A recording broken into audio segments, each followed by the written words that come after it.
It's getting fucking annoying. Good morning. Good morning. Good morning.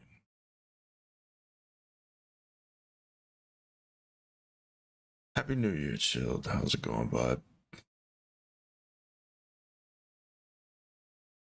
How are you doing, my friend?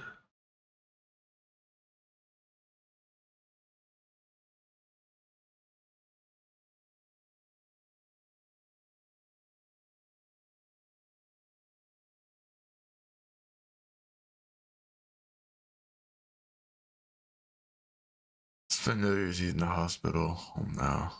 Good pain, but not with your leg. The fuck do you do now, bud?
Where the fuck are all my keys?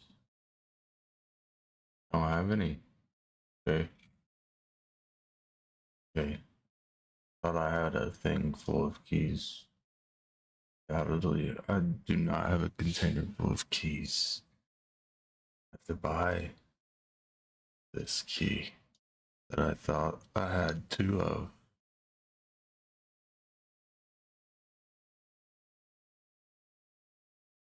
Must have been one of the things that got deleted on accident by myself. Okay. Headache, kidney stone, water infection. But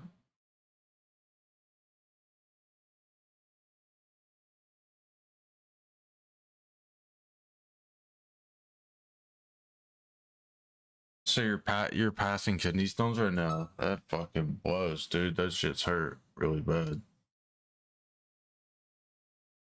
All right. There. Good morning, guys.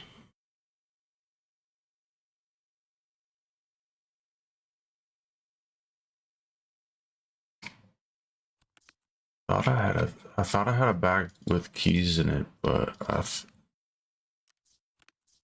it's the only key I can find, so I must have sold them or something. Okay, so delivery from the past is Tarcon. This one's 206.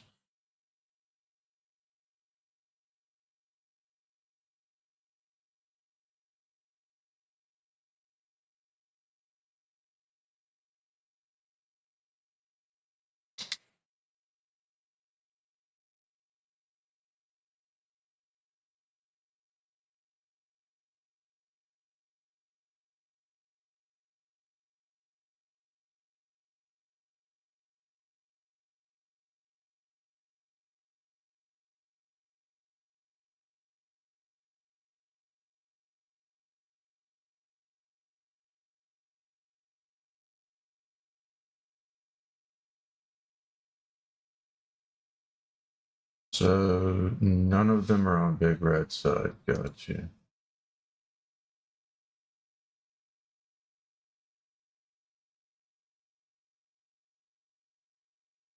There.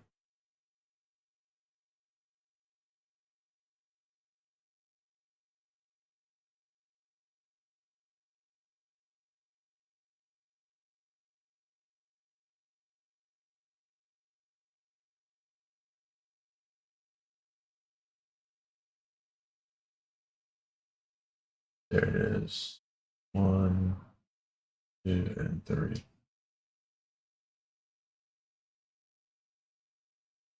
Old construction. Before and right at military checkpoint. Okay.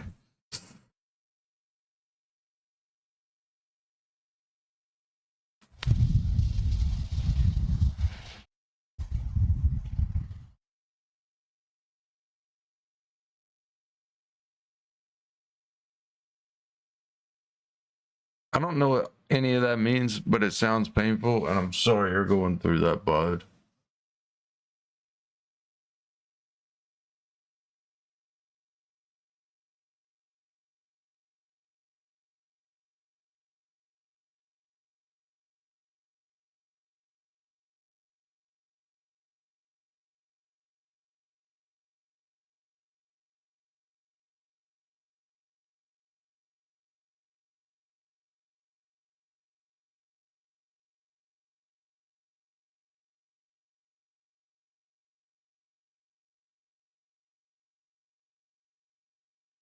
Hurt more than when you had the crash. I can see that, yeah.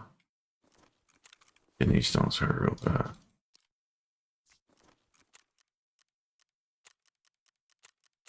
Still scared.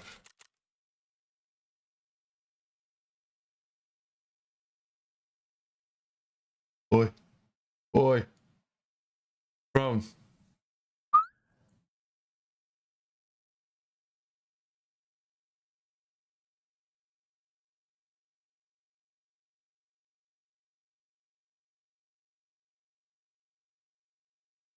Yeah. Enough.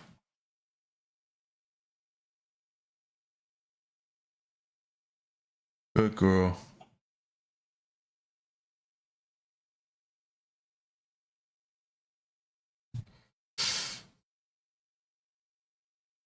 Kidney stones hurt real bad. Yeah, I had them one time.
Скупщику все продам и заживем.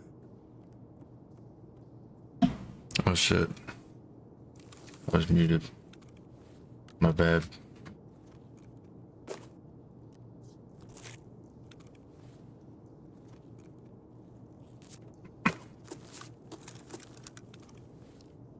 Okay. Level 3. Level 4, level 4. Опачки.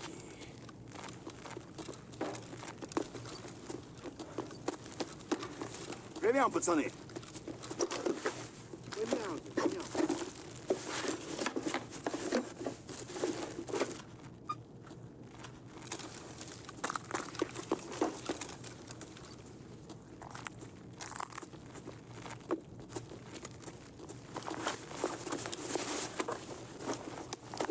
I feel like my alt button isn't working all of the time. It's intermittent. Not good. Not a good look for my alt button. Ну и что это за хуйня?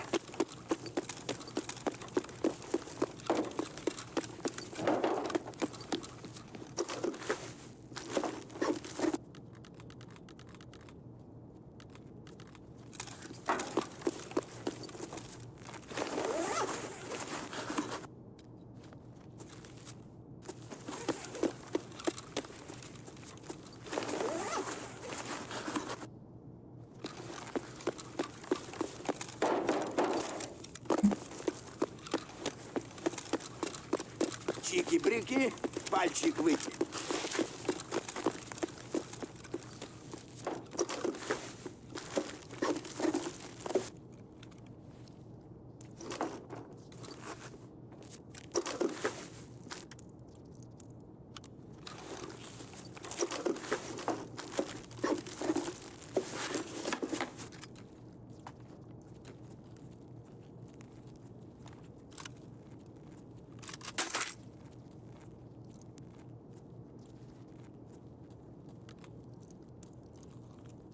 Five, 4, 5. Gross. 5, 4, 5 is gonna be the meta this wipe. Have you shot 762? 539? Have you played?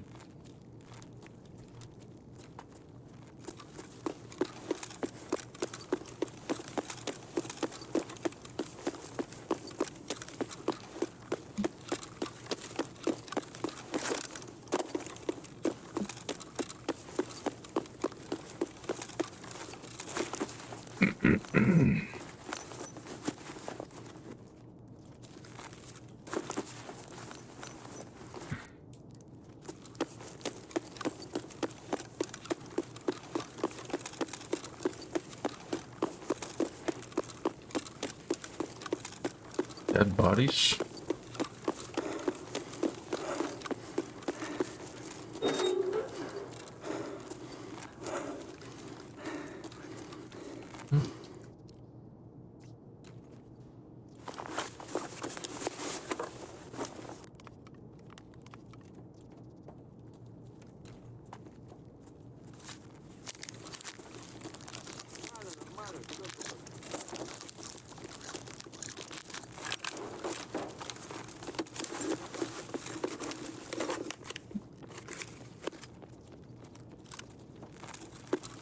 Есть кто нет.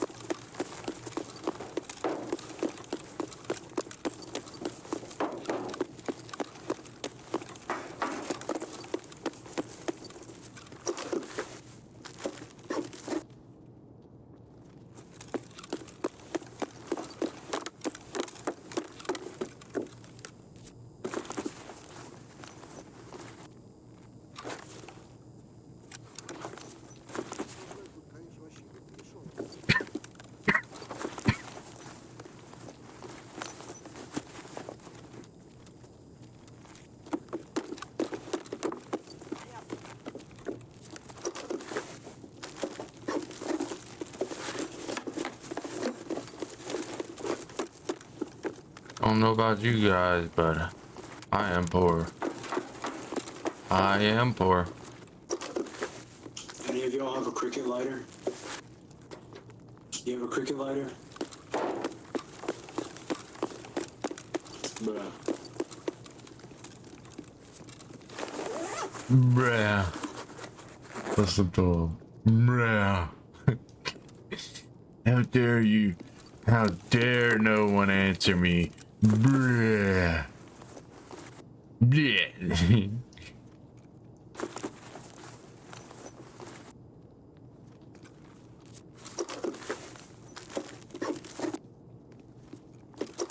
Be honest with you, if I had a cricket lighter, it would be dirty.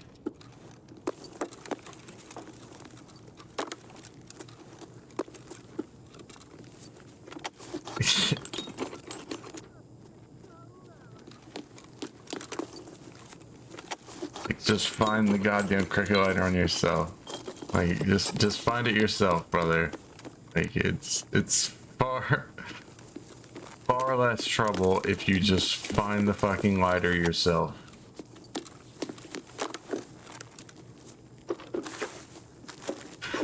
Imagine dropping a cricket lighter at a dude's feet after he asked for one and then shooting him in the fucking head whenever he goes to pick it up.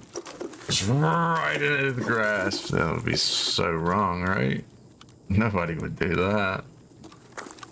Nobody would do that. Nobody's mean like that. Not in Tarkov. Surely not. Ever.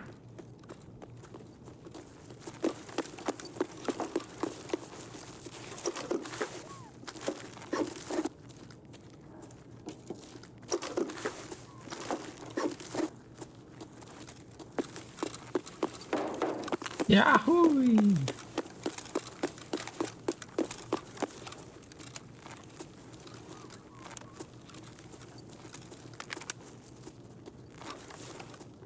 I like this optic. I don't like the one with the green. You know, the green's a little like better, like in terms of like for an astigmatism. Green is better for an astigmatism. Like, I like the reticle on this one a lot more.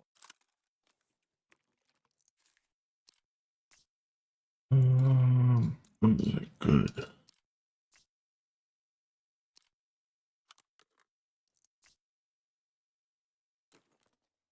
Yeah, this is fresh.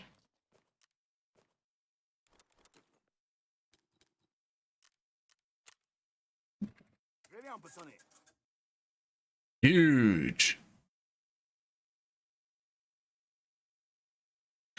Any survival for me is fucking huge. I die so much this wipe. I die so much. I've actually died less this wipe. In terms of like to level 15 for sure, I've died less this wipe than I did last wipe. Last wipe was fucking tough. I couldn't hear anything. I couldn't fucking get the goddamn guns to shoot right. Fucking kept falling over dead. Like, I mean, I've died like a few times this wipe in some pretty shitty ways. Like, just kind of died. No audio, just died. But like last wipe, it was like stressful. Stressful is not great. It's not great. Right, so customs. Yes.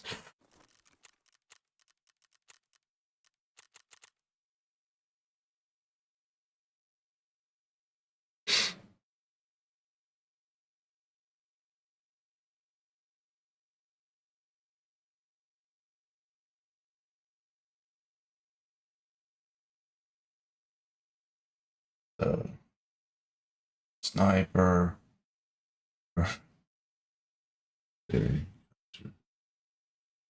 Huge, brother. Huge. We're doing customs questing today.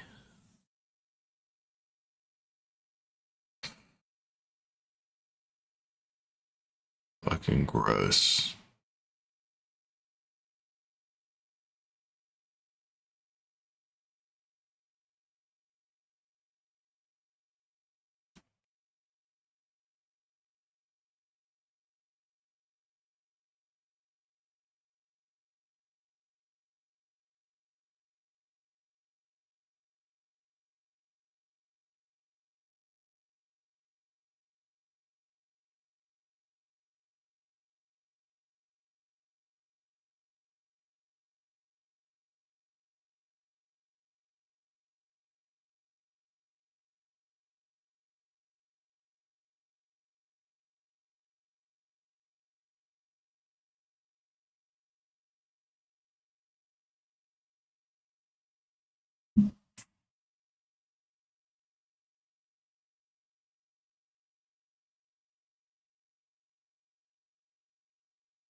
That would be a good spawn. Anything old gas is kind of, it's not bad, but it's not great.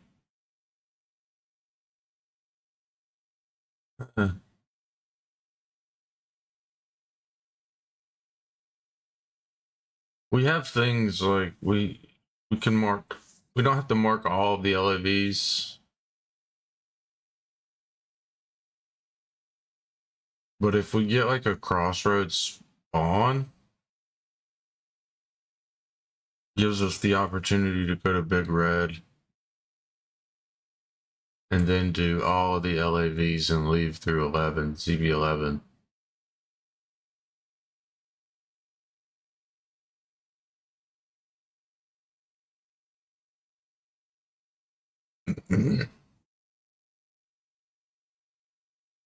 So in theory, if we get a crossroads spawn, crossroads trailers park spawn,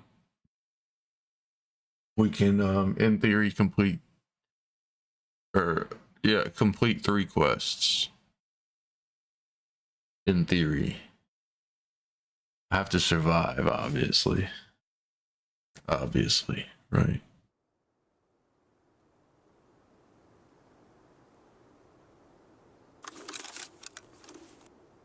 Do not die. Not the greatest of spawns. I don't. Yeah, no. We got a dorm spawn. Well, it's not really dorms. It's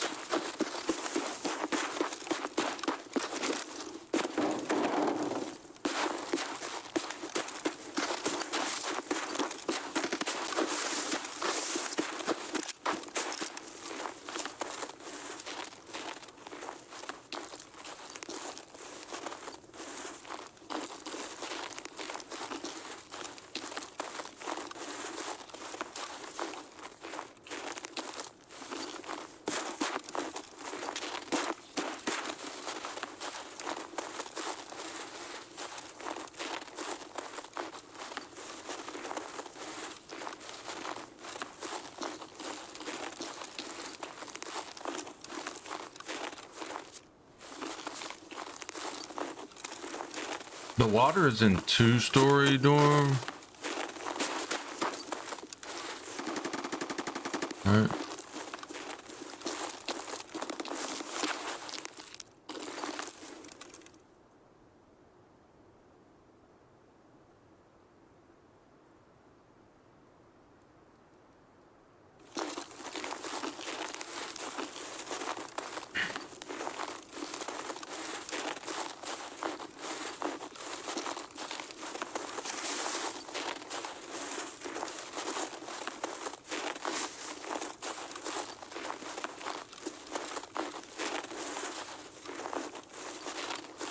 Or 3-story.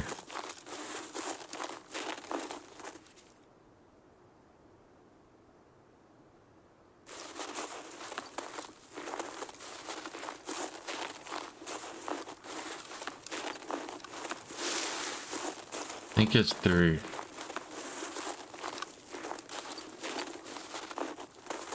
I like that I can see through those windows without having to be literally inches from them. That's sick.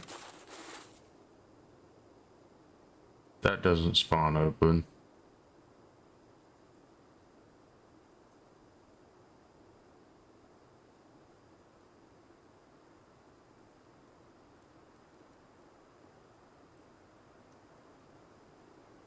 Second floor, 2-story dorm.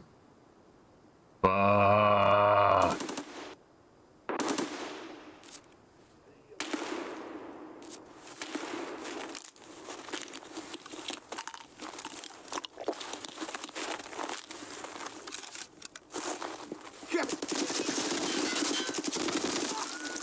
He scared the shit out of me.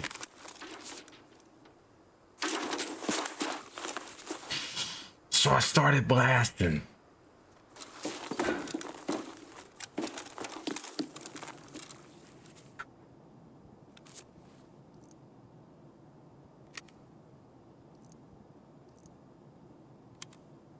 He ate.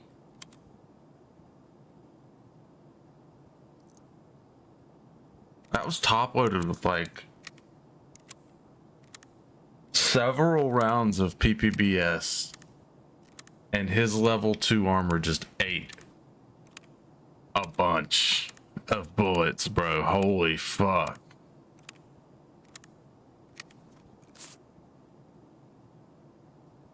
Like a lot of bullets. That's a lot.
If Car's here, we just complete this quest and then we farm some rep.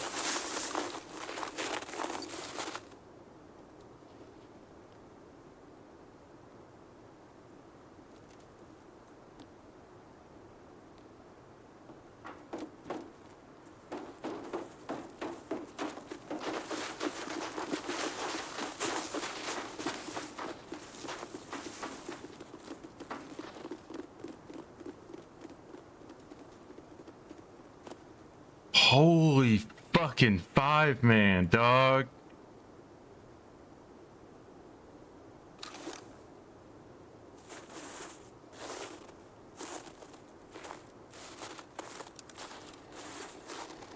Car is here.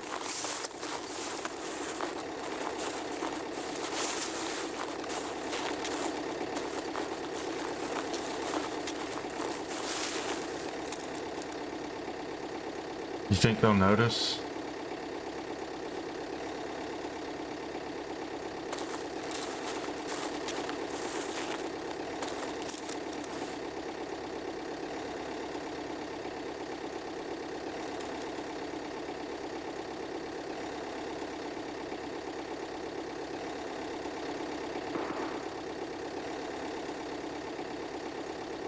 Someone noticed.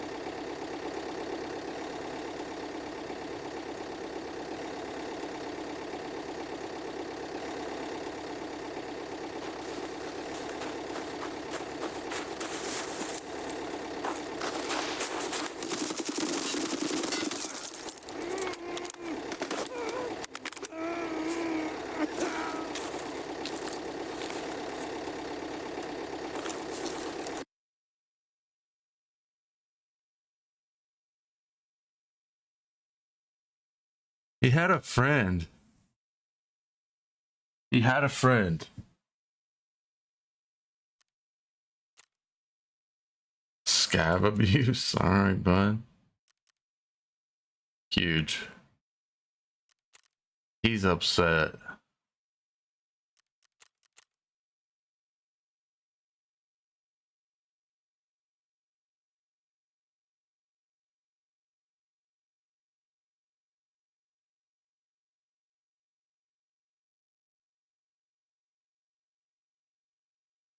He thought he was gonna get that free scab extract. He didn't even look at the timer, bro. I thought he had. I thought he was coming to murder me. He didn't even know I was there. So crazy.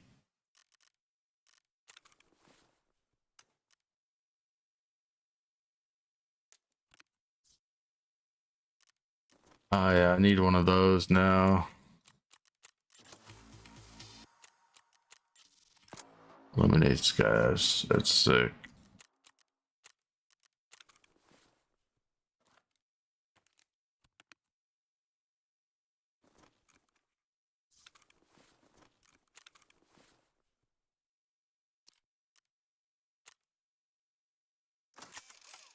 Why do I have to repair my armor twice to get it to go to 194?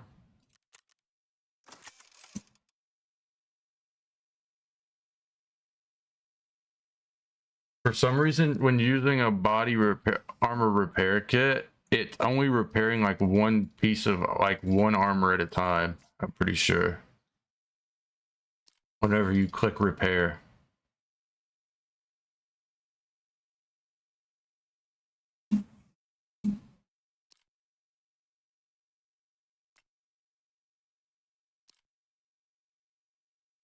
That's weird that the back plate is two pieces.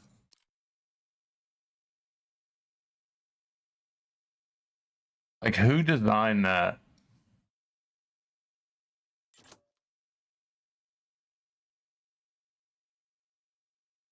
In theory, if you shoot somebody right in that crack, they're paralyzed.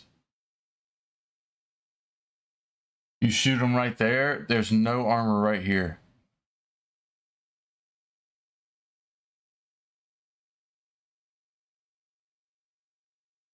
There's no armor here.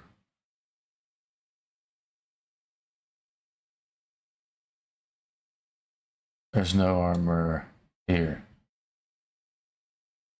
And there is armor here, but it's kind of mid. It's level 2, and then the neck is level 2 as well.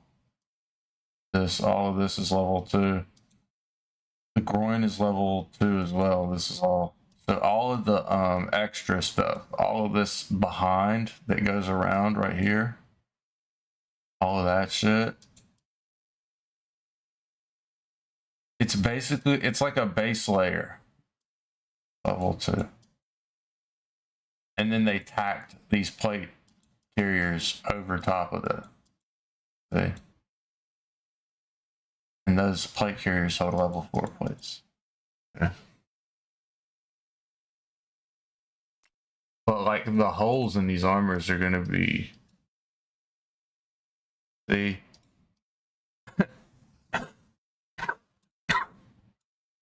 Oh no. That's like a pouch. That's not the armor.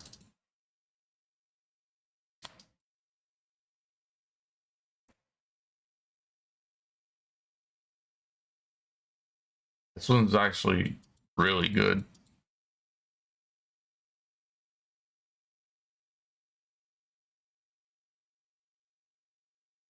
So all of this is level 4. This entire panel is level 4. This is level 2. This is level 4. The entire panel. Like, this is a good armor.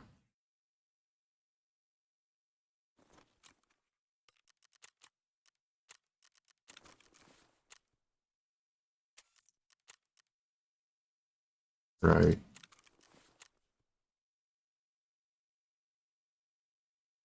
So I need to eliminate scavs and then go and do the Tarkon break room. Maybe we'll get a better spawn for that. Coming raid. Dash the package. Okay, it's that one. Okay, yeah. Food and water.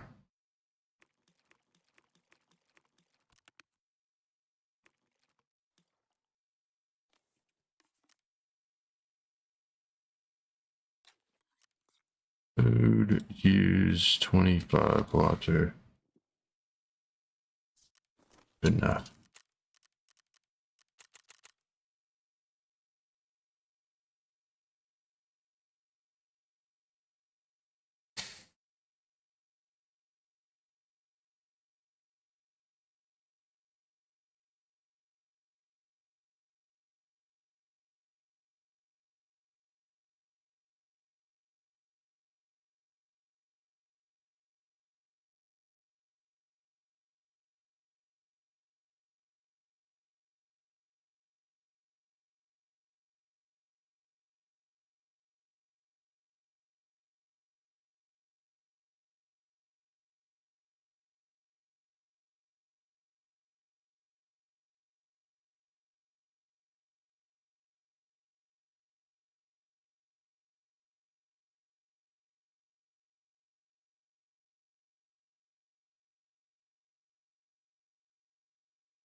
Levels coming along better now. I didn't realize how. I think they may have changed how much we have to spend with like skier before we get to level 2. I don't know. Has it always been 800,000 rubles to get to level 2 skier?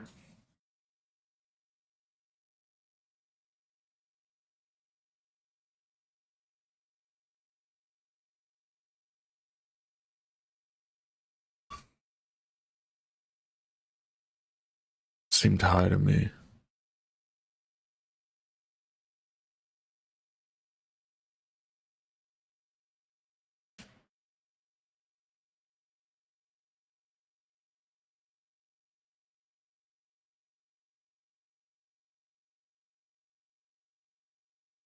So, big red package. Tigers. Marking.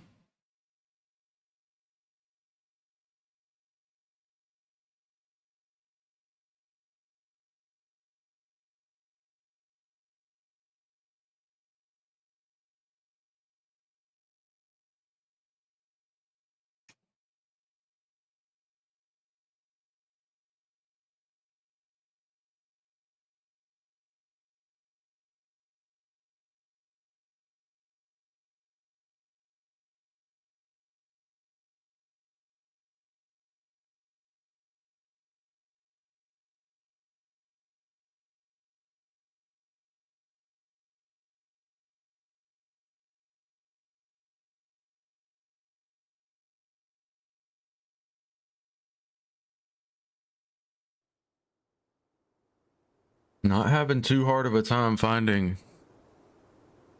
raids on a Monday morning at 4:42 a.m.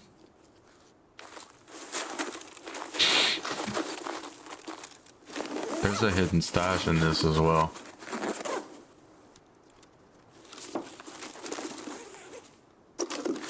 Huh. Curious. And they were both dog shit. Utter garbage.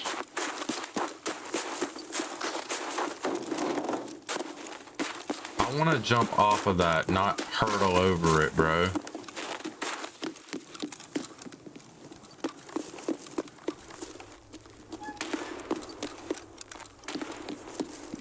Gotta flip all the doors. Alright, so where do I go first? What are my extracts? That's gonna be important.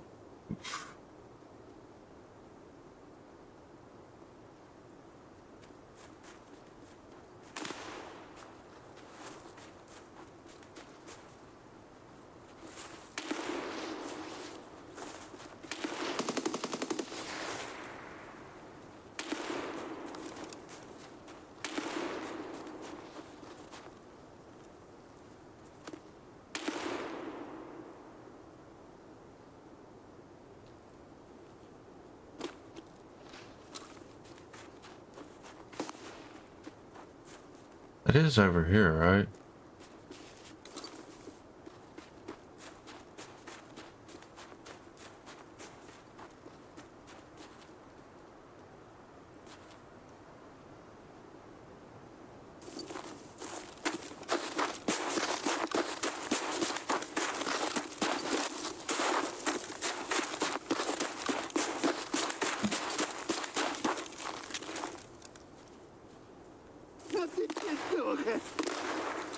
Ты, вонючий, мать твою, а? Ну иди сюда, попробуй меня трахнуть! Я тебя сам трахну, ублюдок! Да...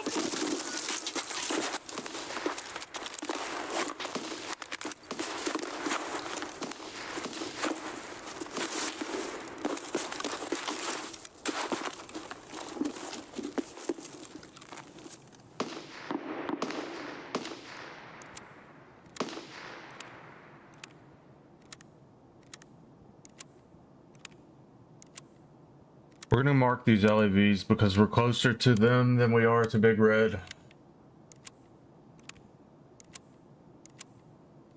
going to attempt to mark these LEVs. Let me put it that way. I don't know how successful we're going to be, but, you know.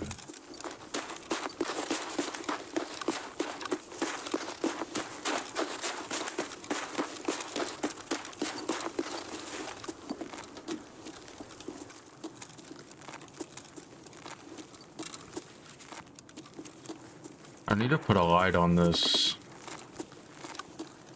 Since this rail, this upper, or this mount accommodates it. We'll call it a mount.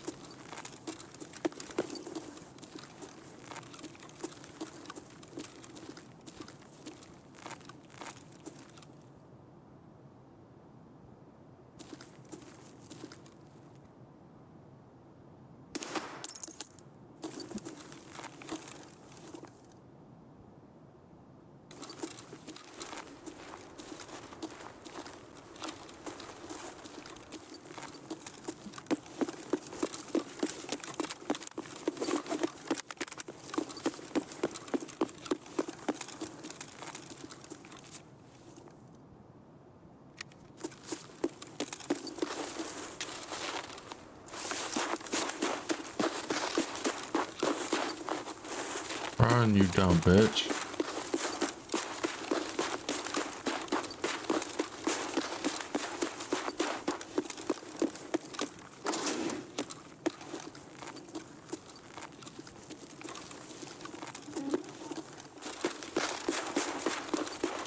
We're at New. Okay.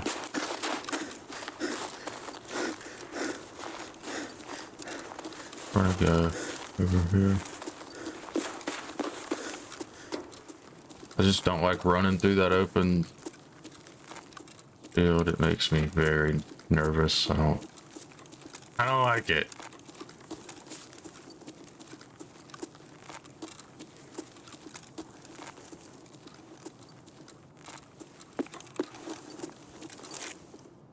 I've died to a guy in the back of here on a fucking box.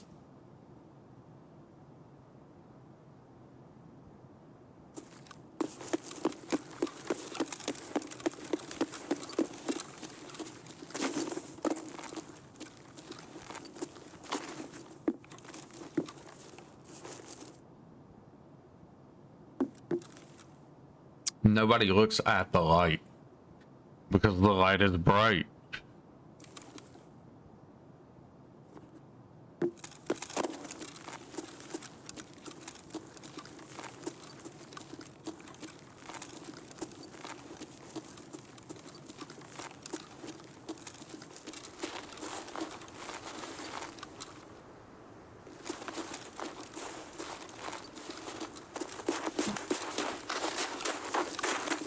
The lighting used to be worse as well. The lighting is better this light.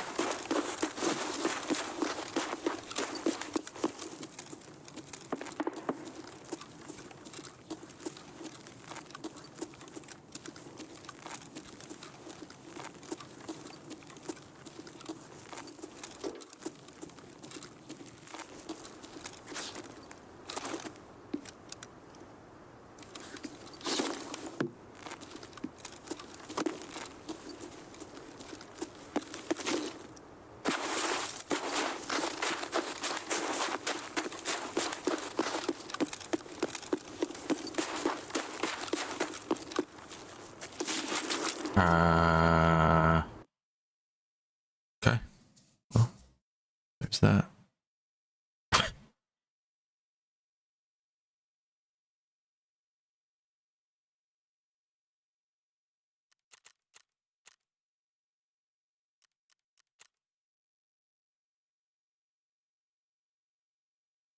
He's just better, guys.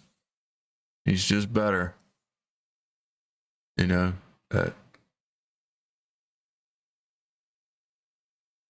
clicking his left mouse button while not doing anything else.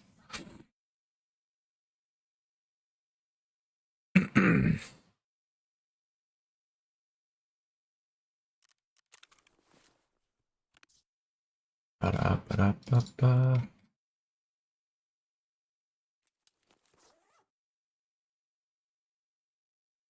Well,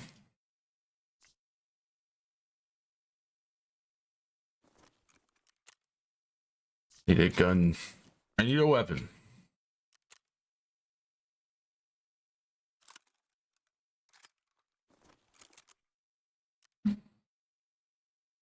No.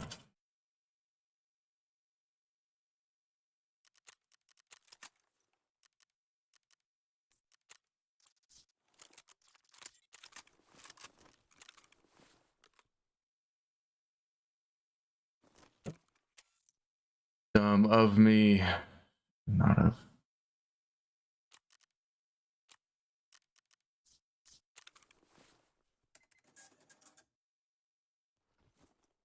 There. Unload? Yes. Not.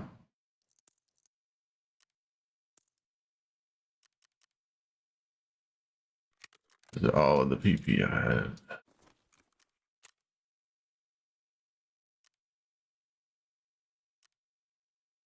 Wait. I thought Proper was selling it though.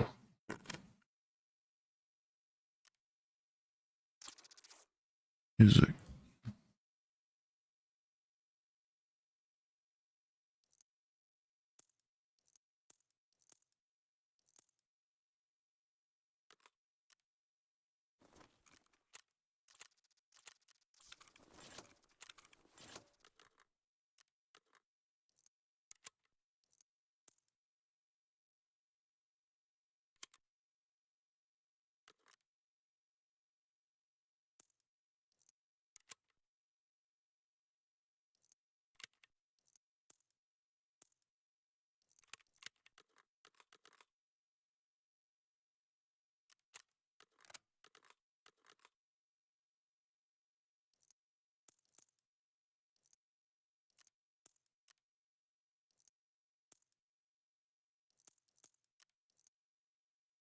Shouldn't need any more bullets than that.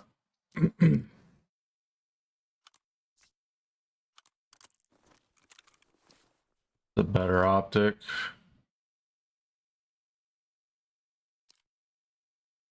Wish you could. I wish you could see the reticles on things in that menu. That would be tremendous, Nikita. Ah, fuck yeah. Full fear, brother. We got that level 2 ragman going on, dog.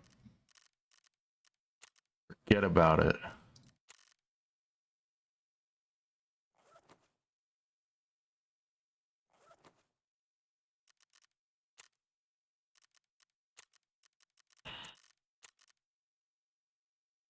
Why is he not?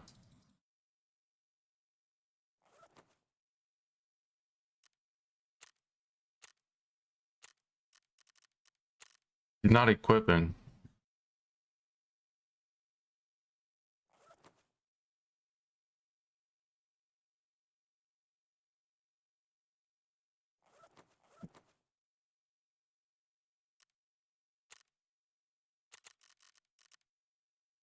There it is.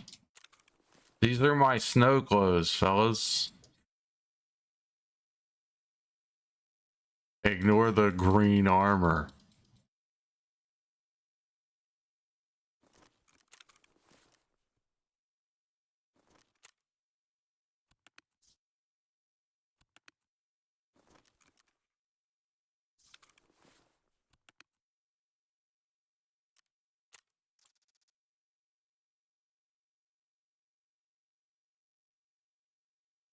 I don't know what out of here I can or cannot sell.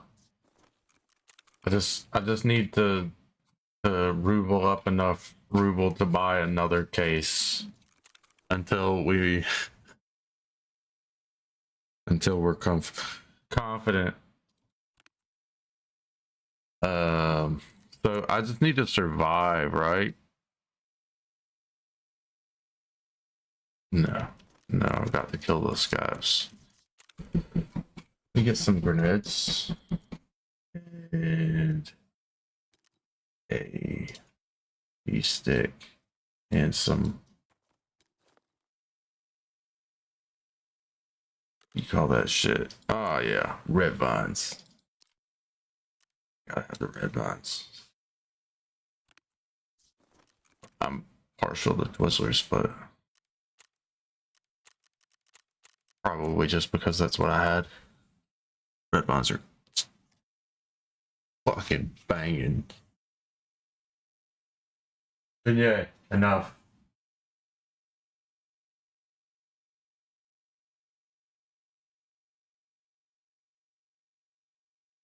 Uh,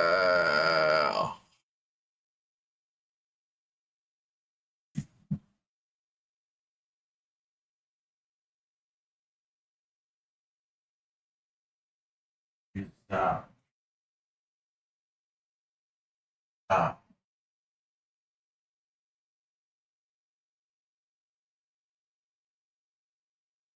Well, fuck.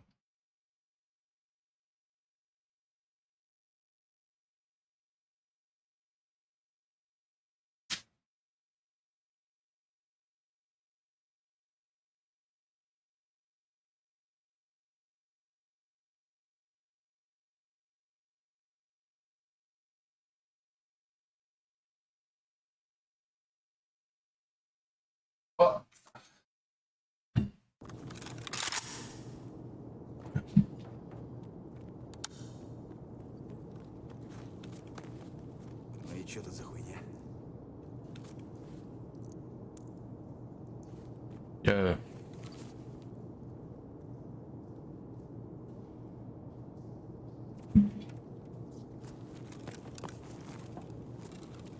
Гага изи.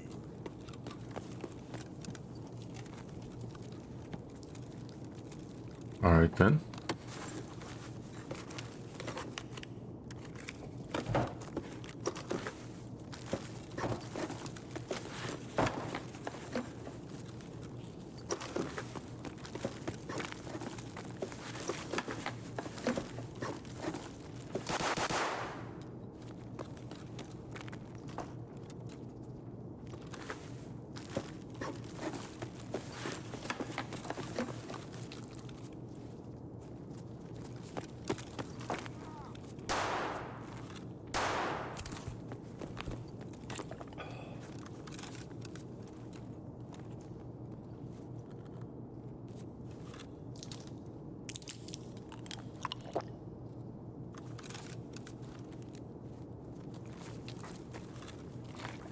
Заебись, удачно зашли.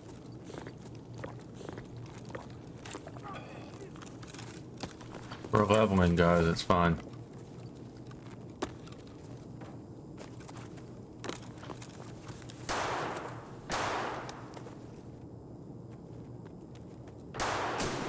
Need that. Thank you. We'll need that to craft things later. I need that right now. What happened? Pia. Ah!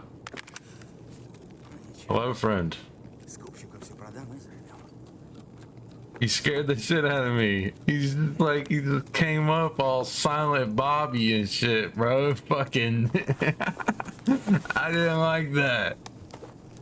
No. No.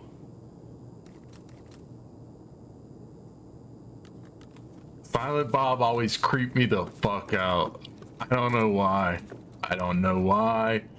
He just gave off some creepy ass fucking vibes. He's like a creepy ass dude with a sweet kit collection at the crib. Like that's the vibes that Silent Bob gave off. A bad scap? Yeah. He does seem kind of bad, doesn't he? He looked nefarious. I should have wiped him off the face of the fucking planet for posterity. Охуенно, сейчас поживимся.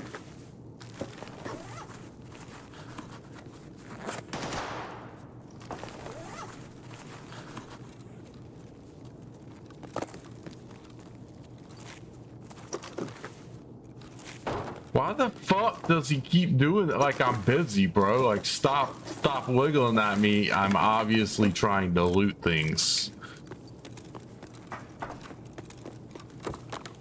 This dude's making me uneasy. I don't like him. I don't like him. I do not believe he is friendly. No.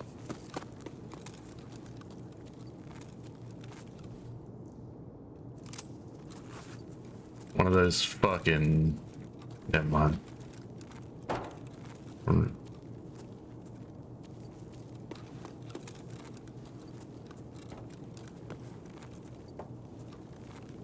Who killed my homie, bro?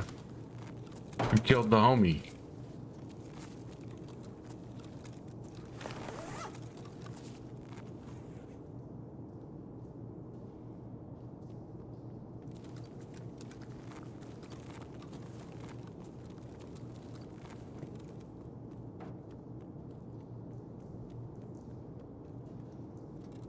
Oh yeah, Chilled.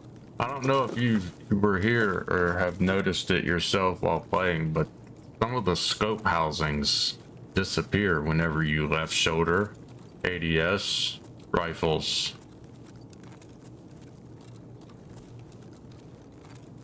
So like, there may be a scope on this and it's got like housing around it, right? You know, that sticks up and shows whenever your right shoulder ADS, but when your left shoulder ADS, it might disappear. I was doing it the other day with I don't remember what it's one of the guns that comes with an optic on it, like built in. I don't know what it's called. Maybe a G36 something. The AUG, yeah, the AUG was doing it.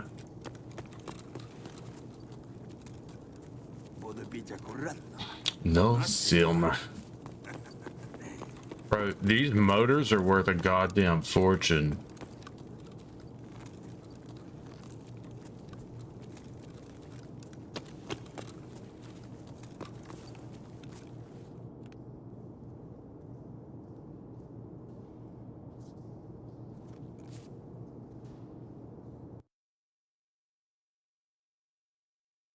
I'm sure the AUG isn't the only weapon that does it though.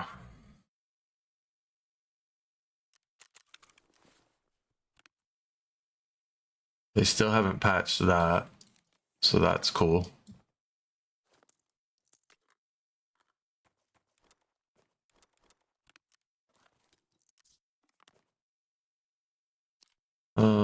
Give me that and that. Take that.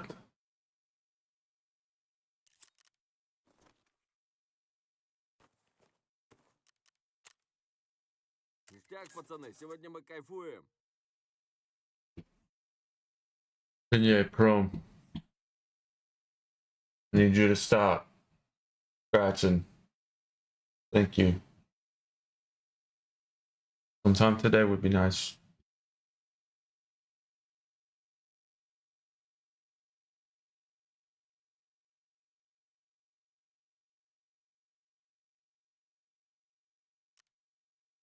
The other dog's just looking at her like, what the fuck is wrong with you, bro? Same, brother. Same. Bandit, my brother in Christ. I completely understand why you're looking at me like that. I don't know what the fuck is wrong with her either. You've not played for 2 days.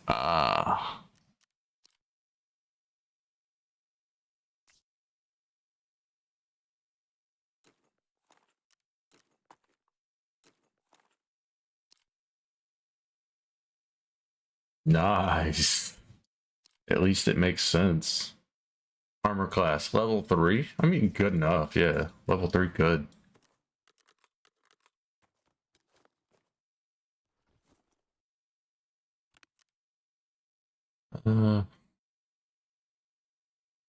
It's the same, but different.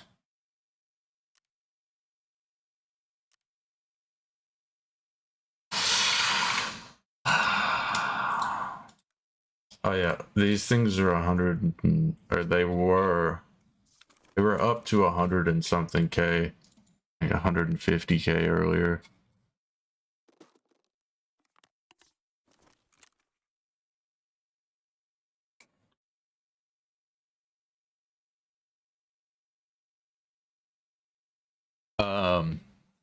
what you call it's the CAC foregrips for the gunsmith shotgun quest. There was one posted for 250k earlier. I don't understand it. Like, they're not gonna get rich forever off of it. Why are they trying to make people poor like this early and white? Kind of a dick move to gouge people like that on something so basic.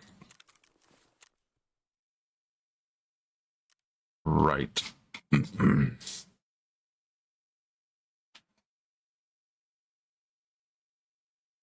Back to customs.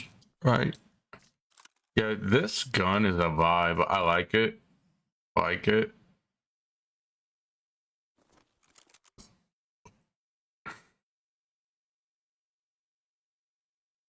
$105, brother. Just 105. That's it.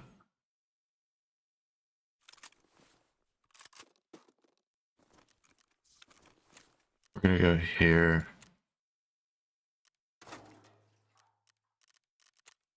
What timing? What timing was that, bro? Holy, it literally said 1 when I took it out, but it says 0 on the tank. That's crazy. Resources 0.59. Wild. It's still good, bro. I swear to God, it's still got some in it. There's definitely a hit left, bro. I definitely left you a hit, bro. See, bro, look, there's a hit right there, bro. Just do it, bro. Just get your hit, bro.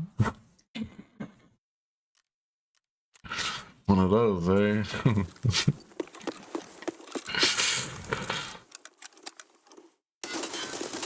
Ah, it's gross. This is not the optic I thought it was. It's the green one. The green one. I don't like this green one at all. So we're gonna have to get rid of it. The B13, no, I want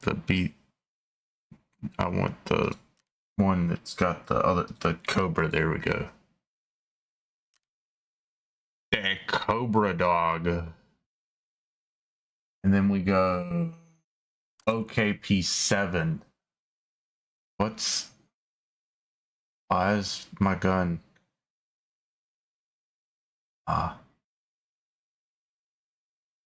That's new. It highlights the weapon part.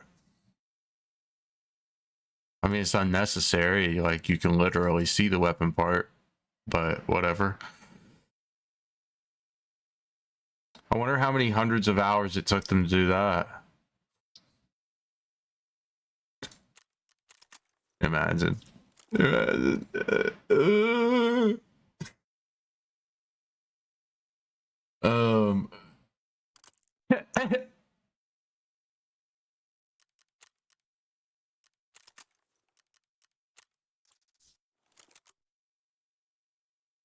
One 105. Save. Replace. Assemble. Yes. Enter. Use. Red. Woo! Lotto. We got red. We got a light. Ooh, buddy. God damn. We are smoking now.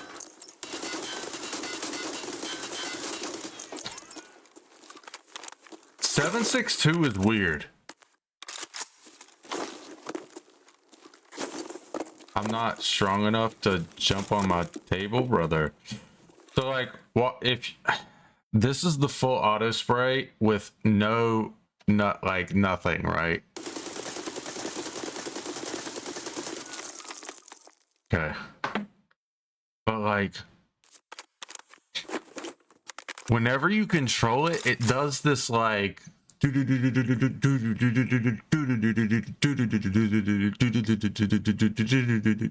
does this weird fucking thing. Watch.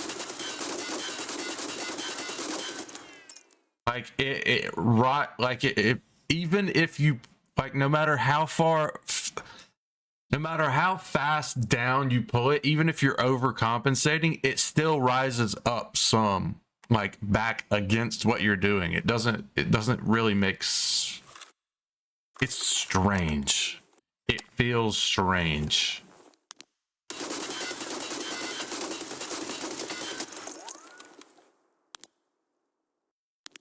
Like it pulls harder or softer depending, like, I don't know. It just feels odd. I don't know how to feel about it.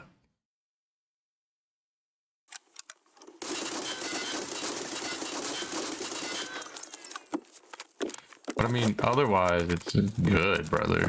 Good. Good. Kind of hard to shoot and walk with, but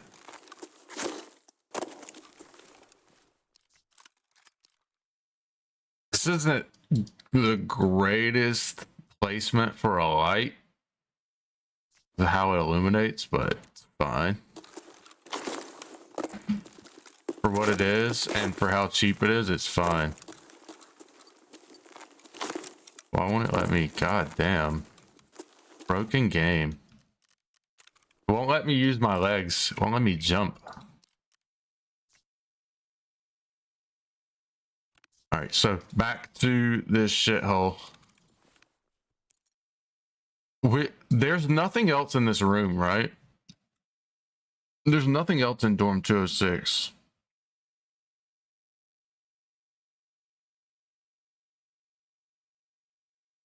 Nothing to loot. It's literally just a quest key. Tragic.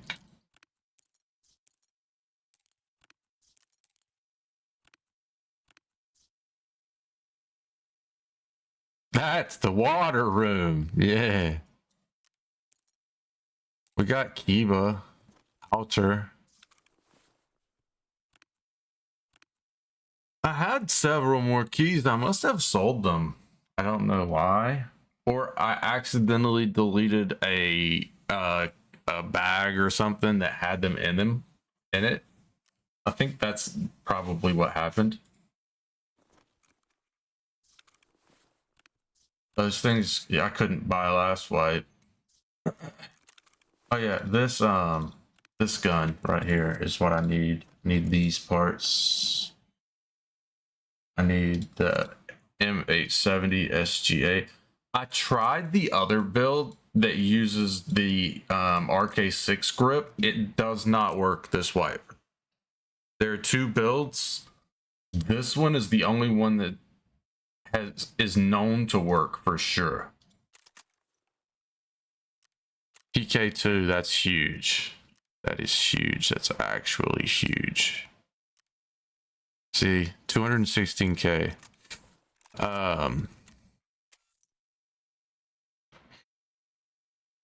The only reason I tried is because if you have Skier 2, you get those.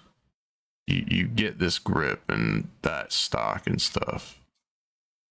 You get the grip anyway. You get part of it. There's a build that uses this instead of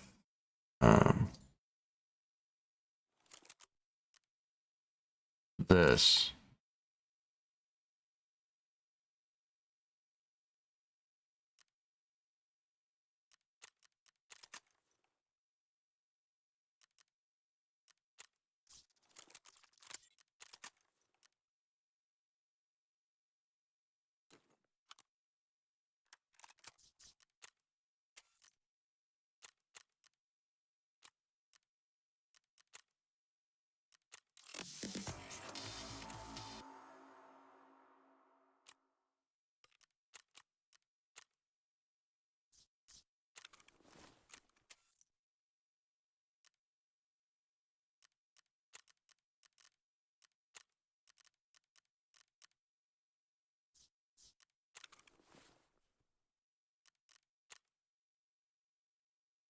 Don't think you'll be playing today?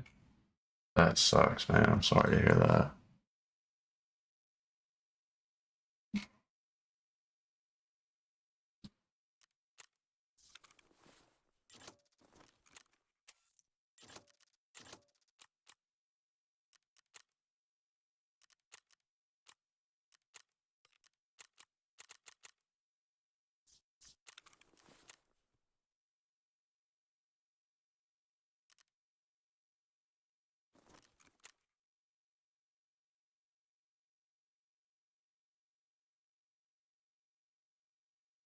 Nobody wants to go to Labs Brothers. I don't blame you.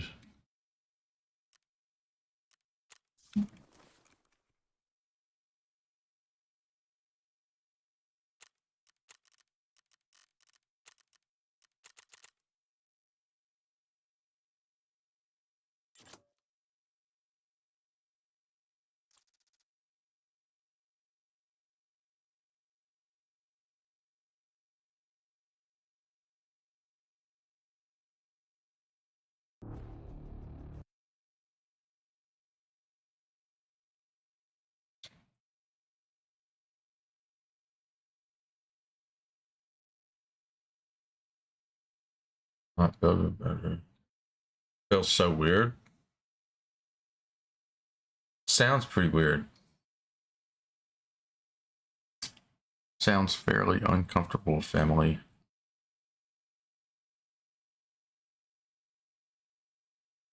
Bro, these spark plugs are gonna be a bitch.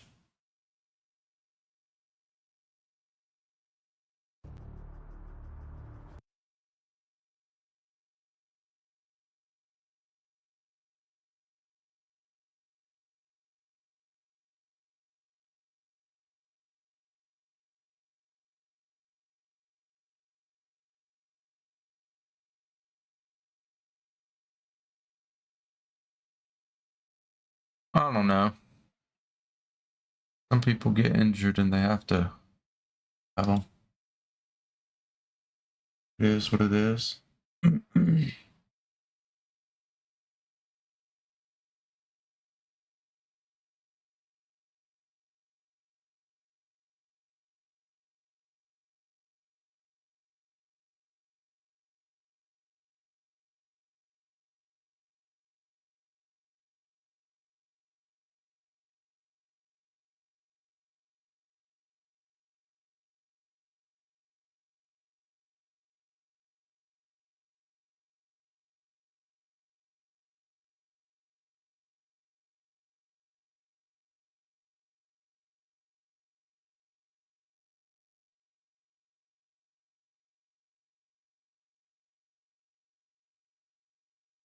Don't spray the suppressor.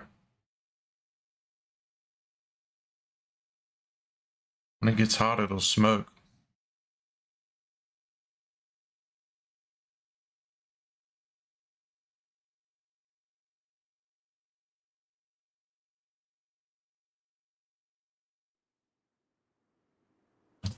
That's what they say anyway. You know, the paint burns and yada yada yada yada yada yada.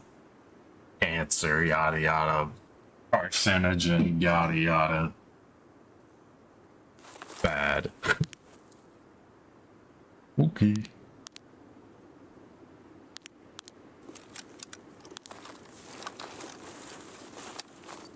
Still got snow in game. Yeah, we do still have snow in game. We don't need to go that way.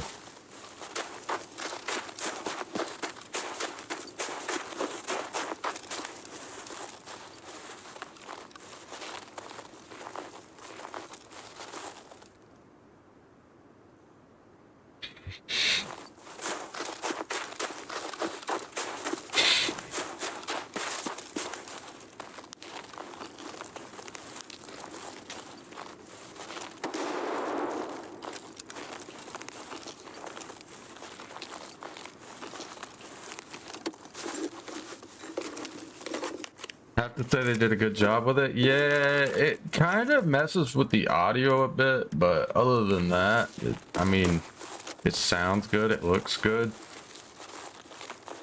It's pretty enjoyable to play in. It's not a super big hindrance.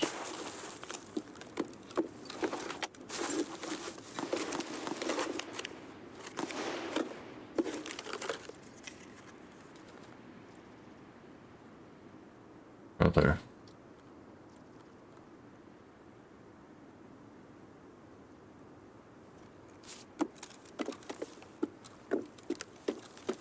There are some things like this that doesn't make much sense because these windows aren't broken. Like, why is there snow on this couch? Why Why is there snow falling through the roof? But other than some stuff like that, like the snow looks and sounds really good. And honestly, I think stream looks better with the snow compared to the green grass.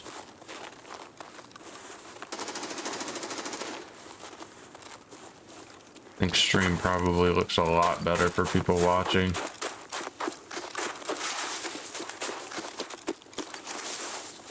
I imagine white doesn't use near the amount of bitrate that doesn't require near the amount of bitrate that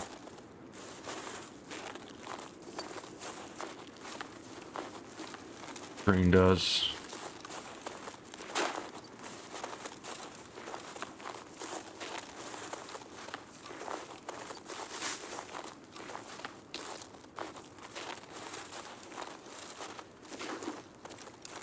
Я толкнул все и в продуктовый.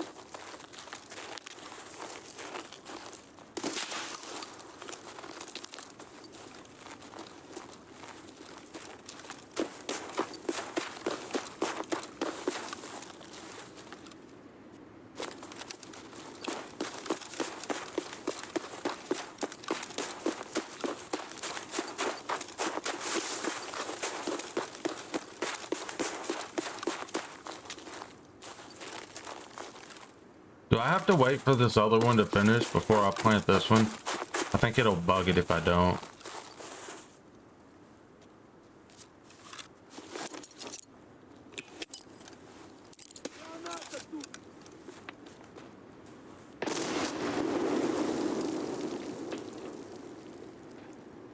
Стопудово попал!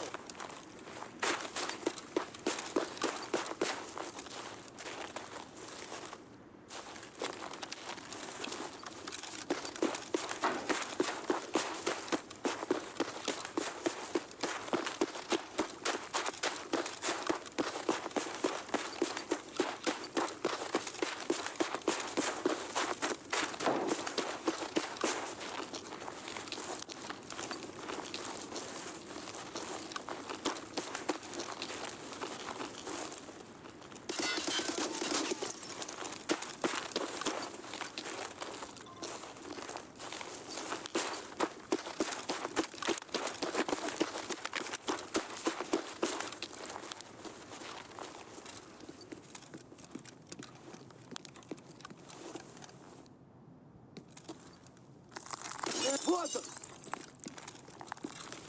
He just ate that. Holy fuck.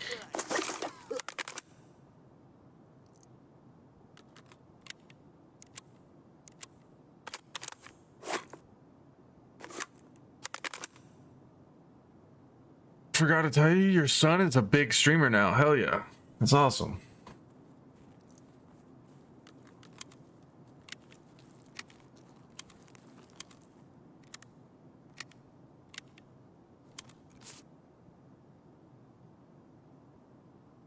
On Kiki got partnered. Hell yeah. GG's. Вон он, блядь!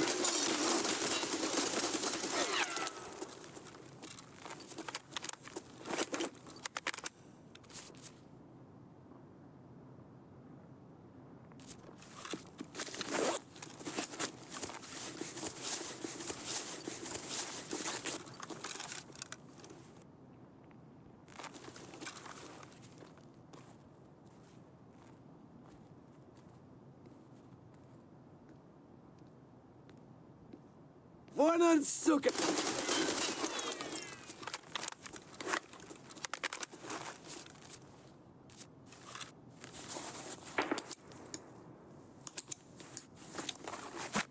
Absolutely. I don't know what that requires, but like, GG's, bro. GG's, brother.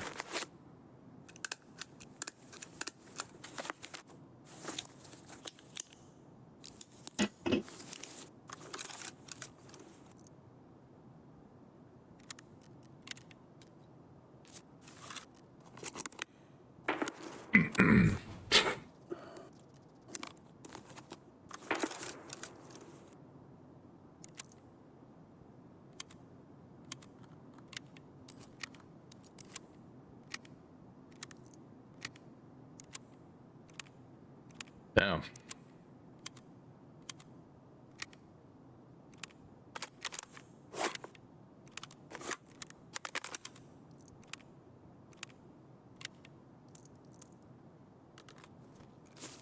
Doesn't look like I'm getting partnered on Kick anytime soon, guys.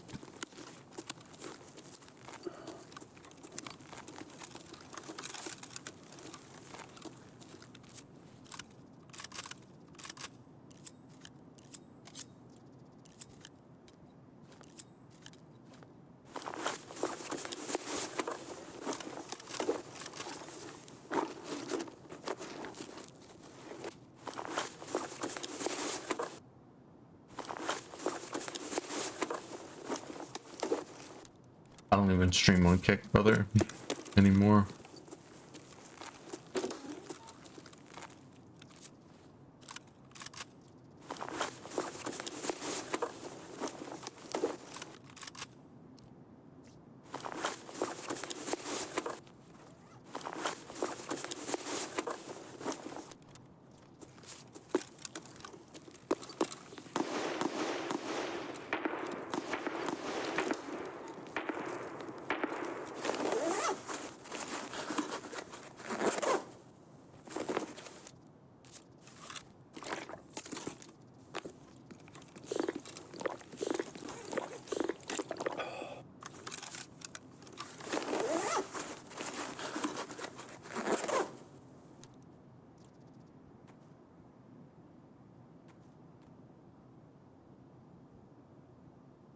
I don't have any. I only have the one heavy blade.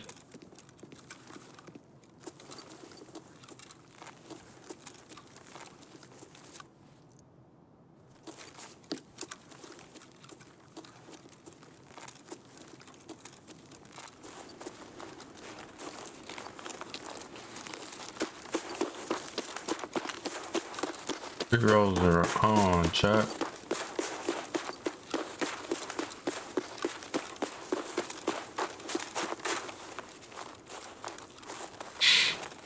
Add snow to Tarkov, Nikita. Okay. Planned. Planned. Is planned.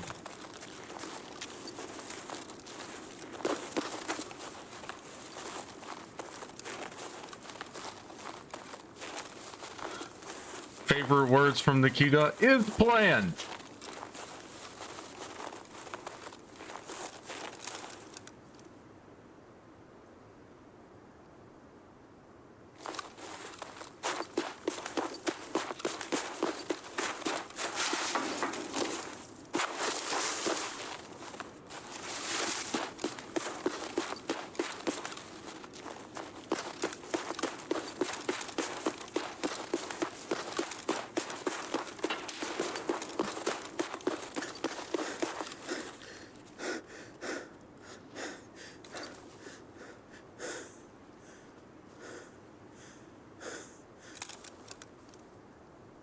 Which sniper is that?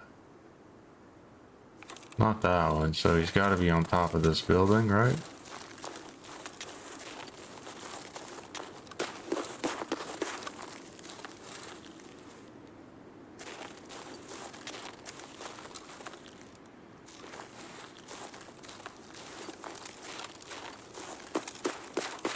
Huh? Where's that shot at from?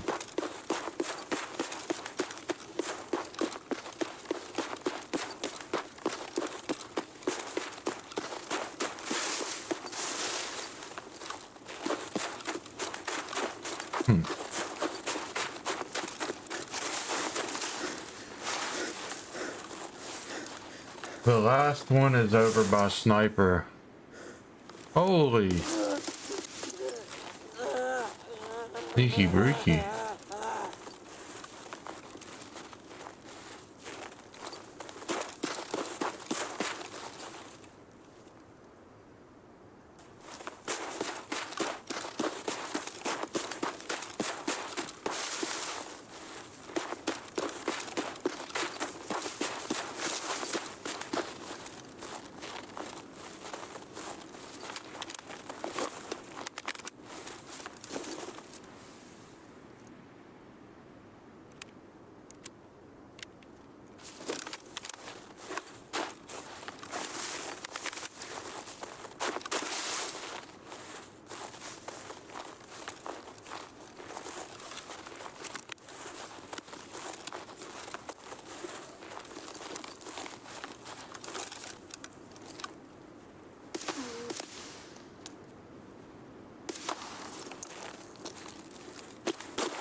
26. Okay.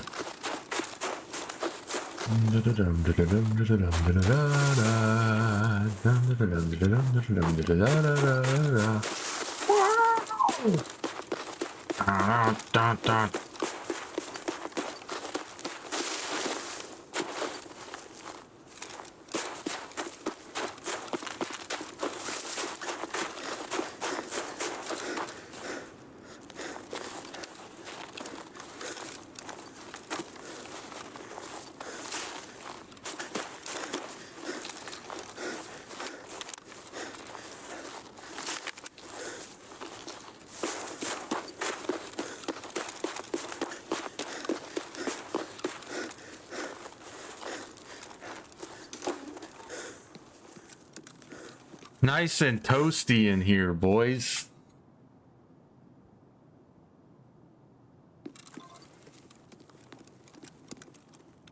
Seriously furry. Survive and extract. Well, these are done. I've got crossroads. I might as well just go. Yeah, we're just gonna go. This has been a fairly quiet raid. We're either gonna push over here and die, then we have to come back, or survive and get 2 quests done. 1 raid.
Axel Barrett.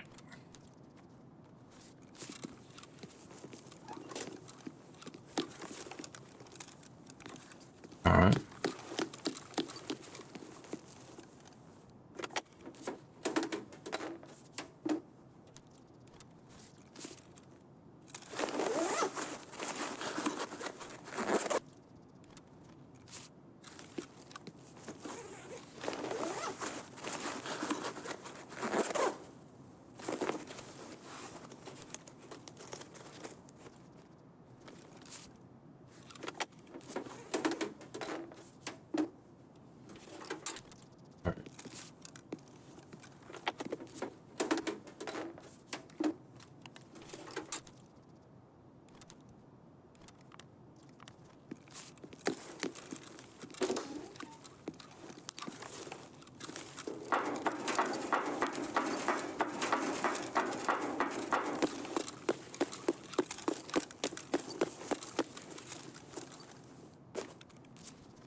I mean, GG's, nice try, bro.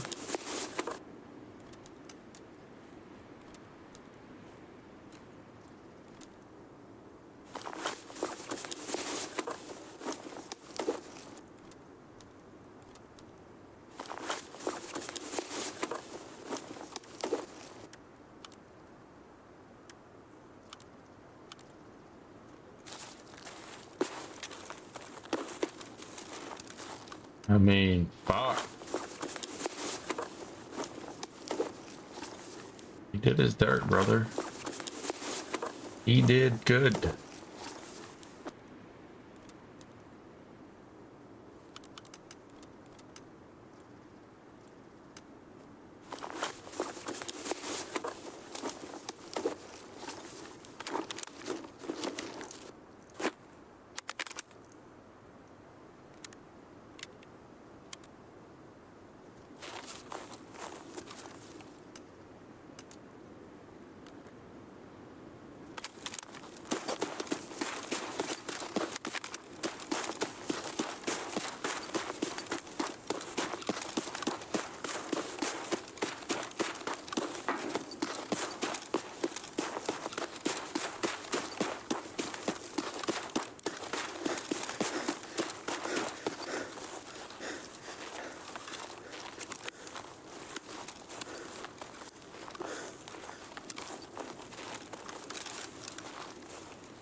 All right.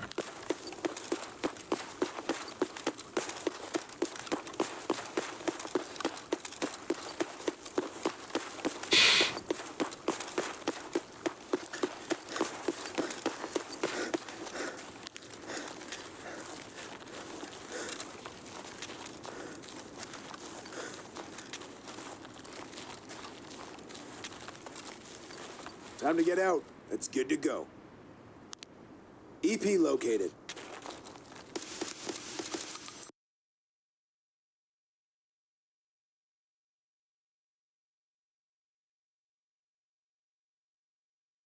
Huge.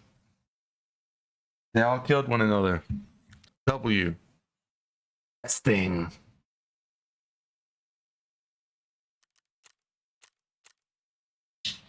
I needed to kill some more scabs, but we didn't see any, so.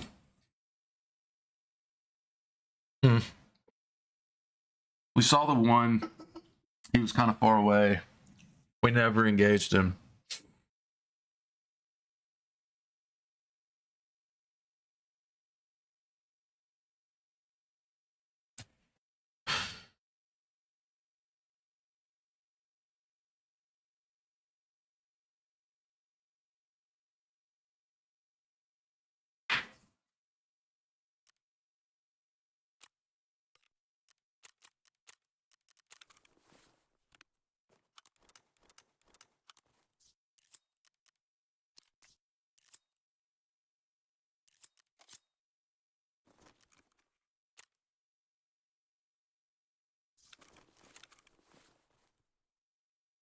This goes in.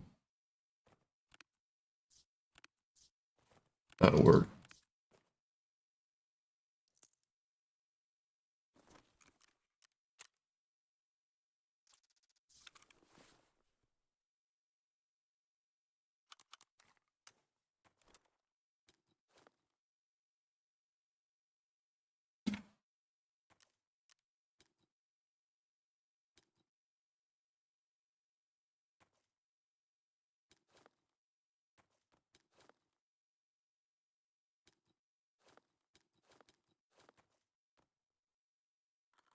That'll work.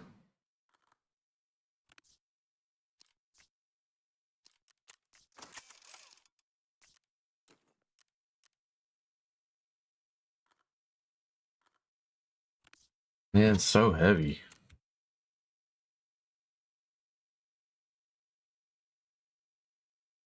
It's just farming.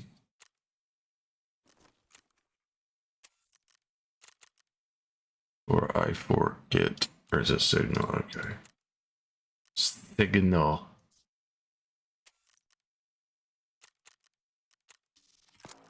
Oh, I didn't mean to do that.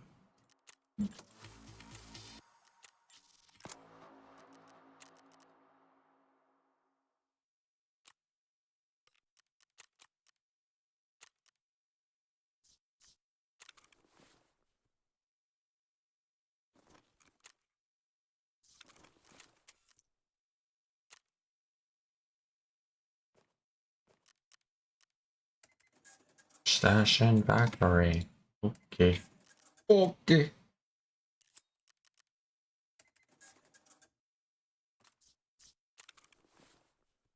We definitely need to save those. These.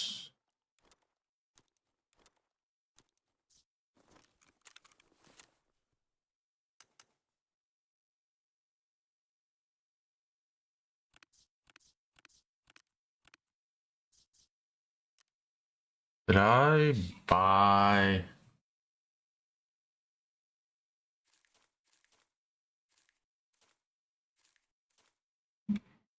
a dog tag case or no? Or did I want to and I was too poor?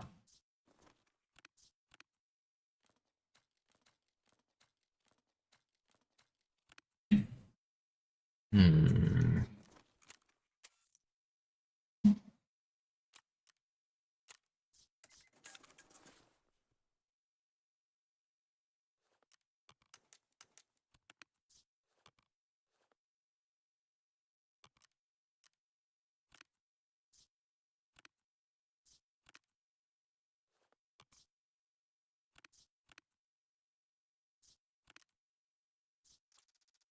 All right.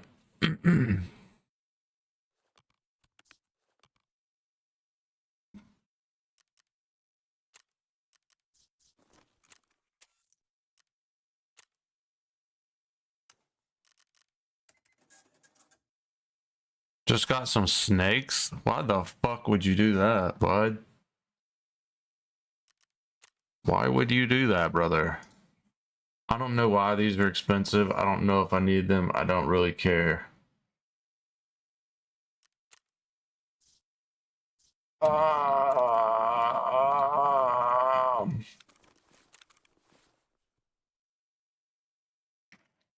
Snacks. Oh, okay. That makes more sense. Fair enough.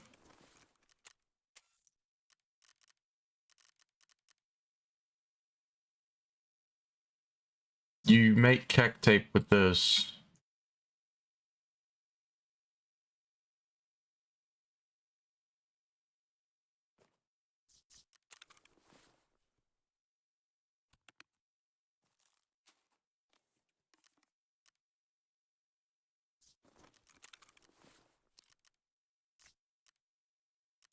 Okay.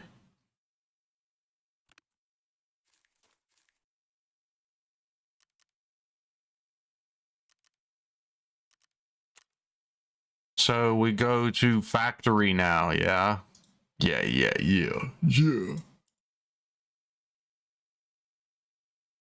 We can't lose this one, right?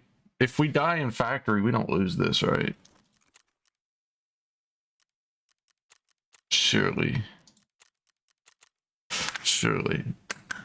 This is the one we hide in that little like, yeah. We'll check. Double check. That one.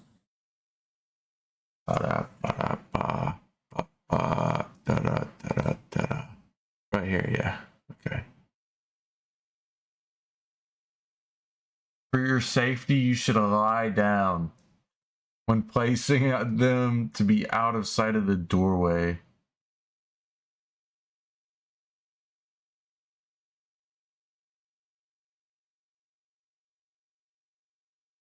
If you die before the timer finishes, you need to retrieve the documents again. That's what I thought. That's fucking stupid. I hate it. No. No. No. Oh. I hate it. Oh.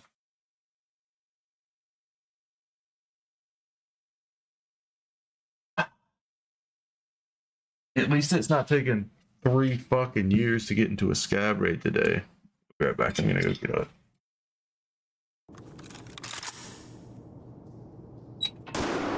I guess I can wait until after the scab raid.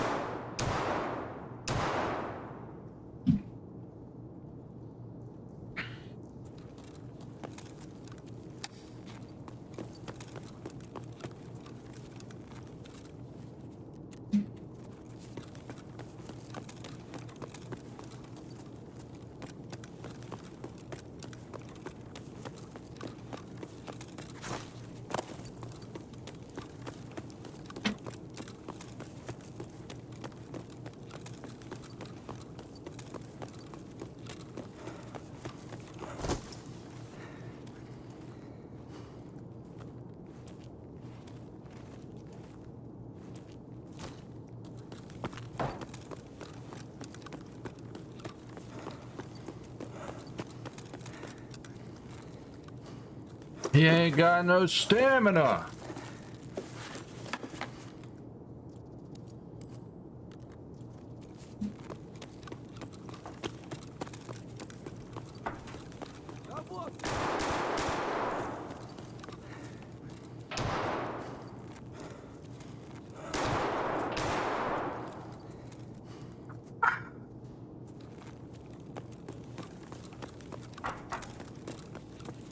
Ну что, неплохой день, господа.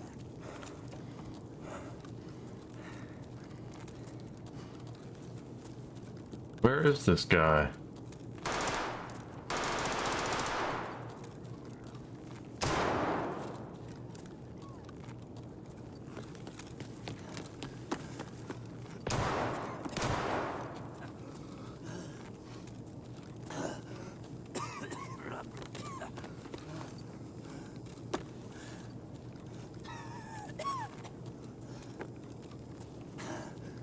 Хуярь медведя! Шалава! Ну чё, попадос вам тут всем, залетные?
I need flash drives.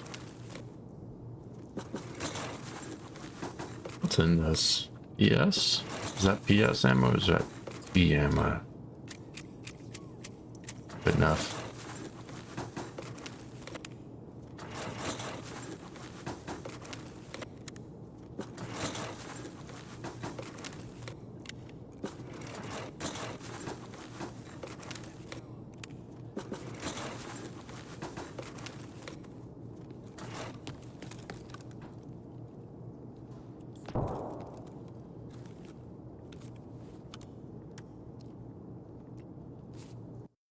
Huge. Huge raid, guys. Alright, I'll be back.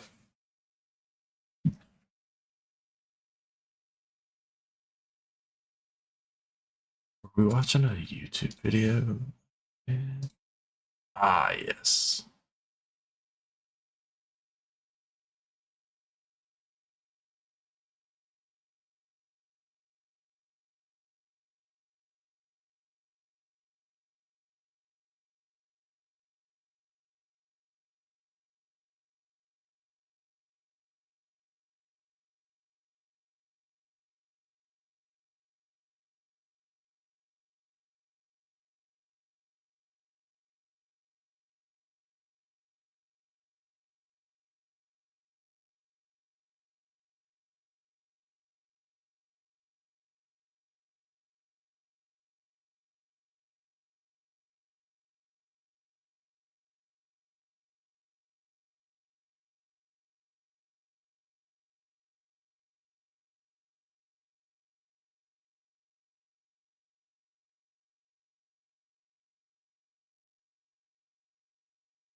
They did have a snake, just a corn snake. It died about wait, that sucks.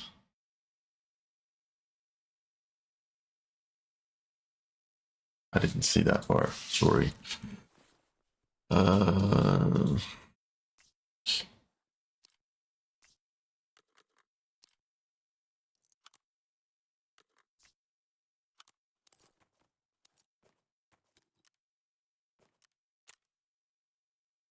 Ну что, неплохой день, господа. My brother had a ball python at one point in time. I'm not one for snakes. I like dogs. It's about my extent.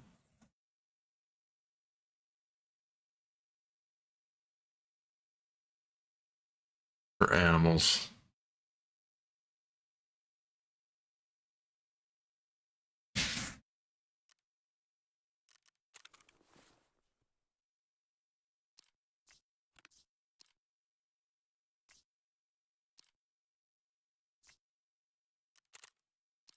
Ergonomics 23? Ain't no way. Feels way faster than that.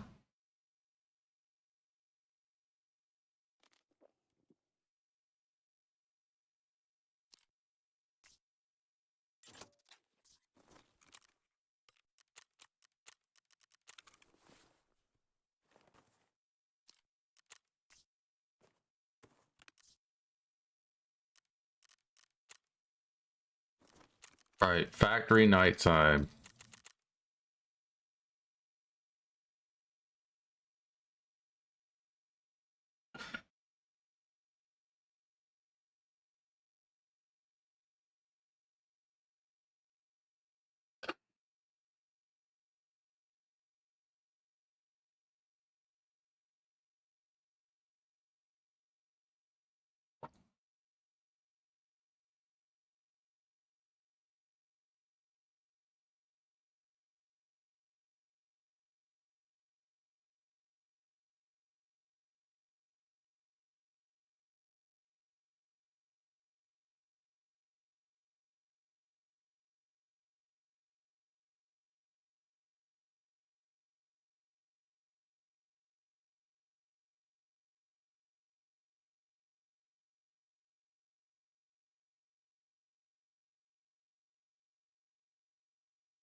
In my mind, secure container should be like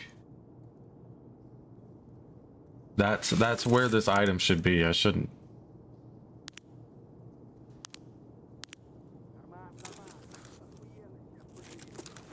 Where the fuck? Okay.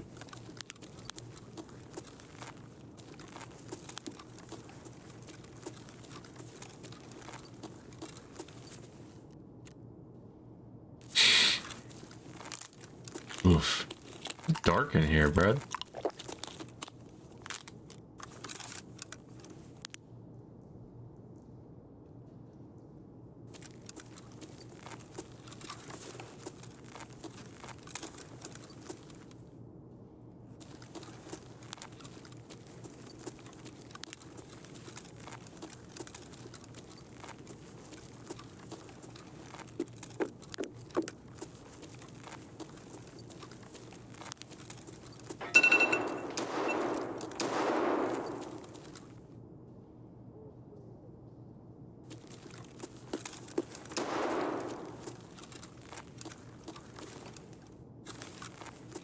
Why is my light not illuminating the end of that hallway?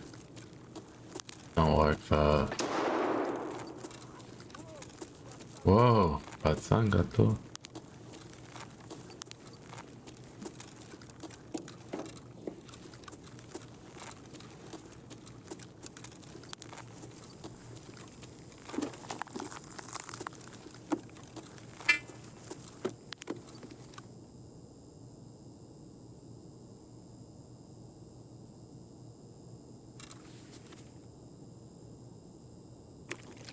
Just heard something crunch behind me.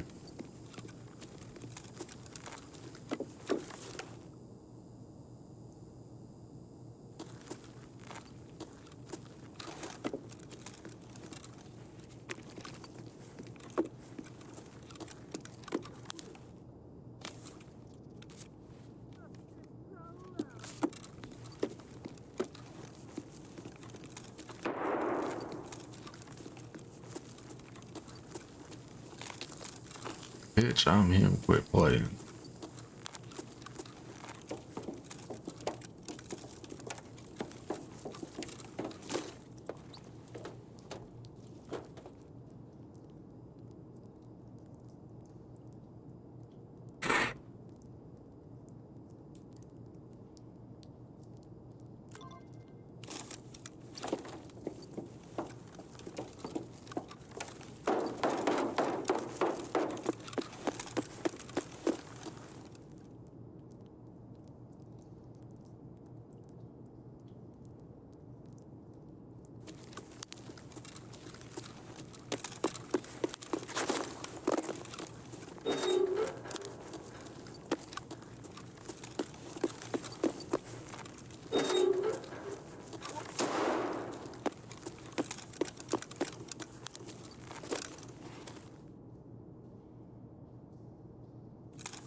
Oh, fuck off.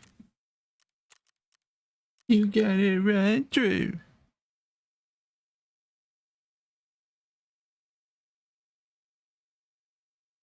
Well, do I have to survive and extract, or is it just extract? Do I have to go back to factory? I mean, at the very least, it's just to survive. I don't have to go back to fucking customs. It's stashed.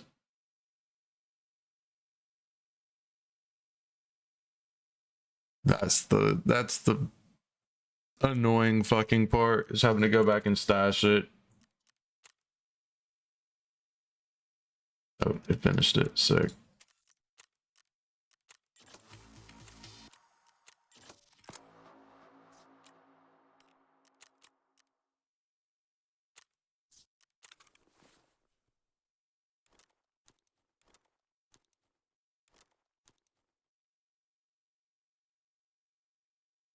Where'd the other one go?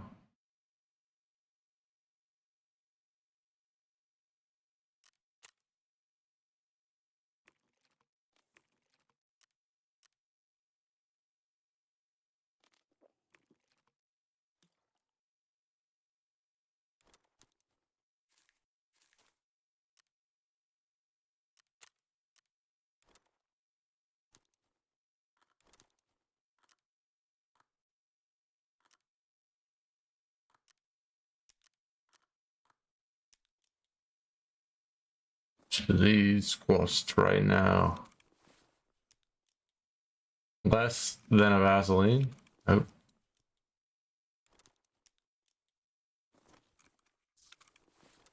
more than a marker though, for sure. Let's just leave the. Where did that other one go?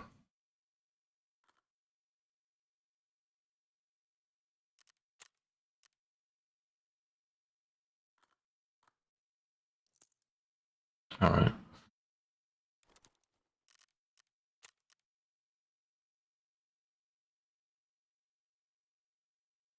Eliminate BP.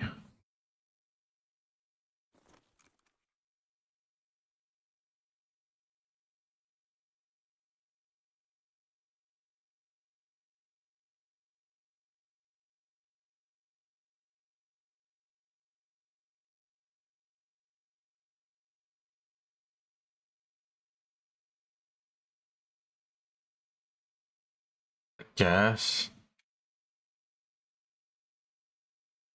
Okay, so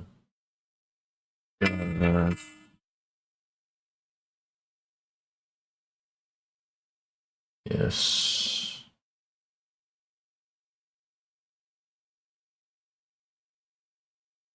Yes, gas.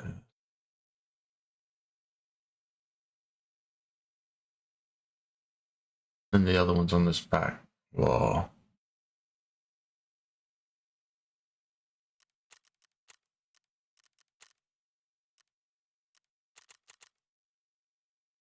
I'll be right back. This.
All right.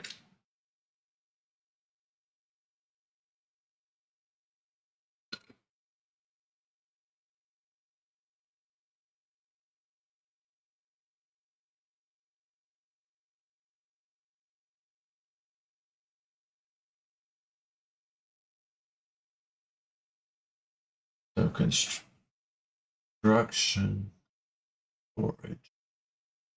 storage, construction, new gas, old gas.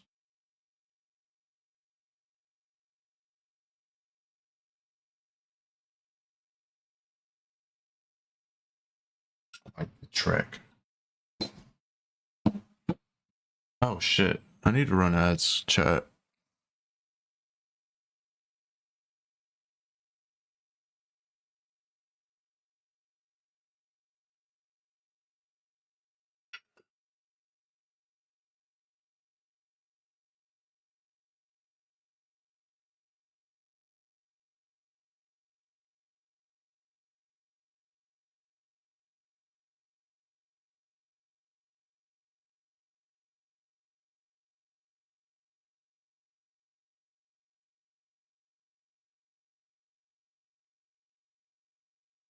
Look at you, level 18 already. Doing my dirt, brother. Doing my dirt.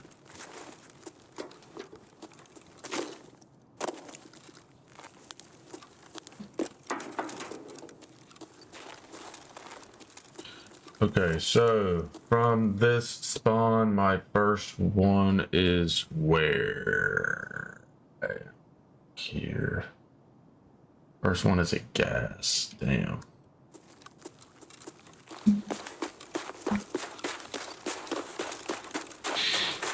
Tell you have the big captain pants on this wipe. I'm doing okay this wipe, I think.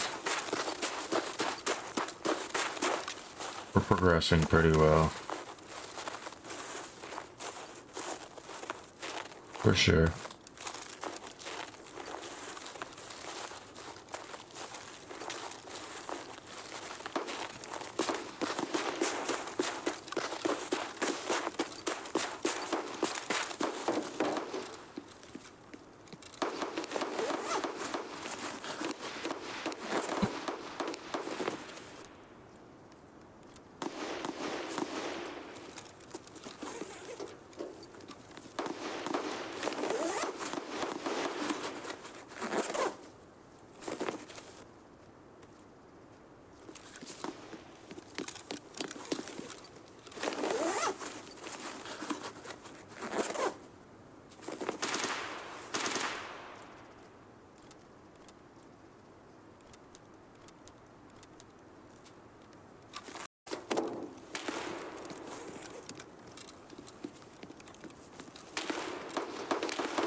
Last wipe, you had a bit of a... Bro, I had a really rough start last wipe.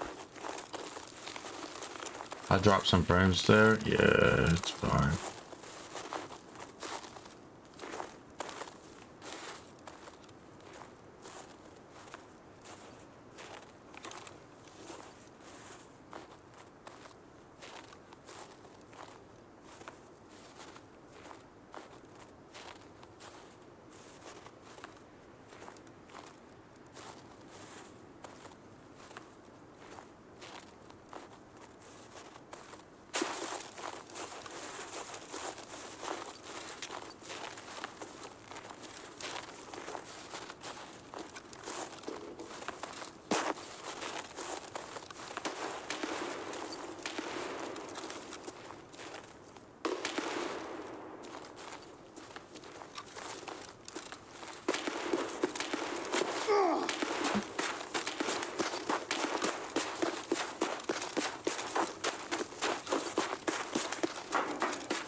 That's got 85581 in it.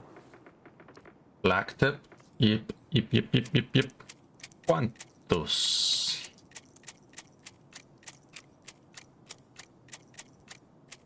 Enough.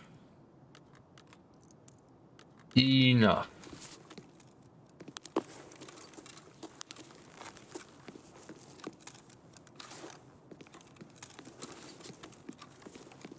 All right, on to the next gas station.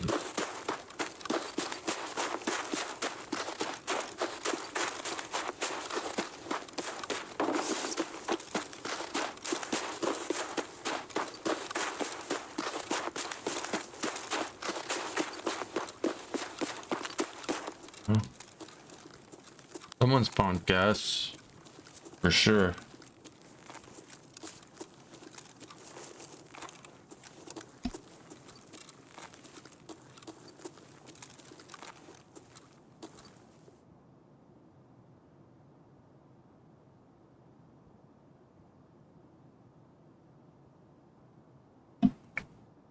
All right, back. Effin.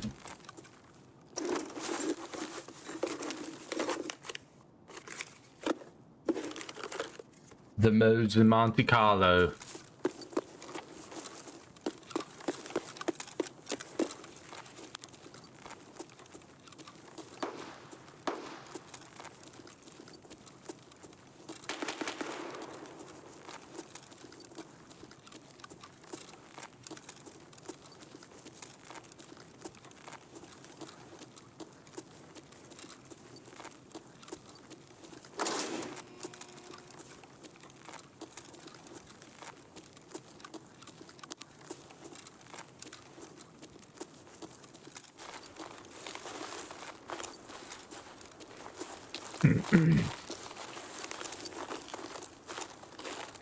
There he was.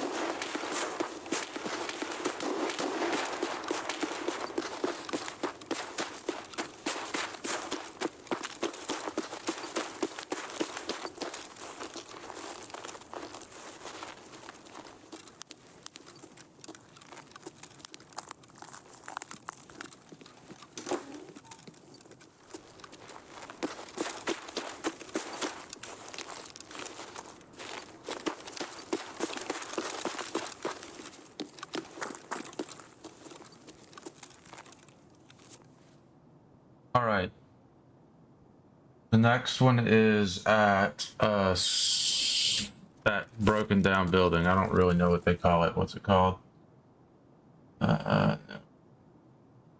Old construction.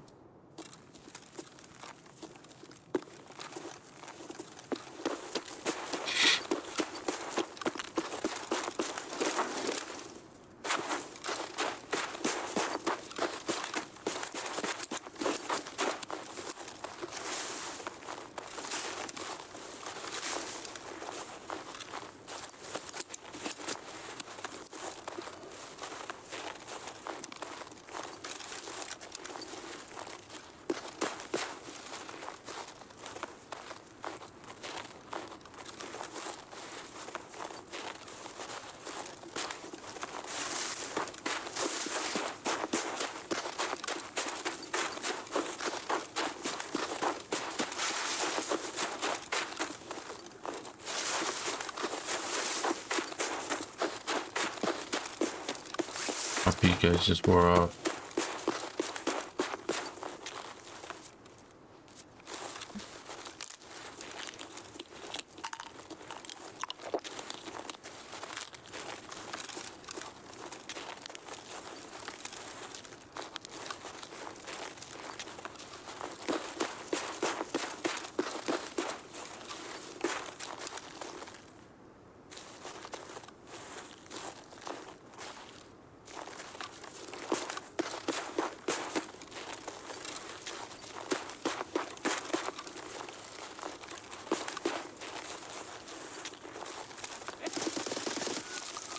На, блядь, ты, сука!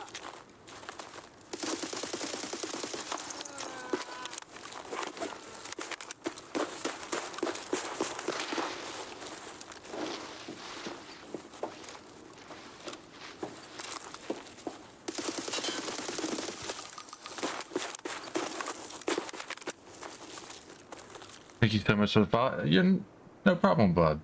No problem. Snow in Tarkov. Yes, we fucking love it. I love it.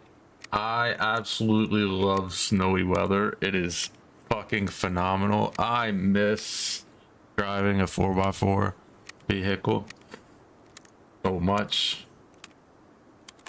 I really need to work on my Forerunner really bad.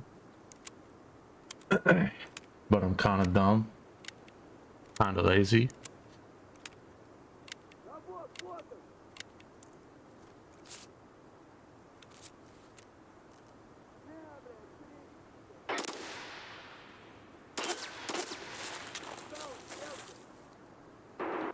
I'm being shot at right now? Is that what's going on? Ain't no way. That scav is shooting at me. He was.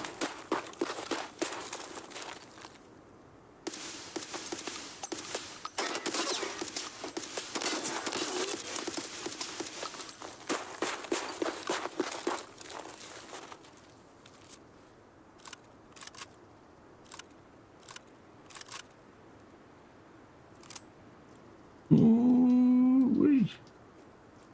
This guy's like a treasure trove of fucking Western gear.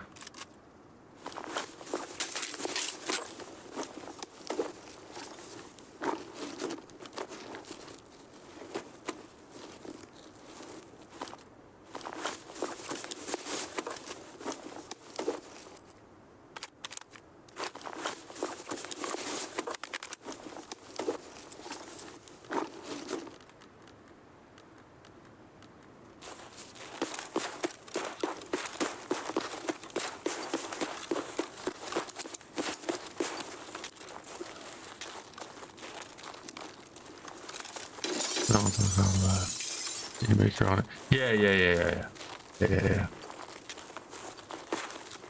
I found a really good picture of the gamma. And just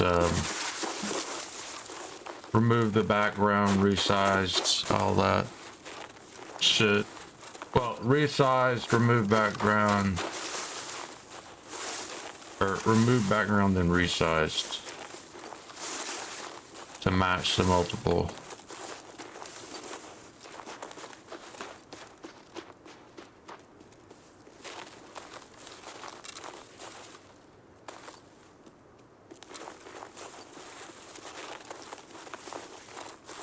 Хуйло, вот хуйло! Нет тебя!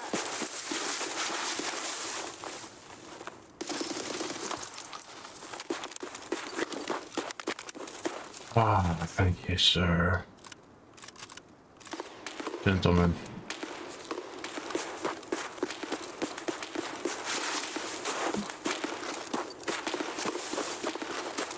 There's something else there.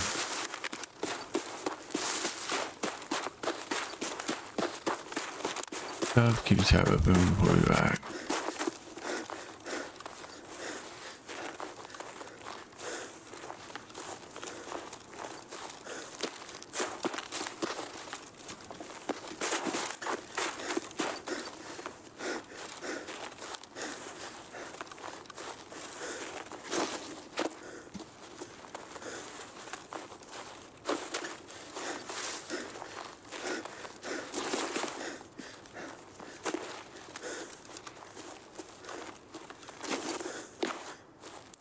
I hate it.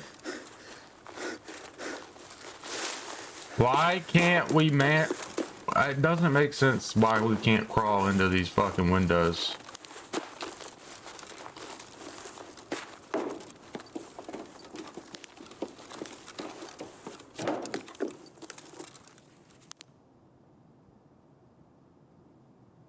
Hello?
Oh, fuck. Давай, мочи! I will. Give me a second. Gotta put my arm back on. You fucking shot me, you piece of trash.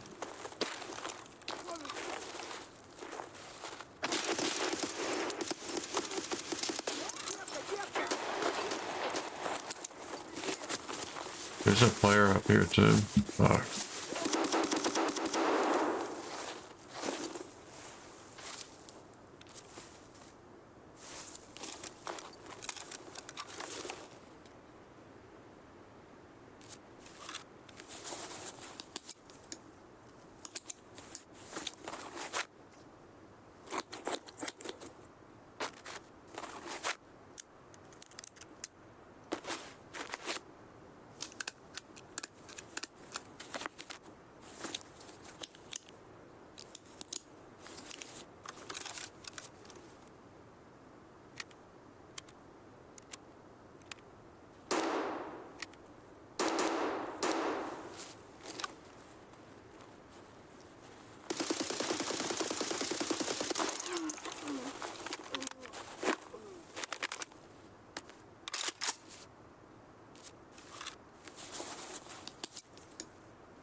Вали!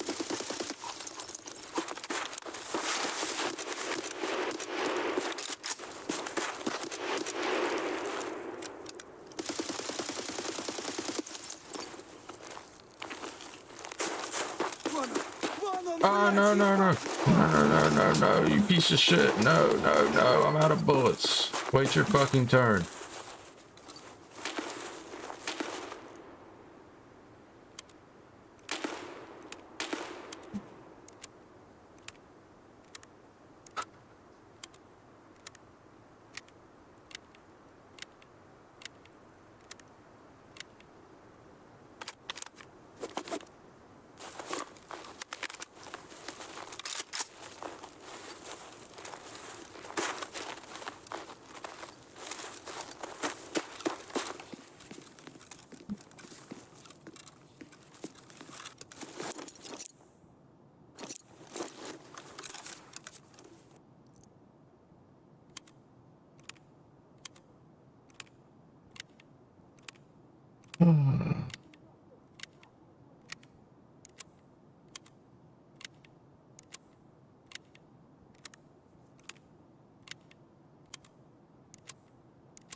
Вон он, сука!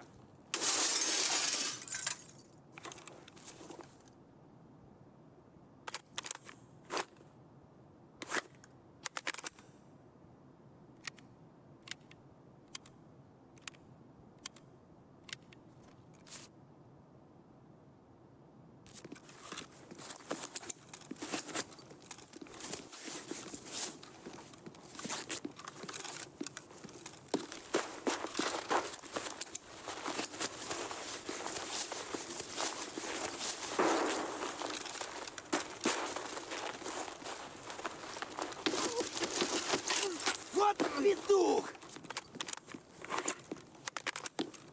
God damn, what is up with all these scabs? I don't have the bullets for this shit. Вон он, сука! Alright, I need to go mark this tank. Вон он, сука! Fuck!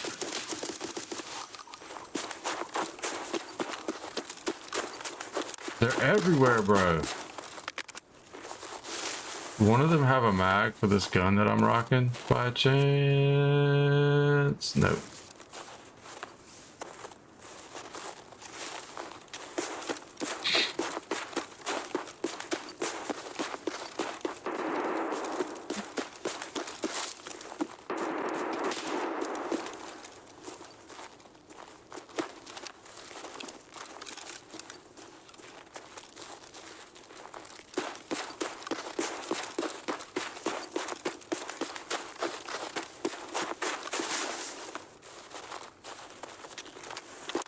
Fewer than half.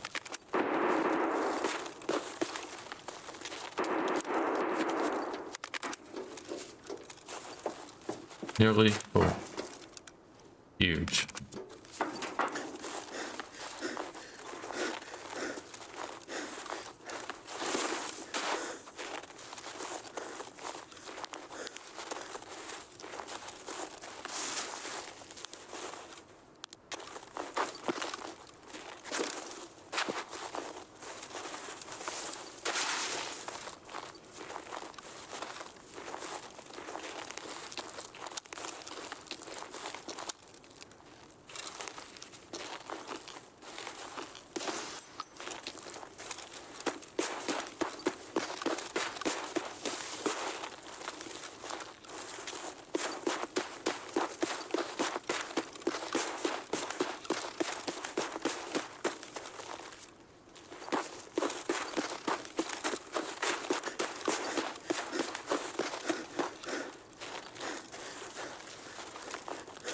EP located.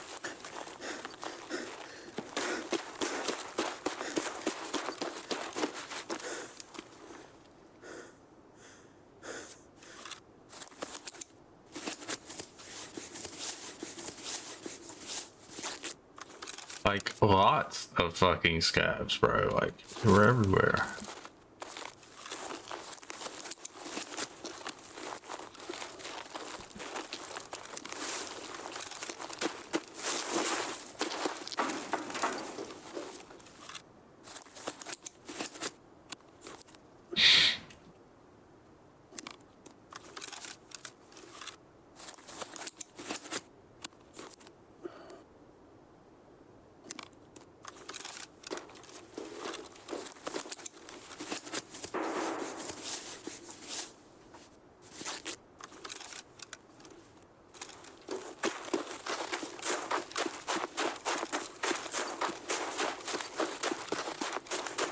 All right, so back.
Служивый!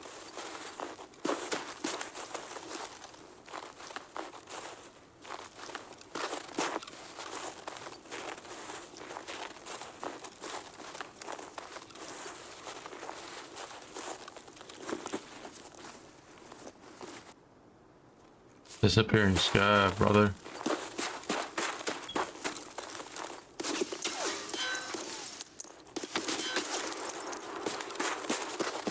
Jesus. Building putting an OT, brother. There's still more bullets in this one, regardless of how many I just shot.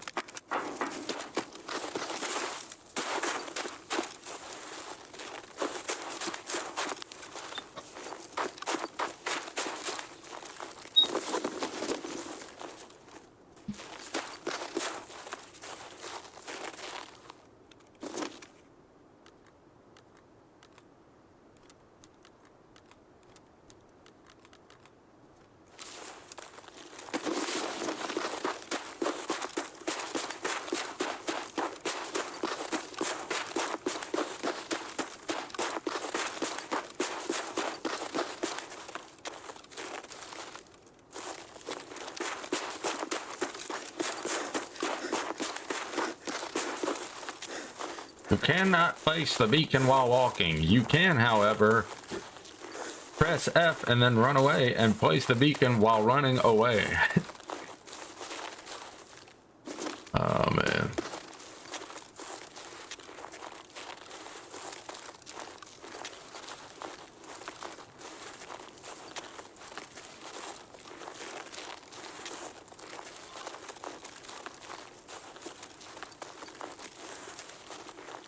W. Stop. Good.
Ah, no.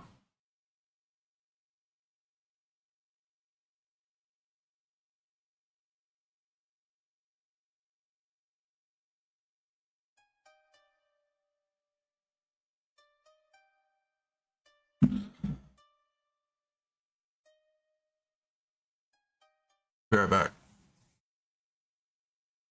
Потерявшийся рыжий, конечно, в конце это прям... You need to quit. Это прям пушка. Он такой ходит, типа вышел, ручки сходил помыть и все.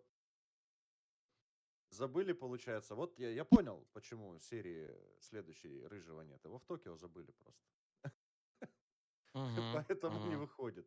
Поэтому не выходит. Ну, да и скоро доедет. Скоро доедет.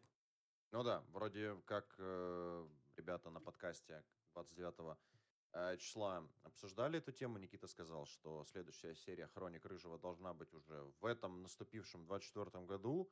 Блин, надо теперь держать же в голове. Это, знаешь, вот тот момент, когда Новый год наступил, а ты все еще, типа, Мгм. вот там продолжаешь писать, там, если надо к дату где-то написать, ты пишешь по привычке еще там 23-й, да?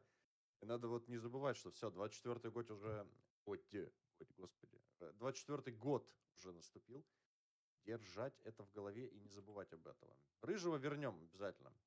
В следующем году. В этом Уже в году. этом. Уже в В этом. В этом, каком да. следующем-то? Уже в этом. И вот Ладно, интересно, а Рыжий-то дальше свое приключение отправился, потому что же там было такого замечательного после? После после Токио? Токио. Куда После там? Токио. Ну куда? Ну обратно на другой конец света получается. У нас же путешествие как? Мы туда, туда, потом опять туда. И вот все логично. И следом ребята полетели в Лас-Вегас на ивент, который называется TwitchCon. TwitchCon Лас-Вегас 2023. Проходил он в очень красивом месте. Собственно, в арену там сыграл. Там, конечно, так как TwitchCon это ивент для стримеров в том числе, поэтому там уже, ну, и зона игровая была подготовлена, и, соответственно, там еще и первый мини-турнир прошел, да, как бы в рамках этого мероприятия.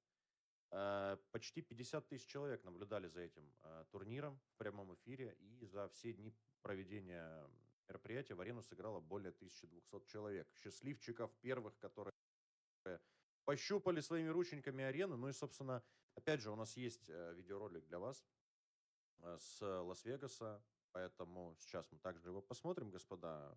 Guys, видео from Las Vegas.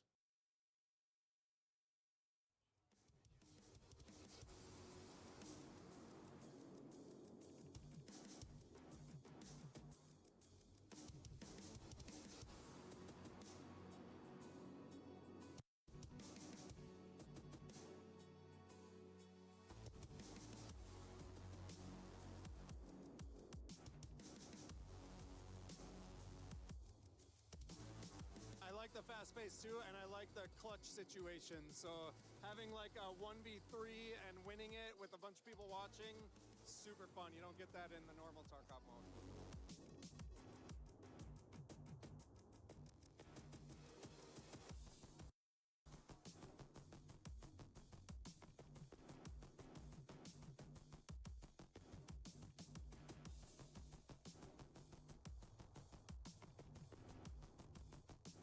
Honestly, like how fast the gameplay was. I mean, it's a lot of excitement, fast-paced, very close quarters combat. Really great. Loved it.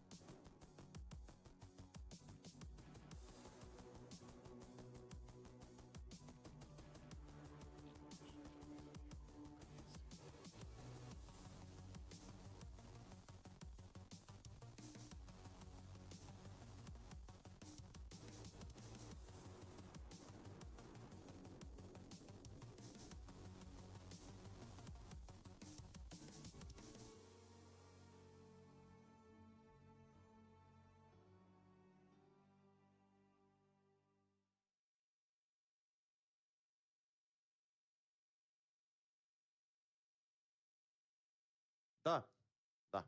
Собственно, вот такое видео с TwitchCon. Я тут немножечко отвлекся на что? Саша? Выяснение секретов. Выяснение Новогодних секретов. секретов. Выяснение новогодних секретов. Вот, возможно, мы расскажем вам этот секрет, возможно, нет. Вот, конечно же, хотелось бы, но, как говорится, да. На этом выставки не закончились, да. После этого у нас была еще одна выставка, по которой, к сожалению, у нас нет видеоряда, но я думаю, что он в ближайшем будущем появится, и уже, там, может, через месяц мы его посмотрим. Это выставка в Санкт-Петербурге. В Санкт-Петербурге прошел закрытый пресс-показ Escape from Tarkov Arena, где собрались российские блогеры, журналисты, киберспортсмены, и у ребят была возможность впервые попробовать игру и пообщаться с разработчиками. На канале Battlestat Games также велась трансляция. Около часа была зона интервью, где участники мероприятия делились впечатлениями о мероприятии, ну и, конечно же, впечатлением о самой игре. И также был шумач, наверное, один из моих любимых шумачей, потому что там уже ребята показывали мастерство арены, показали нам, наконец-таки, кто такая группа зачистки, как она работает, почему она работает, и показали нам новый режим шутаут 2 на 2, 3 на 3. И уже тогда мы с ребятами посмотрели, вот Рто сейчас поделится своим мнением касательно этого режима, и режим действительно очень классный, и я вот этот режим точно отмечаю для себя, как играть вот с ребятами, там, собираться на дни. Очень классно, интересный, потому что, несмотря на то, что ребята играют в этот момент 2 на 2, 3 на 3, ты не сидишь где-то в спектр-моде, ты наблюдаешь за всем, что происходит сверху с трибун. Ты можешь мешать, ты можешь подсказывать, ты можешь ругаться, ты можешь кидаться там, лутом. Ты можешь просто уже в роли игрока, который на самой арене, ликвидировать зрителя, но за это будешь получать штраф. Например, идешь, какой-нибудь друг тебе говорит: да ты играть научись, а ты бэм ему. То есть поэтому мне режим очень понравился, и ждем уже следующий непосредственно. Знаешь, уже не терпится посмотреть, конечно, следующие режимы. Тебе как вот режим, который был как раз-таки, можно сказать, его впервые, да, его заанонсили и показали. Так еще и локация, кстати, стадион. Вот как мы о ней забываем, уже сидим как у день и забыли, что на этом мероприятии мы впервые еще увидели локацию стадион. Да? Нет, режим на самом деле очень классный. Да, ну, мы увидели и стадион в том числе. Кстати, там действительно мы с тобой не сказали, что на разных выставках показывали, ну, иногда и новые карты, то есть те, которые мы не видели до этого. А то же самое было с лесом. Мы прям сидели, там, помнишь, ждали лес, а покажут ли лесную карту. Вот хочется лес, и потом, да, ее заанонсили, продемонстрировали. По поводу режима, ты правильно абсолютно сказал. Тот факт, что можно вот юзать вот эту иммерсивность, типа, Alright. если это так называется, то есть походить по этим трибунам. Of course, it's in fucking Russian.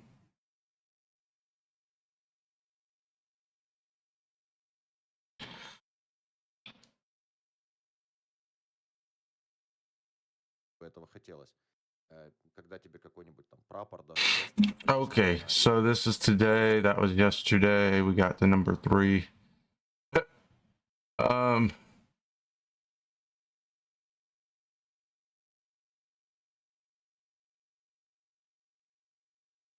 знаешь, то есть не просто это типа как там игра какая-то. Ну, это так, чисто, знаешь, эти влажные мечты, короче.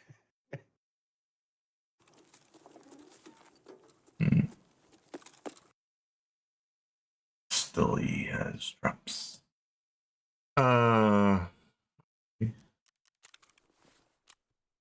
Let's get our shit together real quick. Yeah, for all of our drops, we got that goddamn backpack. That's what we got for our drop.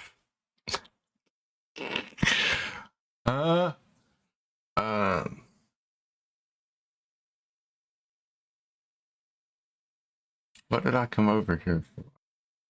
I don't remember.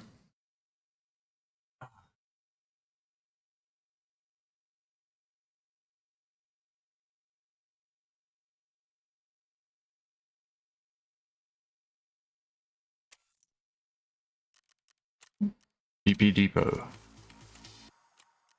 Bad rep evidence. Bunker. I hate.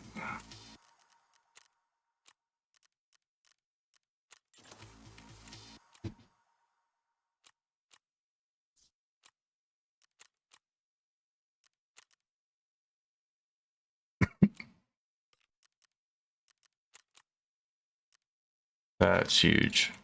That's a lot of M80, brother. What in the tarnation? Ushanka Scabash Shotguns Customs. Okay.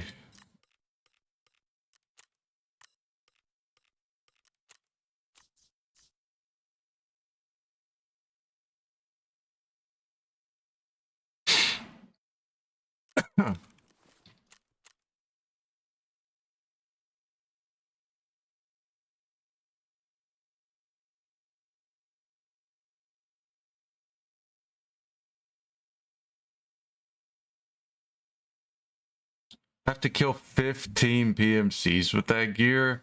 That seems a bit excessive.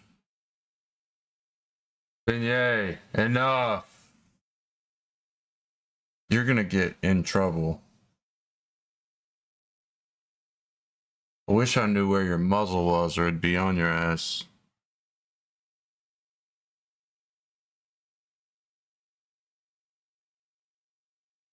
Uh,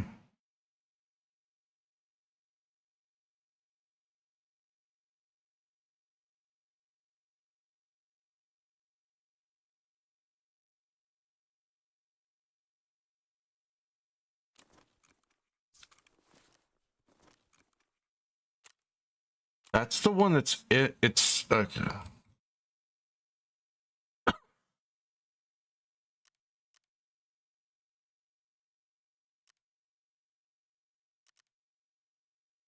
Bit steep in it, guys. No, you don't think so? You don't think that's a bit excessive, guys?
I need to sell some stuff, but like, I don't fucking feel like it.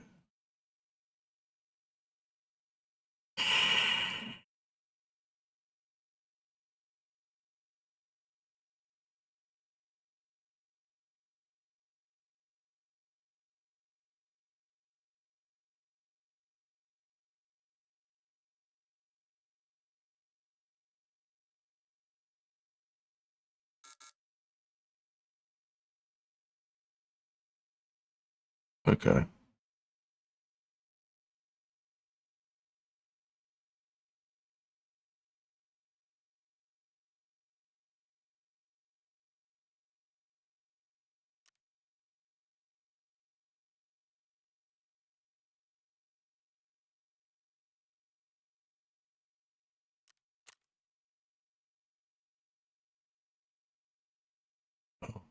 It usually kicks me out of the game.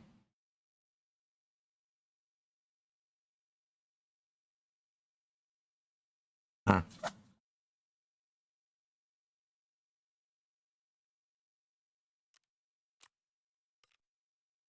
You can be proud of yourself. Oh, trust me, I am not proud of myself for anything.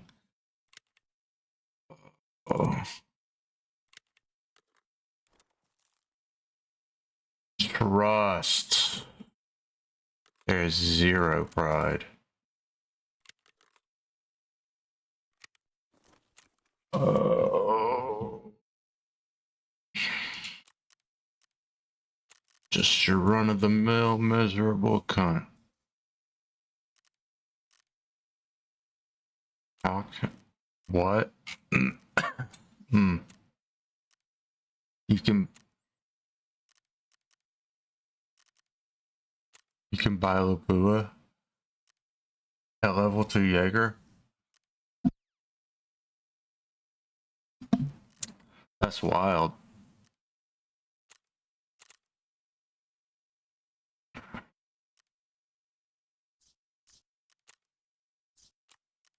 I need bullets.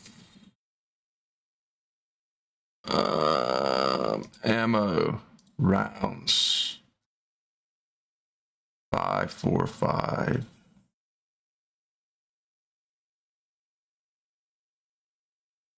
What about PP?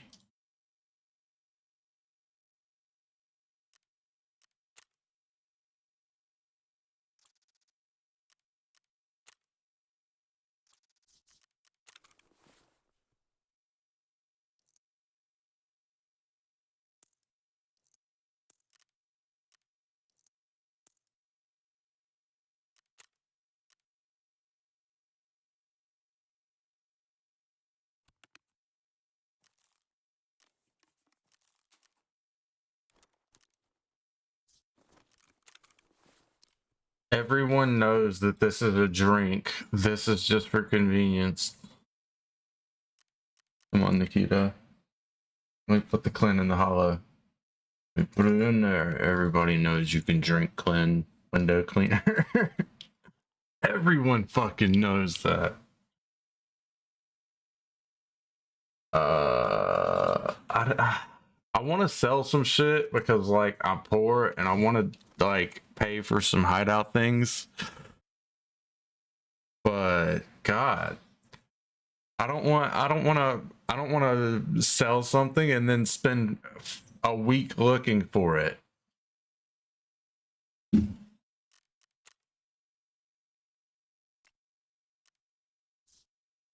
That's fucking dumb. Also, how does I guess you have to upgrade the lighting, right?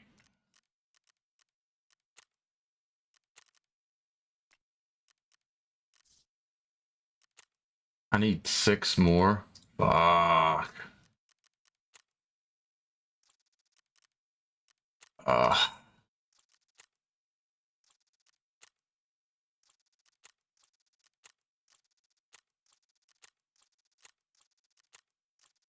That's 4.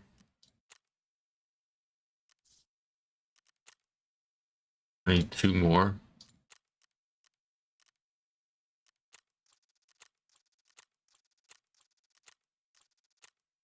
Oh my god. You're costing me rubles, you fucking robot piece of shit.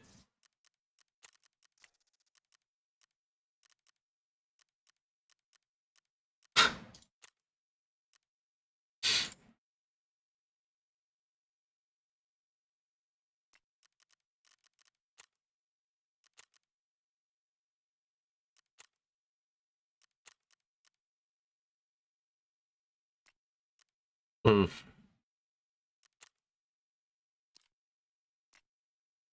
Oof. That is tough, brother.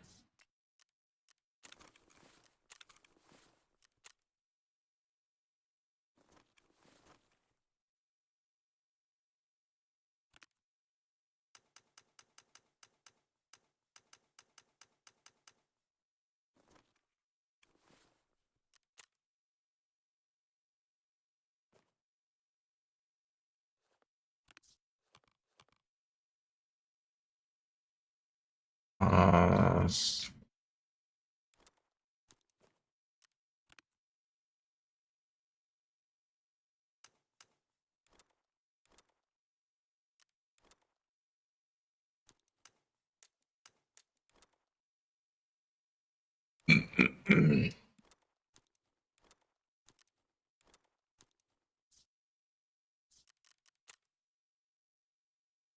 think we have enough of these masks to turn in for Punisher, like off rip.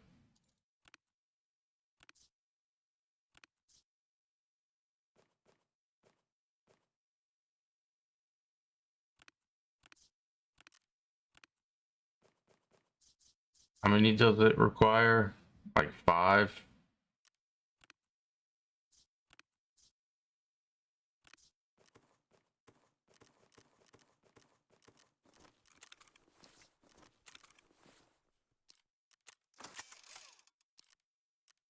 93. Good enough. I really should fix these.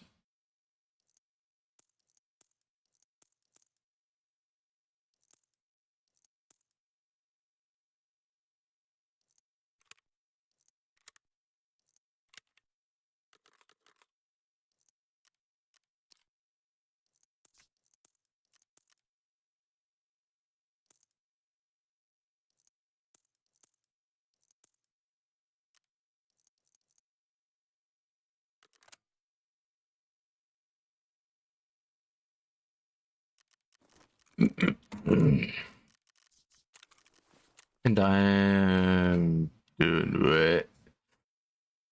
I need to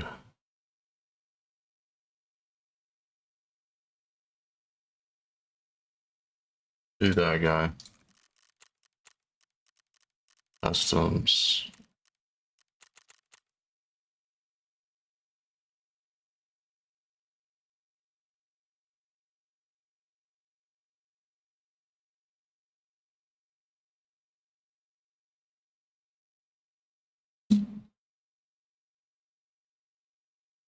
Стрелу.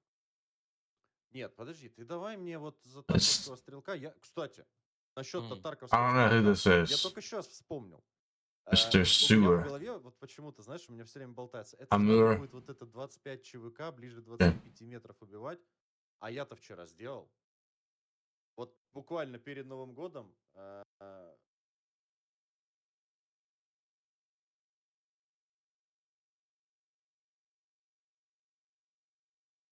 Fair enough, sir. He's picking up brush from the ground around him to make his patterns.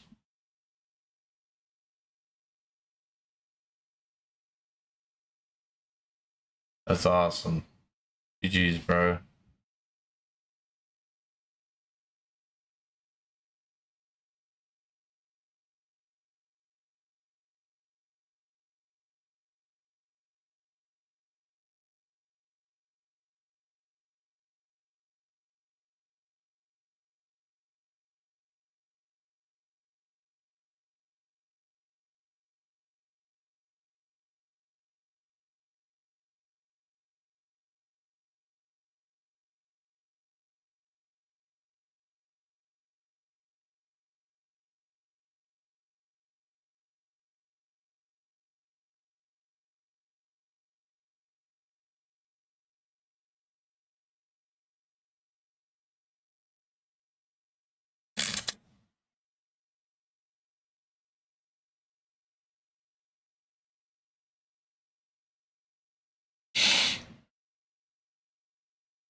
The L85 Alpha 1. You have a giggle, mate. That's what you get, blood. Boom.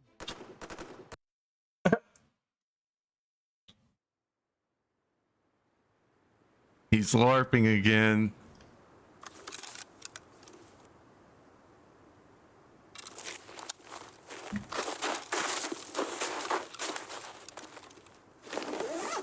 This time is one of Z guys.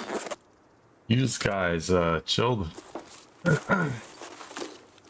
Right, so I'm going to this way.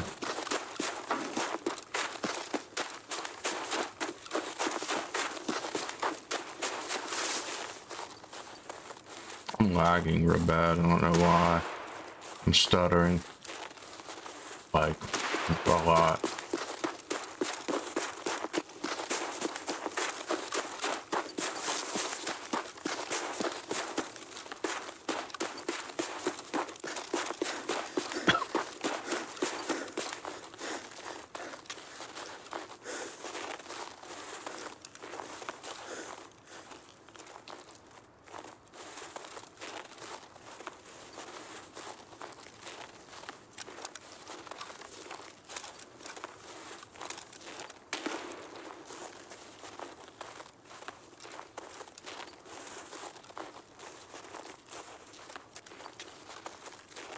Get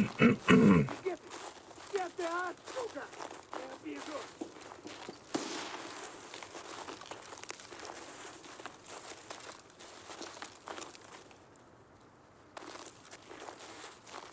Служивый!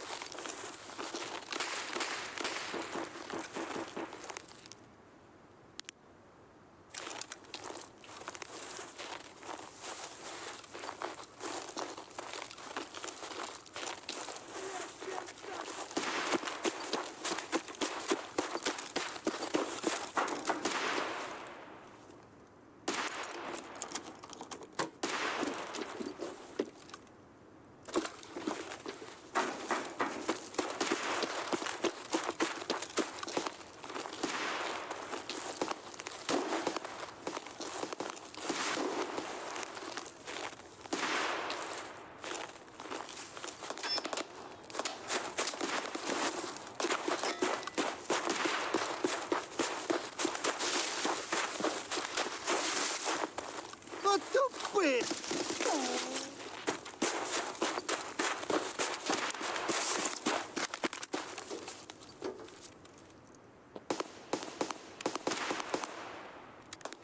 Got our quest item. We got out of there. We're now in a lower traffic area. Huge W's.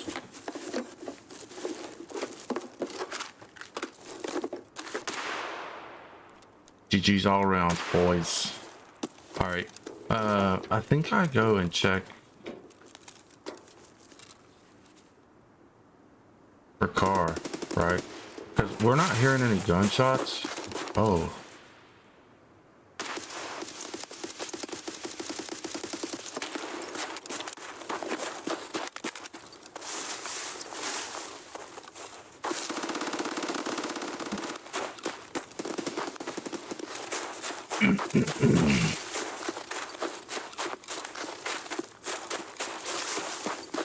This is open.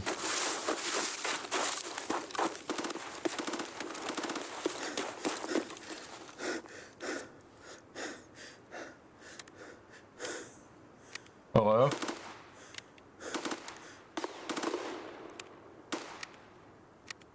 Hello?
.2 scav reps. Huge.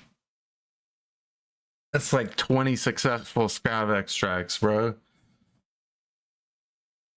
The sheer amount of time you save using those car extracts is insane.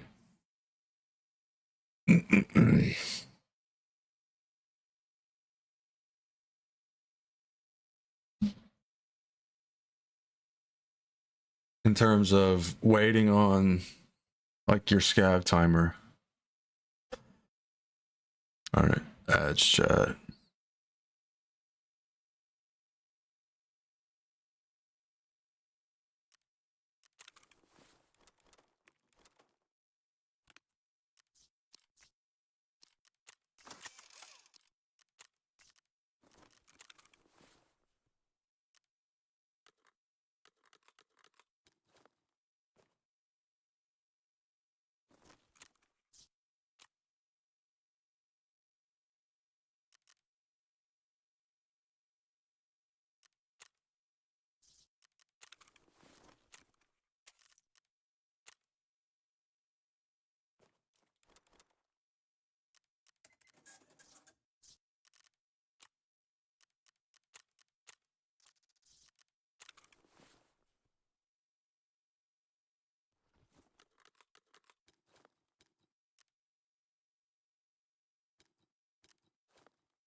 He wants me to. Yeah, there it is.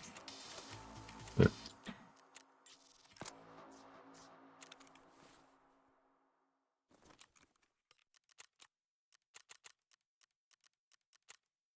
Can I craft those? We gotta go to woods to find those, right?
A pillbox does not fit inside of a pillbox.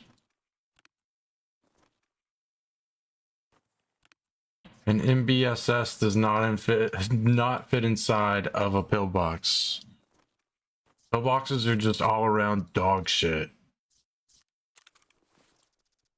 Got you.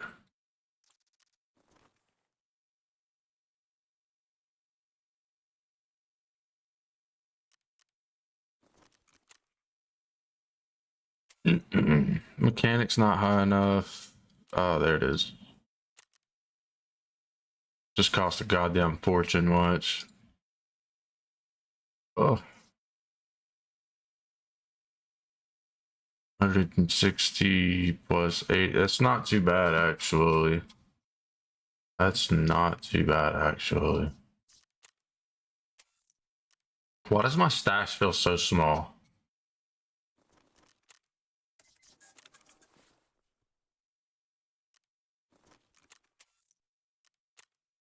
I don't know why, but my stash feels super small.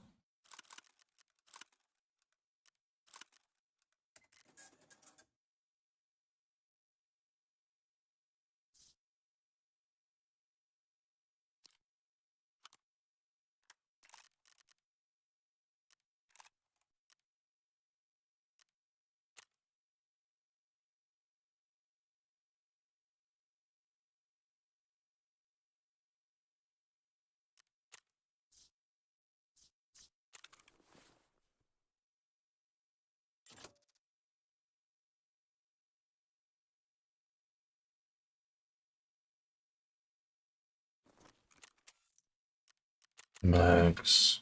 I don't need these.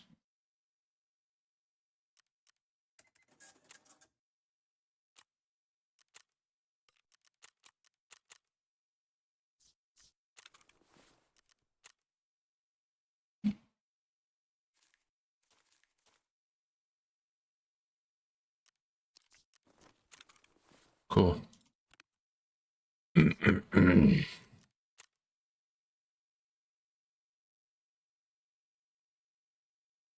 This has to be an MP series shotgun as well, right? Yeah.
Uh,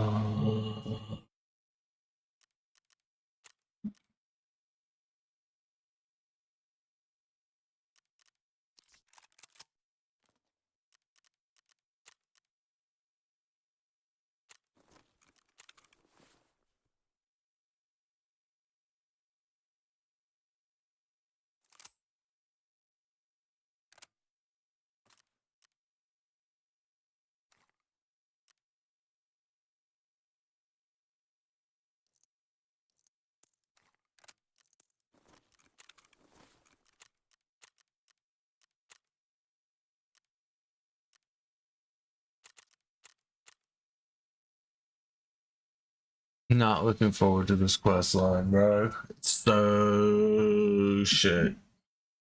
15 players with fucking shotguns. And we're gonna run out of flechette, and then all we have is fucking. Well, then we have the BMP. We have the 50 cal. But once we run out of the bullets that we have right now, like, dude, we're gonna be hurting, bro. Like, the shotguns are not good. Shotguns are not good.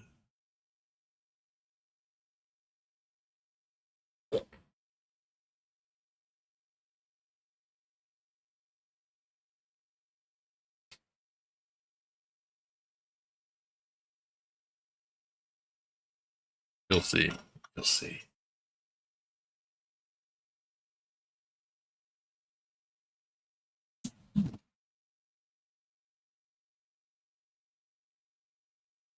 We're gonna die a lot.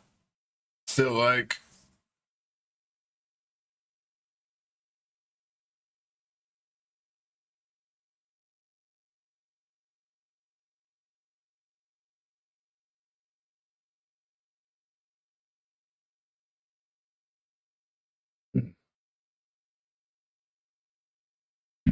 Protect chat.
That's not how that works, but alright.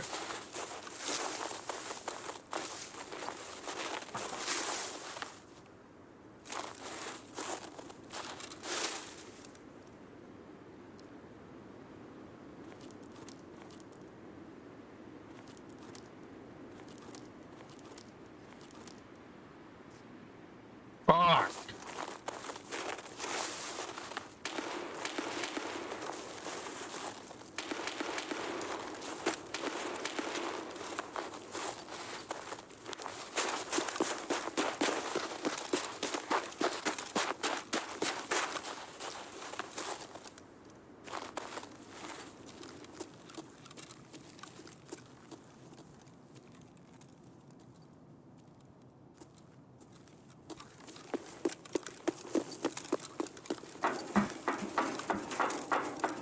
Someone's here.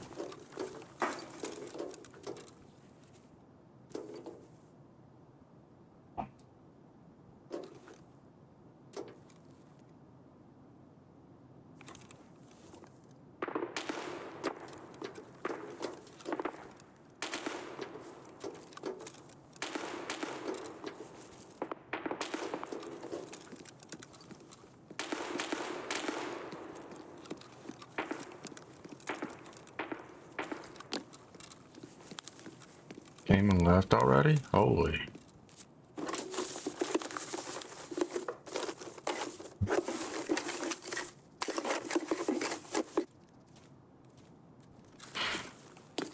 Just needed that fucking package, didn't you, brother?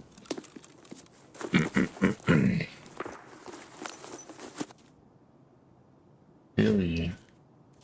I feel you, brother man.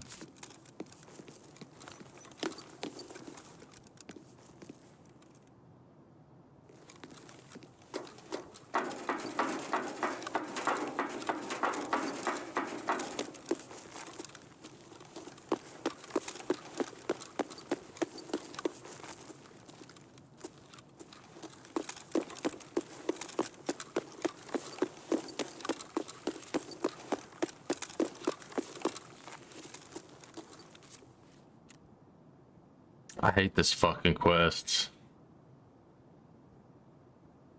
So bad. So bad.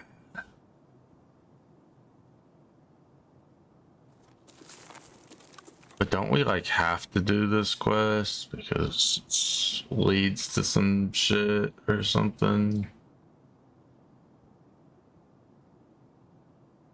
Isn't it like a major quest in this?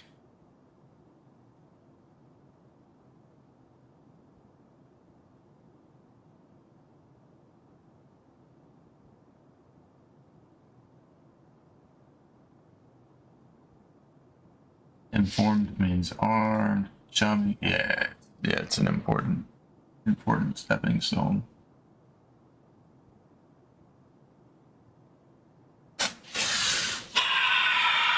Annoying.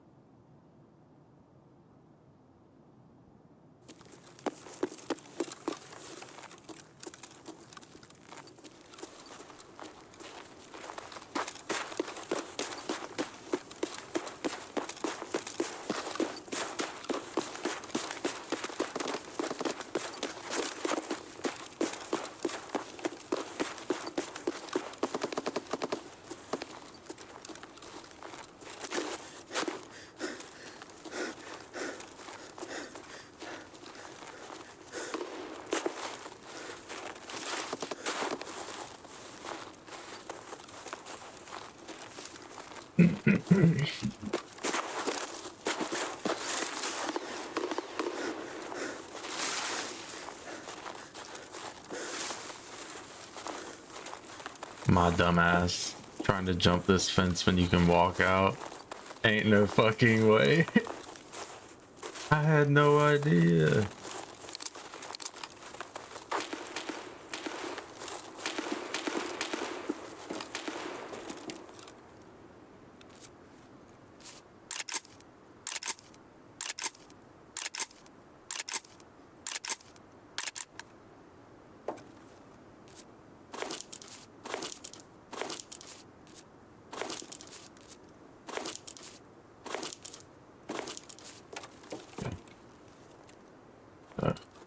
This is what we're gonna do.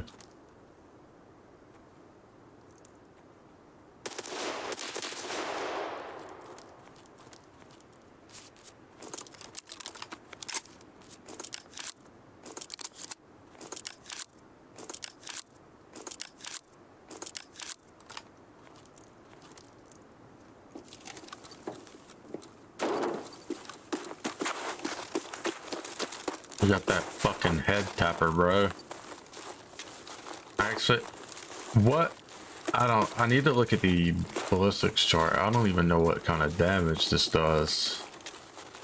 Can I shoot people like in the thorax and kill them?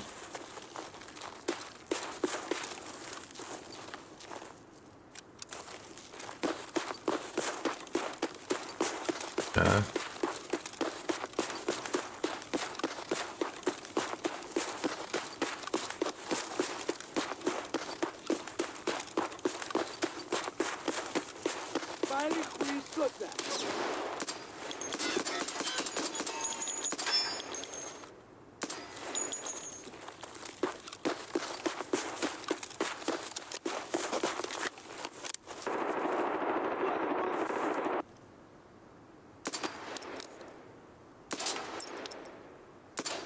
Oh, he died.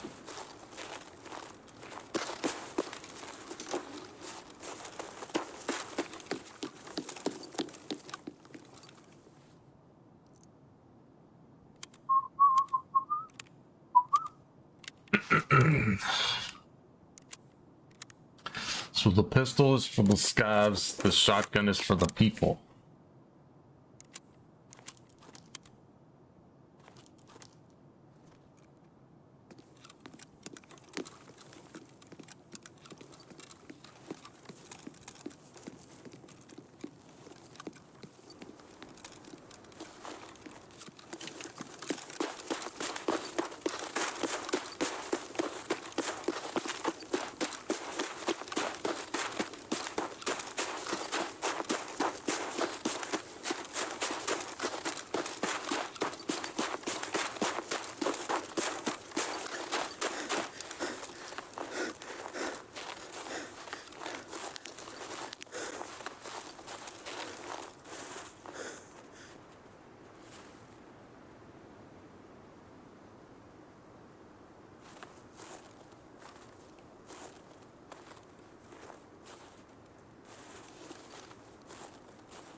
That's a player.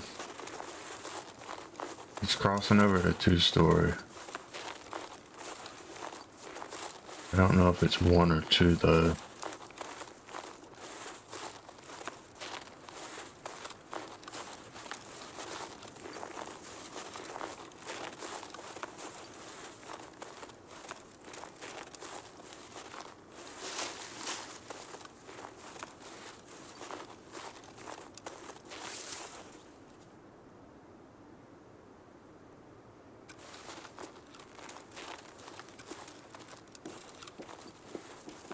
Пошел нахер. Да ладно, шучу, пока.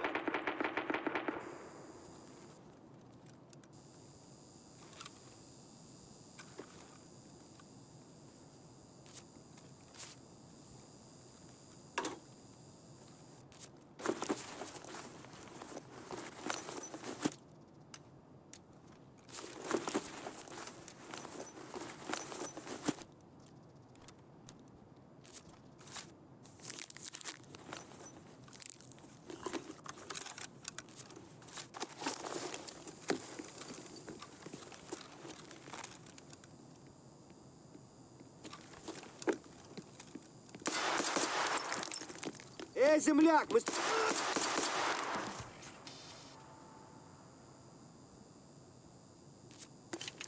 Santa Claus. Come here, Santa. I'm gonna kill you.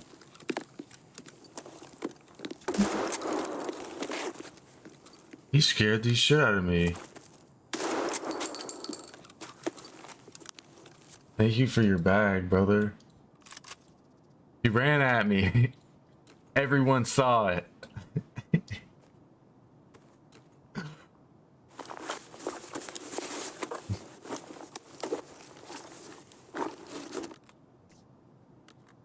Santa Claus jump scared me.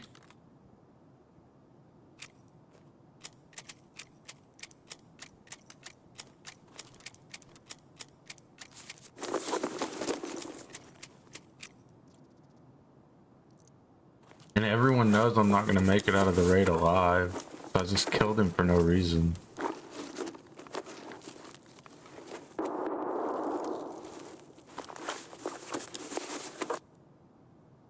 Holy dog water. My god. I did kill him for no reason. Holy shit. Maybe they'll think I'm him. Bitch, I'm him, quit playing.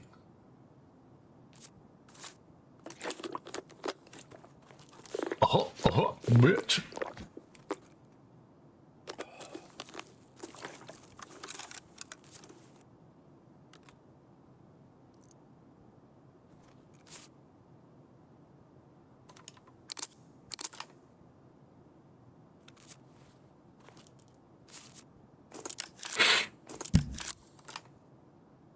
About half.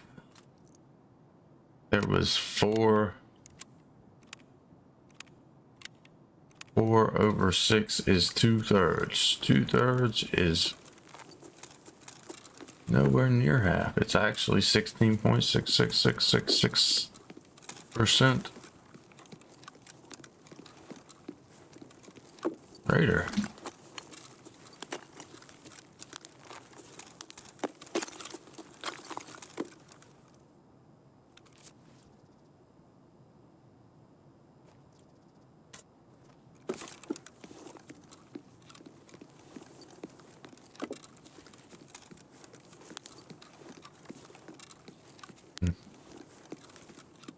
Car gone? Car's not here.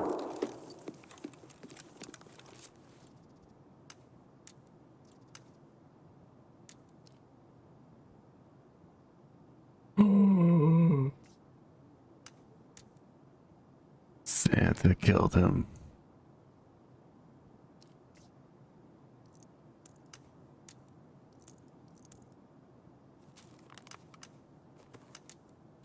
We're keeping it just because Santa killed him.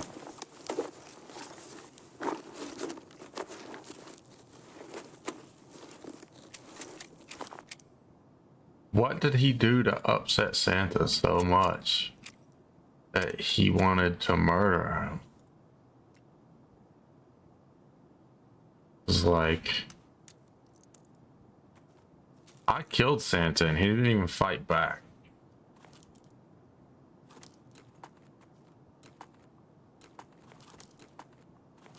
That can't go there.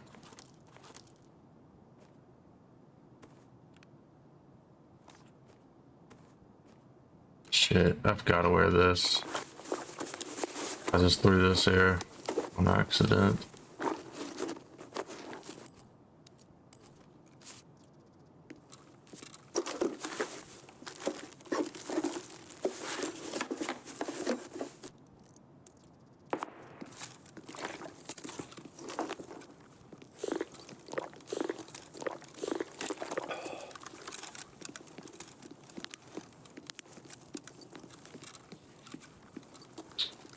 Imagine dying to Santa Claus, bro. That's wild as fuck.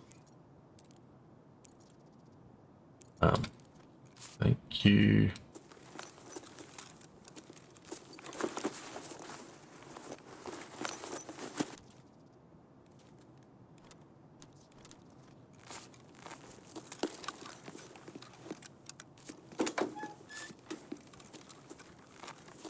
Don't mind me. I'm just getting murdered by Santa Claus. I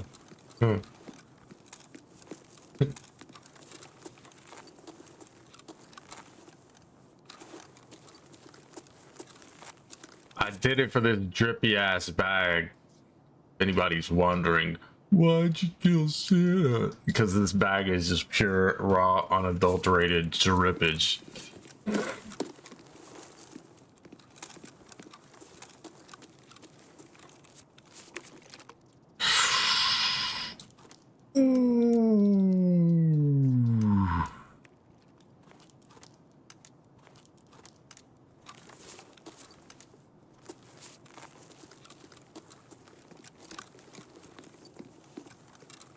Can't believe he killed an innocent scab like that.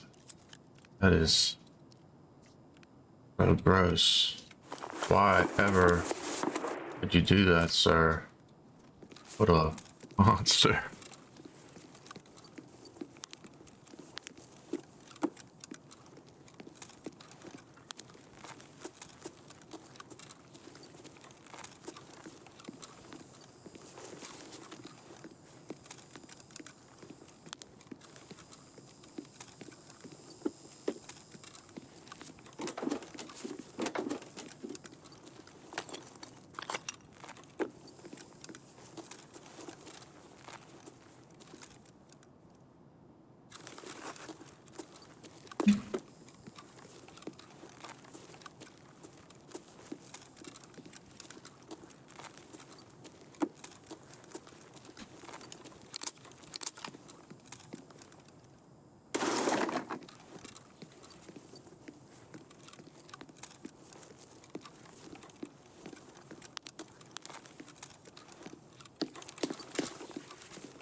He was not the only one that was shooting at me.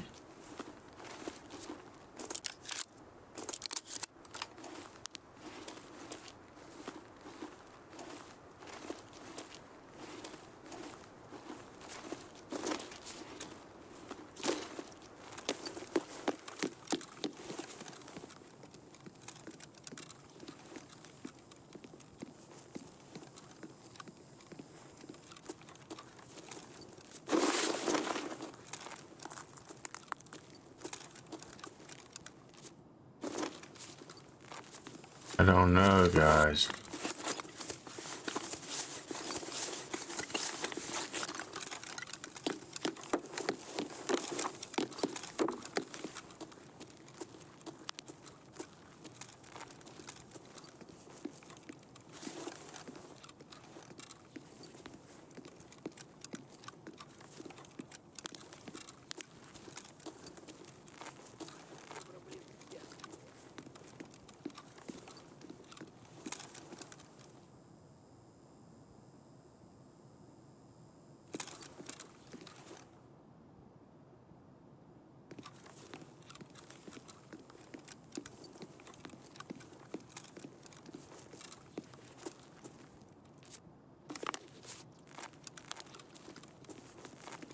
Вот он!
Hold up. Where did I drop bag?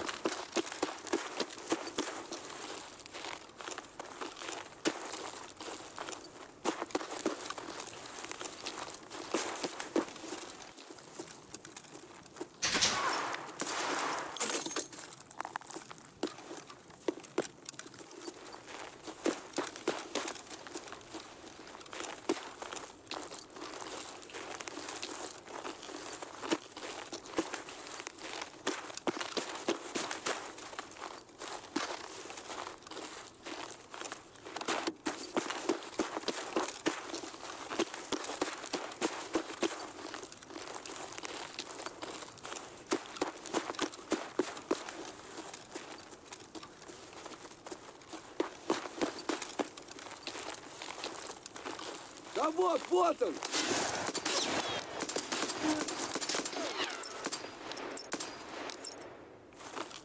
Where's my goddamn bag?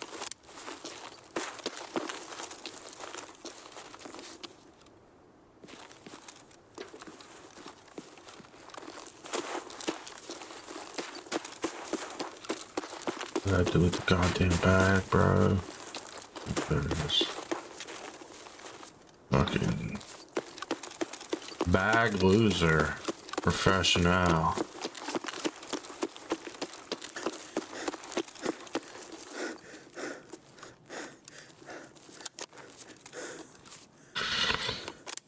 Oh no.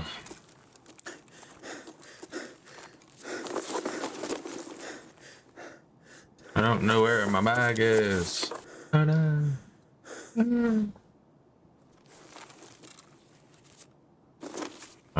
This needs to be down here. Where's that? That there. Da-da-da-da-da.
This 11 is open, right? Yeah, 11. We are going 11.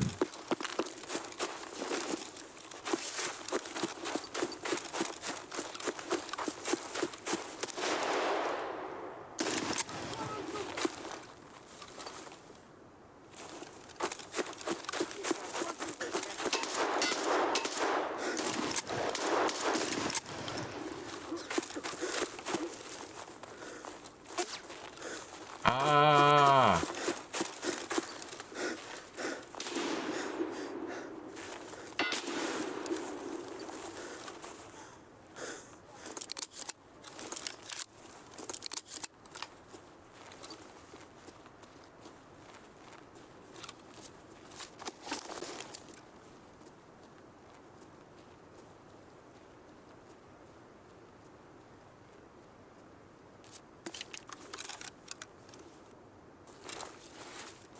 I don't know where this scab is.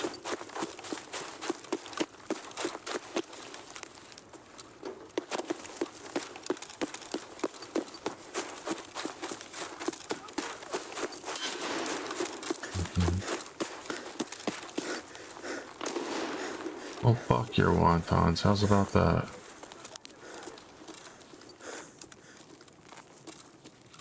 Pissing your wontons, bitch.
Oh no!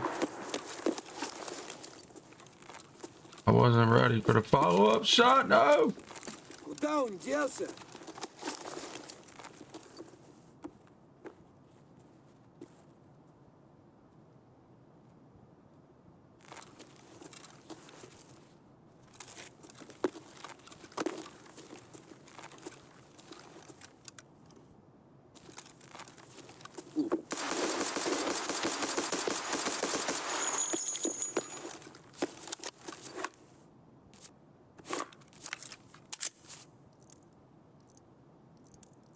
He ate all of those.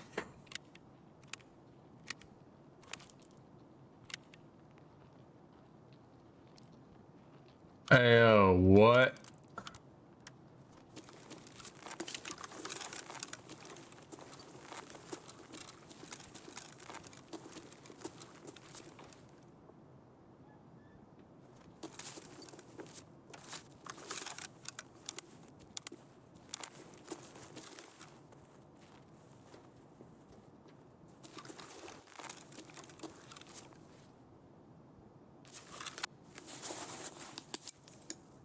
Dude. Ew.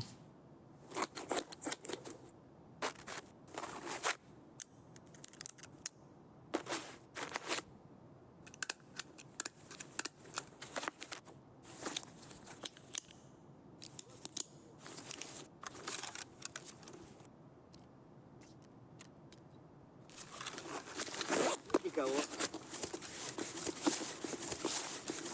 Fucking terror group.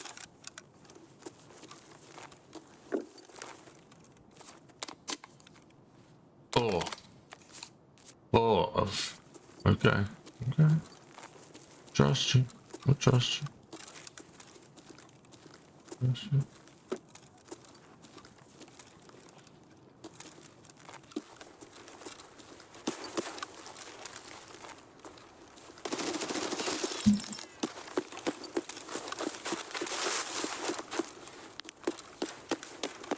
Keep up, nerd.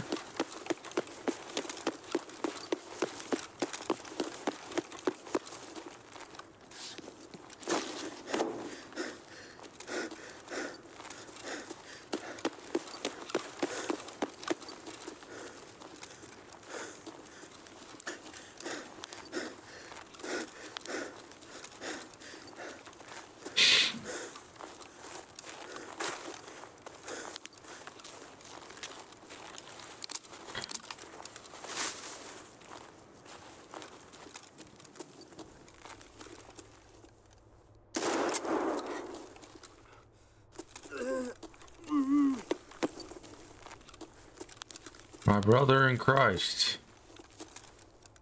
What are you doing here?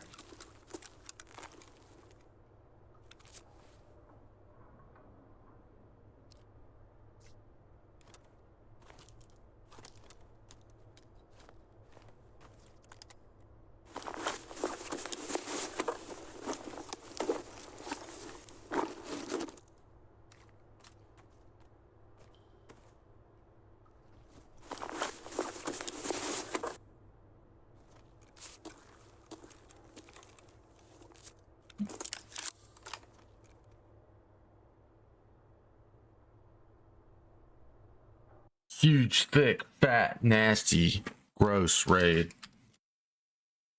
Not really. He just literally walked around the entire time and saw 0 fucking people.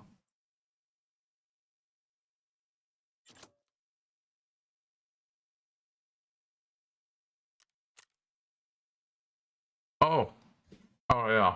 Yeah. Not a real boss.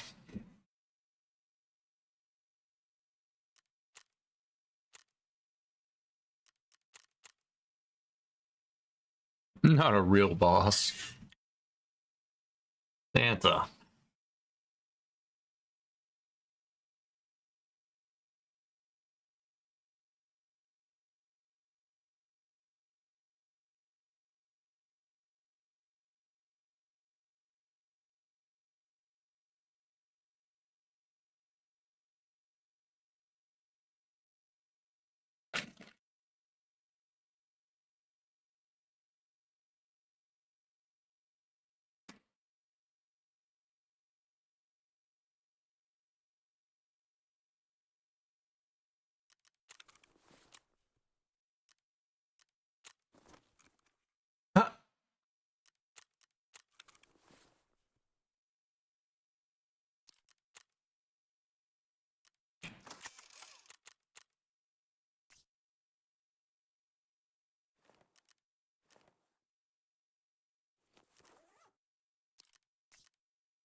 Your Christmas tree is ready to be built. Okay.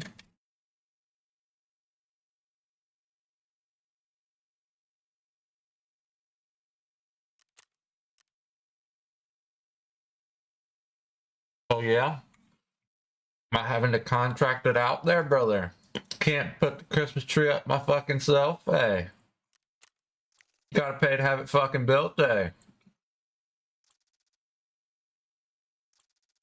Pathetic.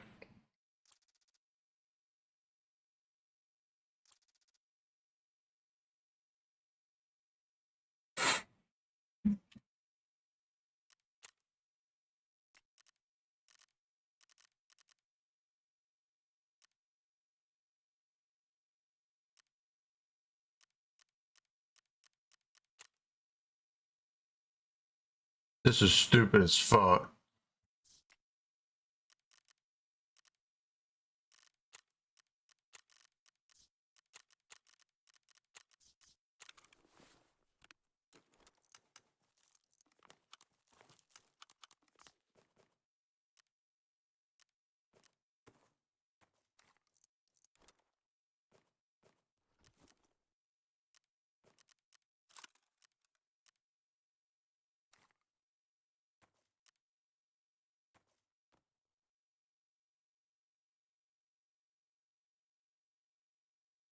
Okay, so that's it on those. I need Glock mag.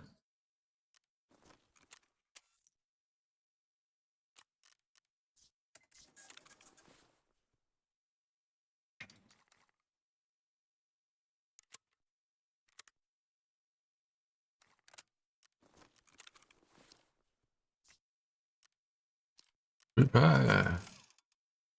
Hey.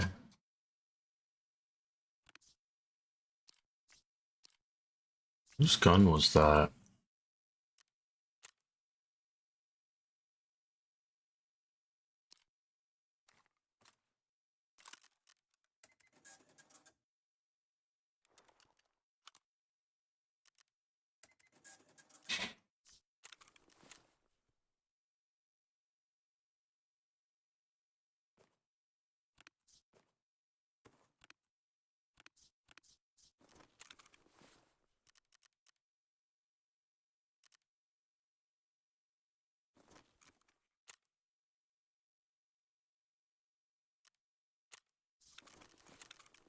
Give me your fucking rubles, people. Give ruble. Give them here. They're mine now.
got any MP133s, like the shotguns? Let me know if you find any.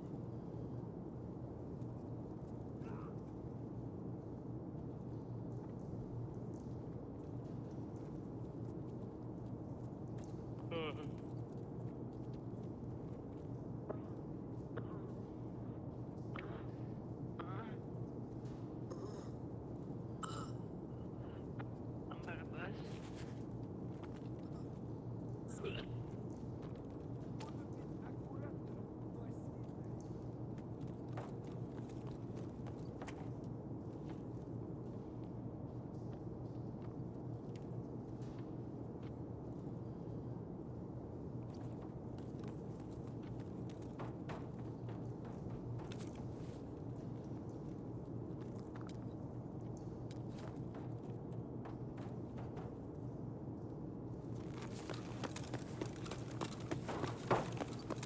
Сука, ёбнули нашу. А вот тут друган мой бывал точно. Hello.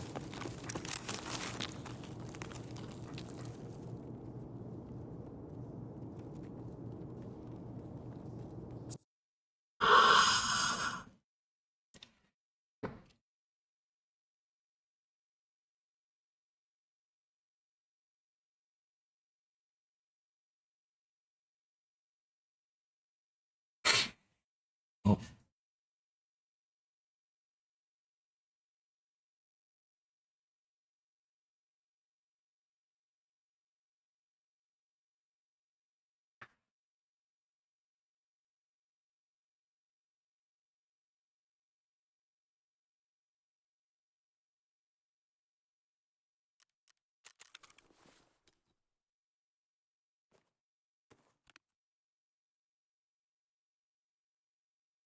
Okay, brother.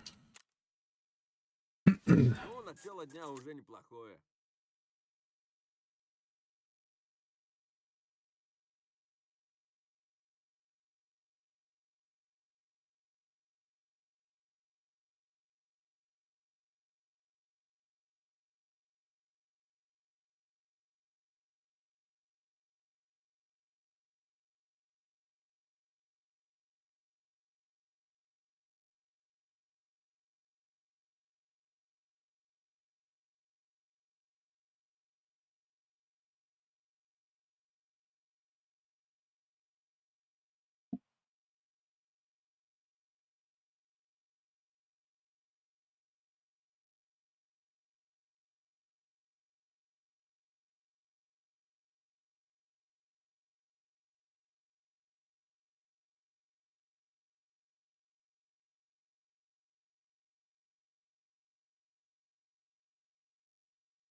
We wear those, it's fine. Keep it.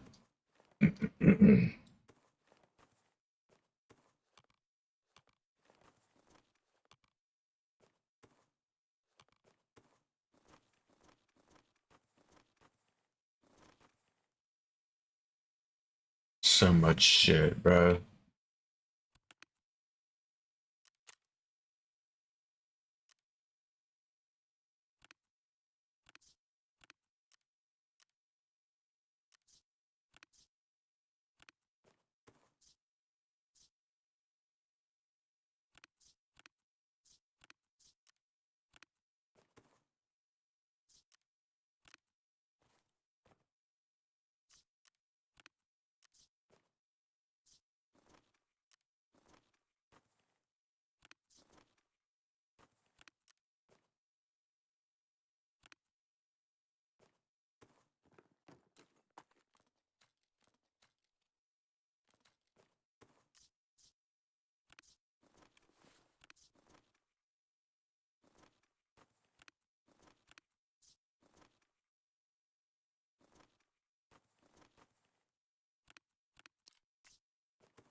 It doesn't really need to be.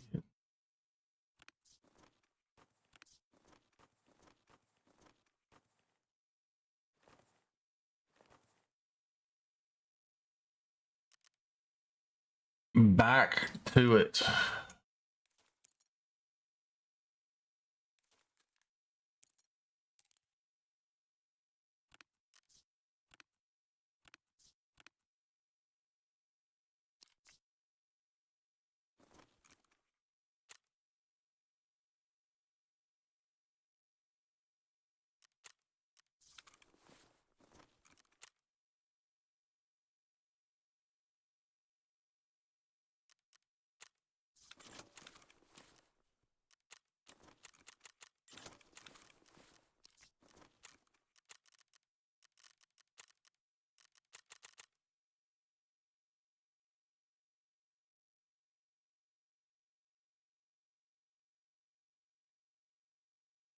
I don't need this backpack, but we're gonna carry it anyway.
Should be able to make 6 hours today. Not sure about 8 straight. I'll have to go to the store. I might leave stream up on a video or something and go to the store.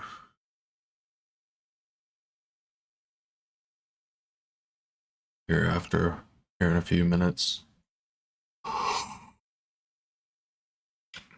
Here after a while.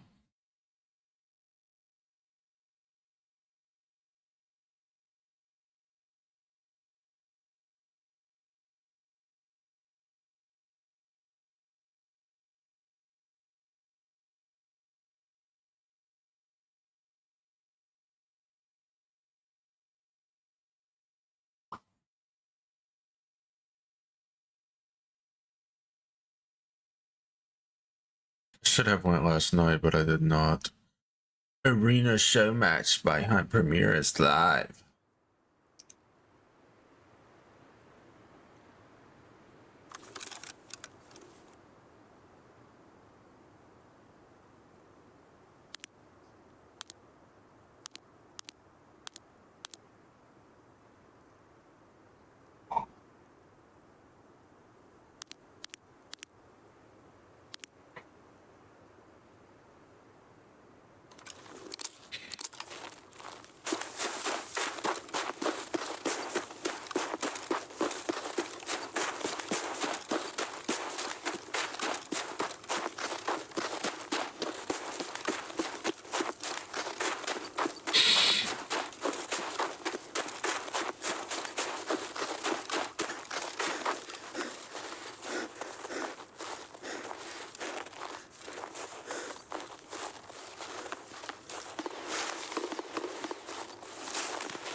I don't remember those giant fucking pipes up there next to them.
Thought for sure I hit him with the last one.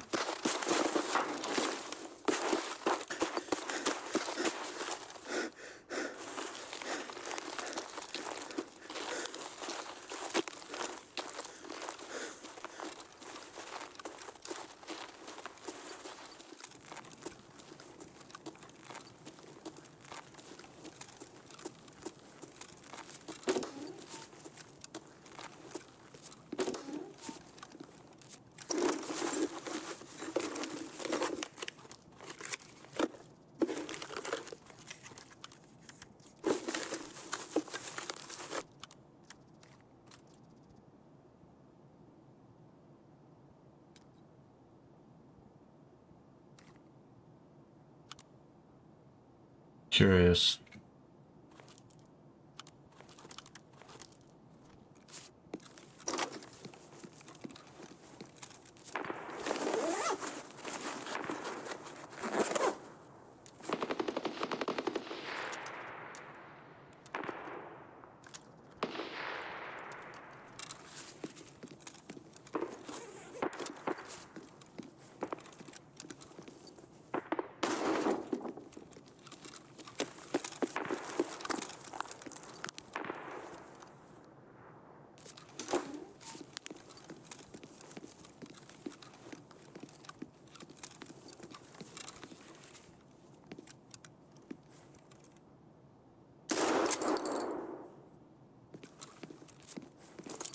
Crumpled your bitch ass.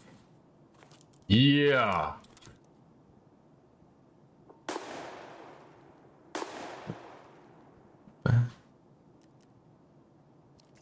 My bad, bro.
would a scav be all the way back here? That scared the shit out of me, brother.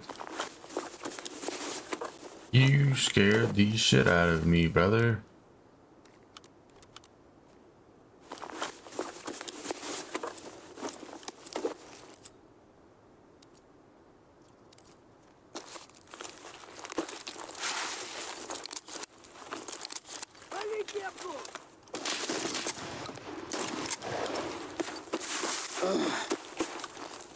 Damn.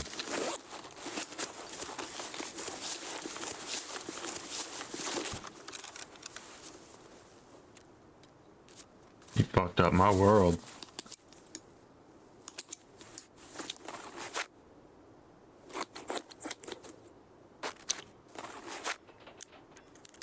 Bad chat.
Ты хмырь! Вот он!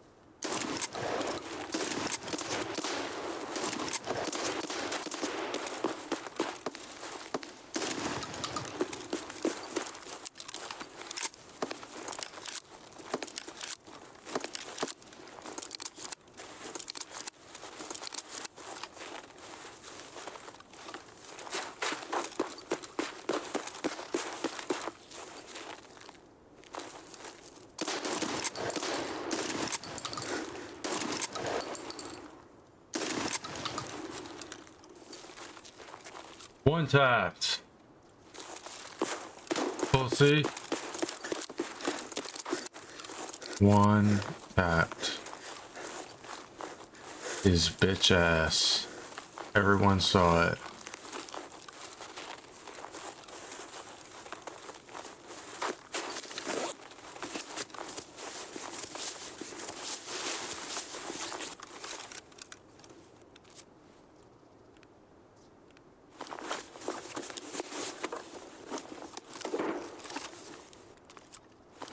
You got something to eat there, homie? Oh, fuck.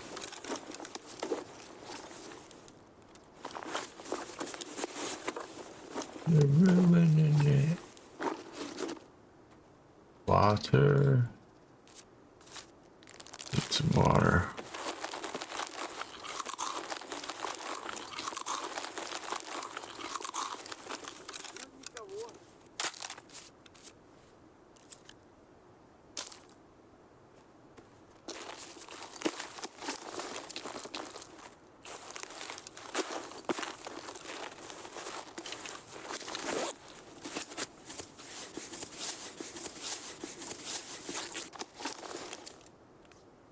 А вот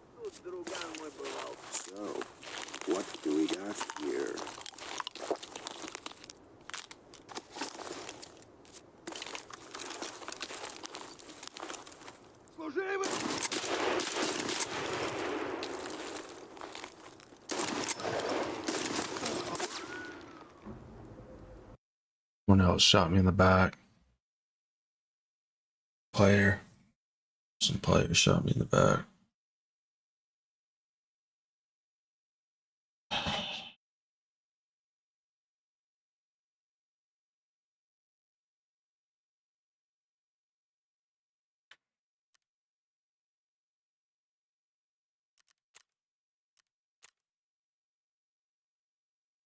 Okay. He shot me in the face, but he was behind me.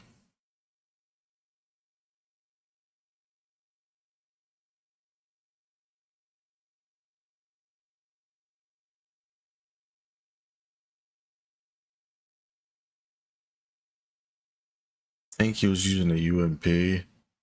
Match 45.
Get to go to the best map in the game.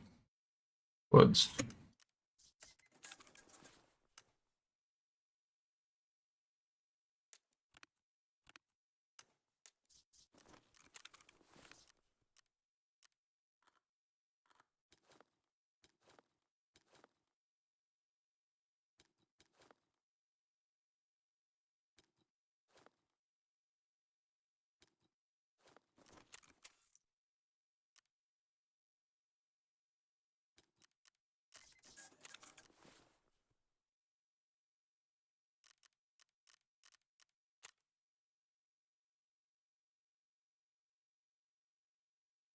Quest is so dog shit. I hate it. Hate it. For one, the shotguns are absolute fucking garbage.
Alright, no PKs can be used. I need some ears from here.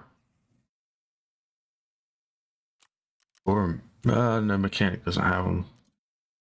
I'd have to buy them off of the flea, and I'm not paying. Don't feel like it. Where did they go?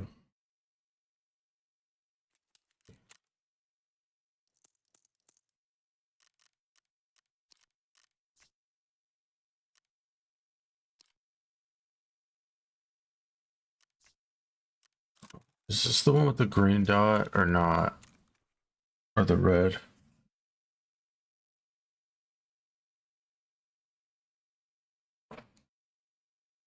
Should be red. I don't like the green one.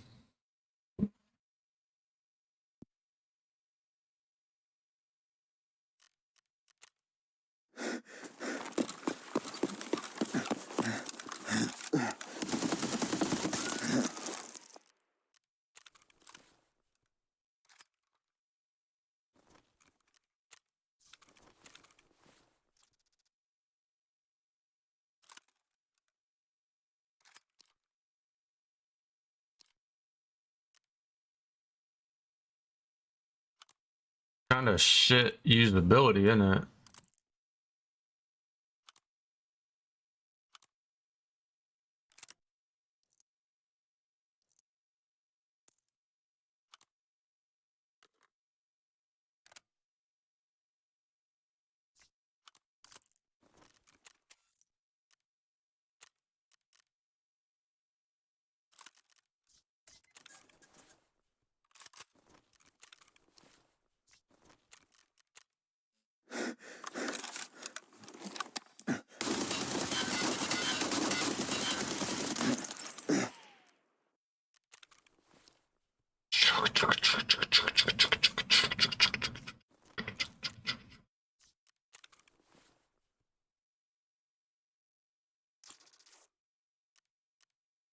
Alright, so 3 scavs, no meds. On woods.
I need green pants on my character.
course.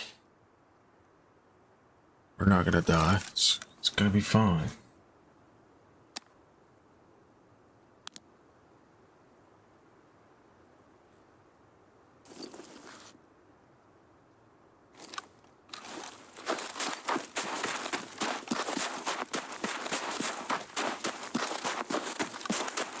Maybe I should have bought a Valde or something.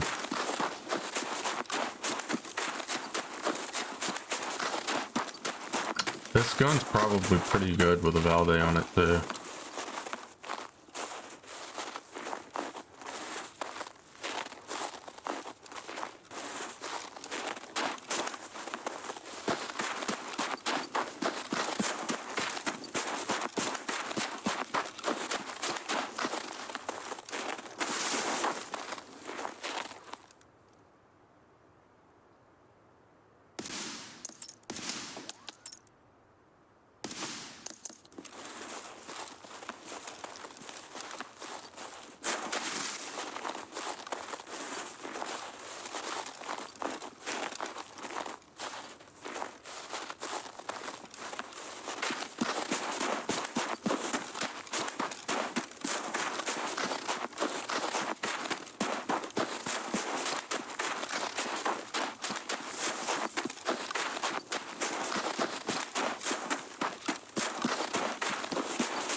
There was 2 players. I don't know why they didn't shoot me immediately. I don't fucking know. That was just weird. Weird. Weird.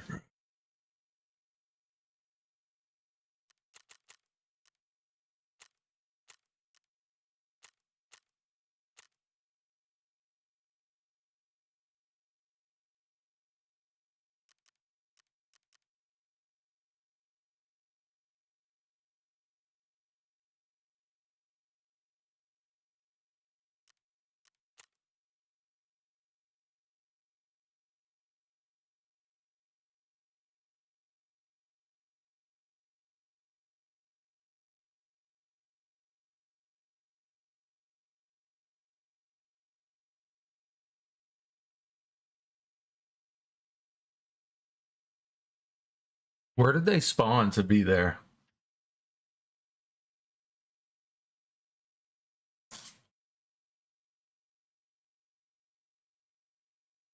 Hi, Frank George here. No one cares, Frank.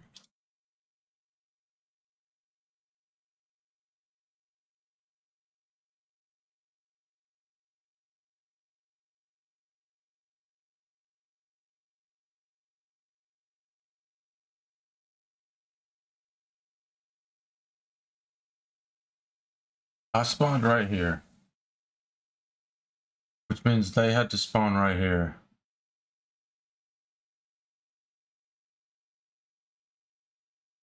Or here and sprint.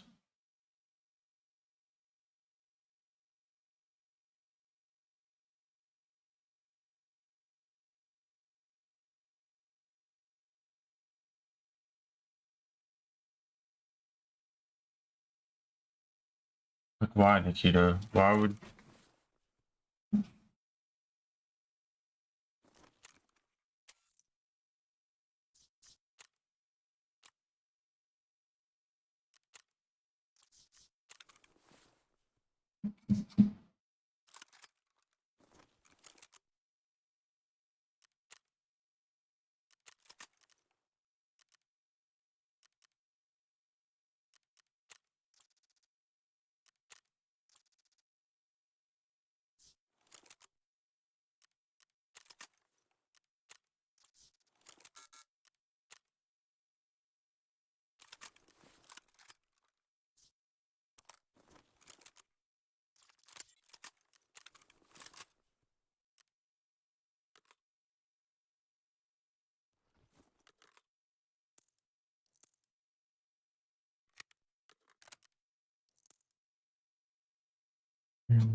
The shotguns are so fucking stupid. It's not even like kind of fun to do anything with them. It's not. They're not killing anything, bro. Like, I'm having to shoot scabs 15 fucking times with a shot. I'm done. So.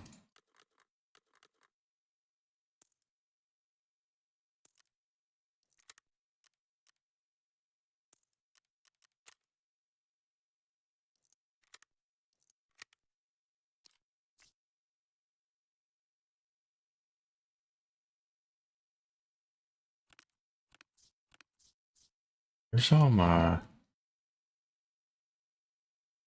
of my meds? Where did I put them? Okay, there. Because there. Ripples.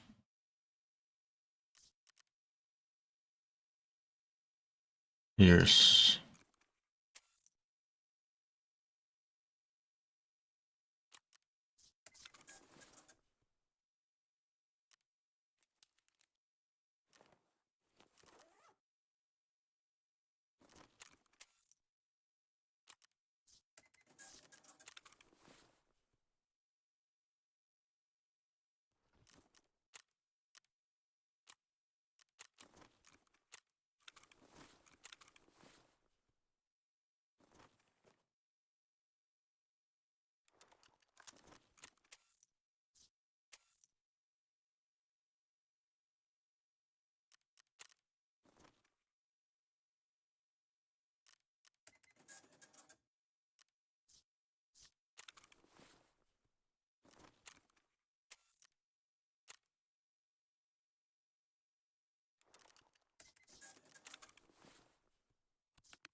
Why does this look even different, like in color?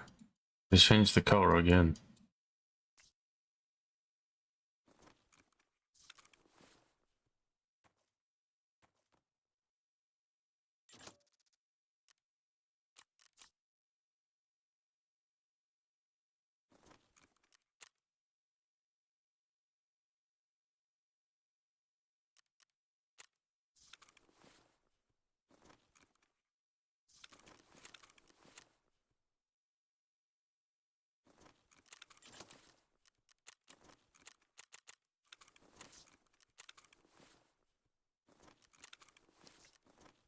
Okay, so tasks. Eliminate scabs without using any medicine on wounds.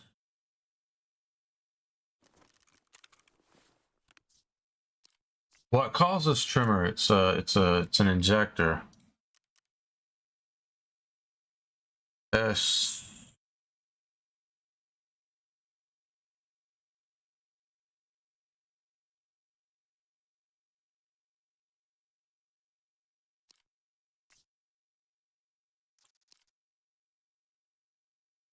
Hands tremor. No.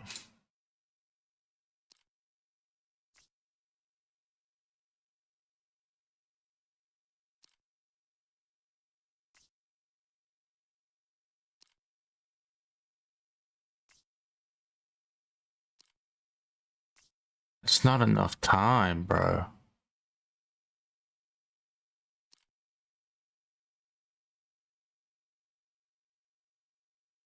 Delay 41 seconds. Then you start the tremor, but the tremor is only 20 seconds. You get 20 seconds, and you gotta kill somebody in that 20 seconds. No fucking way.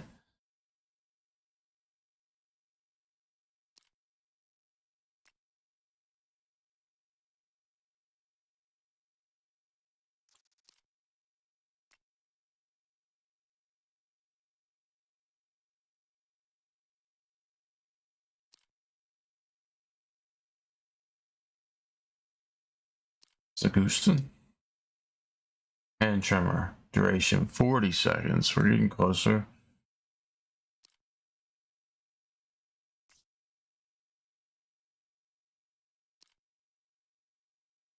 $420. There it is. It's SJ9.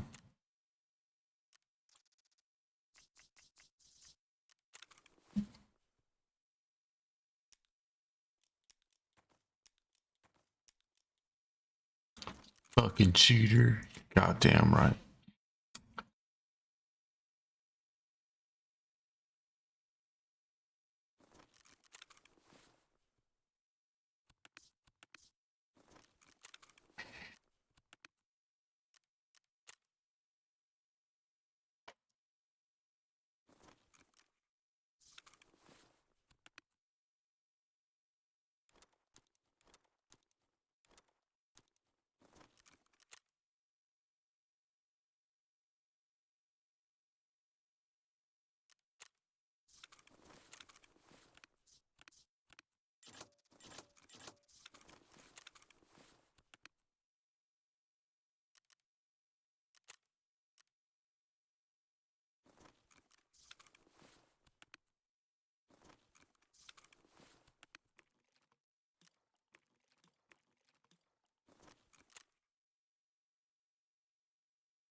But that's considered a medicine, right? Yeah, we can't use that right now, but we'll be back for you, brother.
Alright, we just need scavs. A med or a mill camp spawn would be good. I don't really like spawning over there.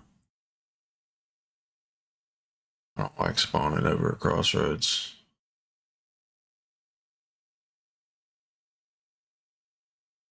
And yeah, it's nice to get bullets. I hate running through that fucking field and getting shot at 1 out of 5 times. Sometimes more.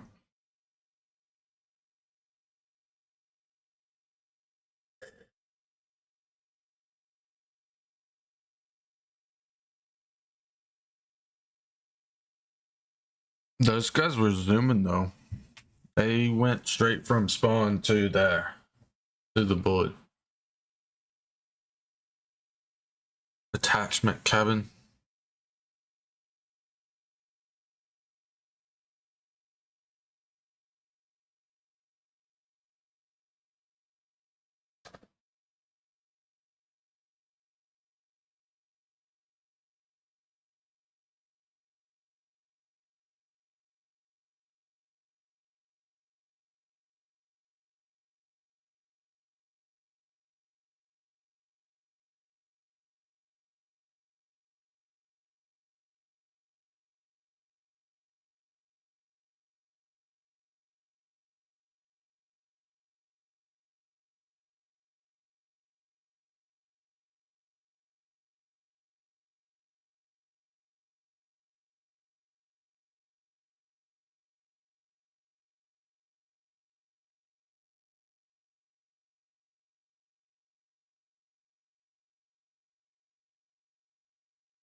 Scan.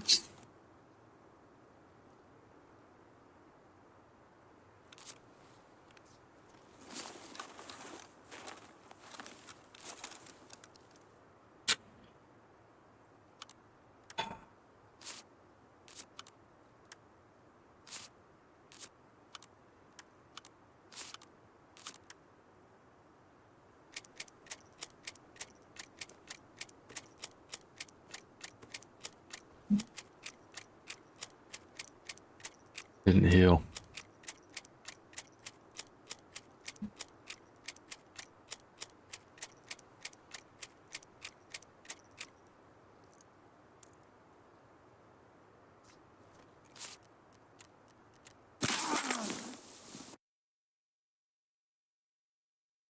Broken fucking leg.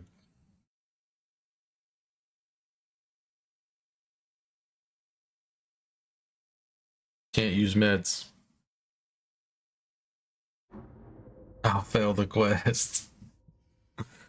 Oh, god damn it.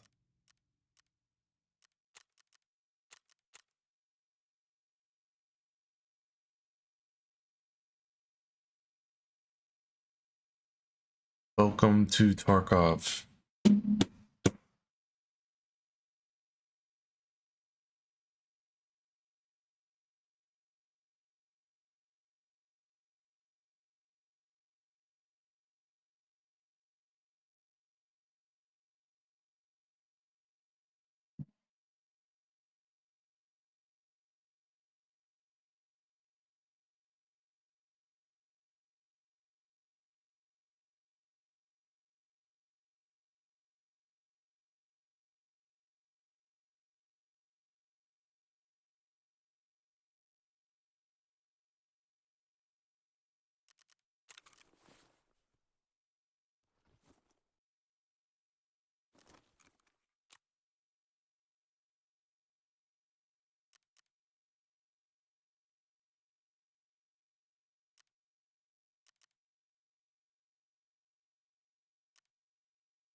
Don't just.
Ah!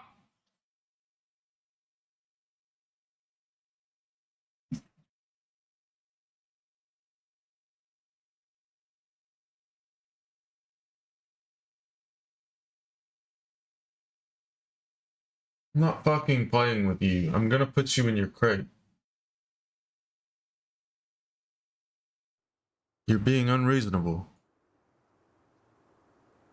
Can't just chew on your ass in my fucking bed all goddamn day.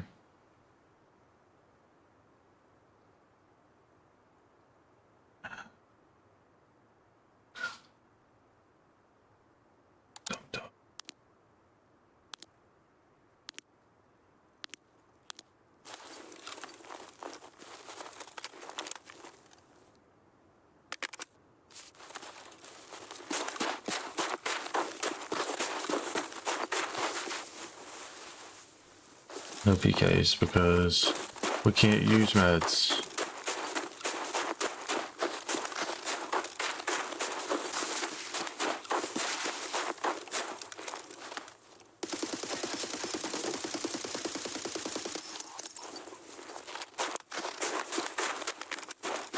Jesus, that recoil is tough.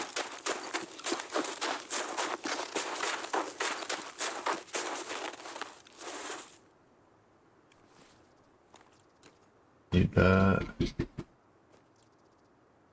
Ah!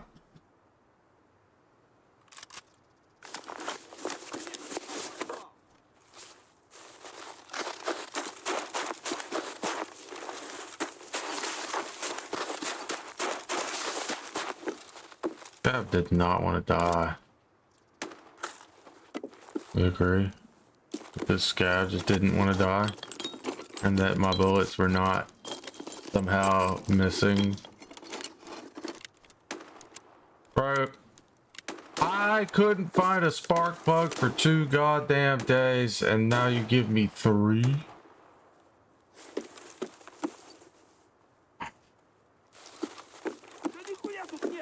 In the same container?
There is a player somewhere nearby.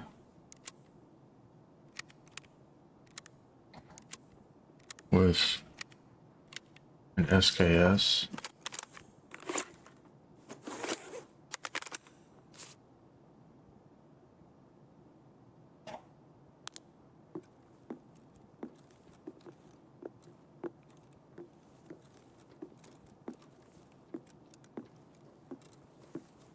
He's up here.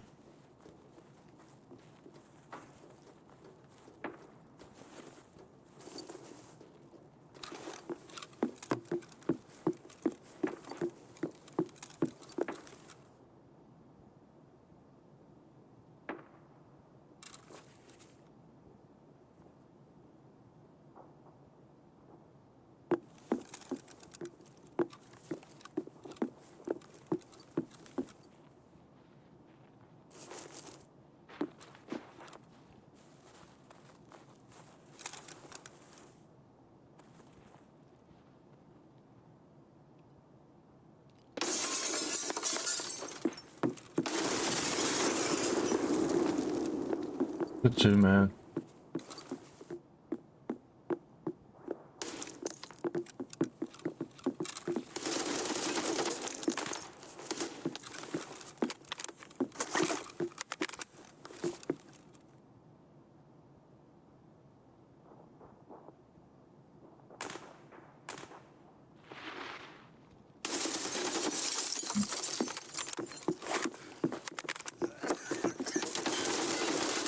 No goddamn way, because he walked all the way inside and up those fucking stairs and get shot again and not fucking die.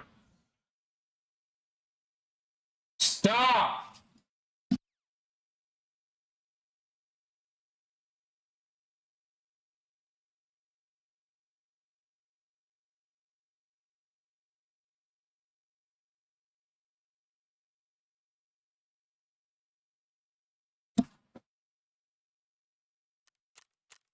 There's literally no way. He shoots one bullet out of his fucking gun and hits me in the fucking eyes. After he's already been shot and gets shot again. He just miraculously hit eyes me. It's just such a great fucking game.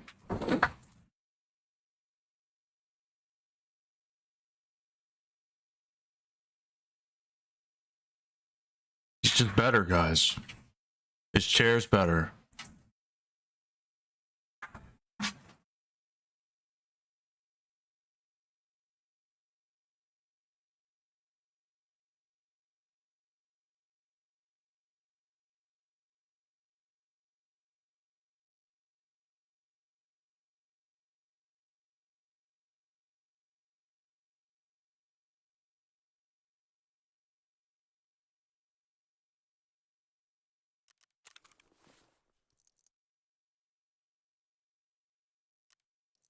Gotta love the impossible movement.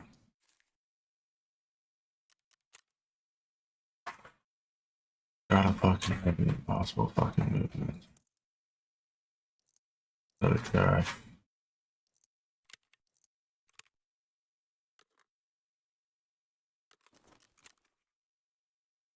I just need to kill scabs. You pieces of shit.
Enjoy your red light therapy for today.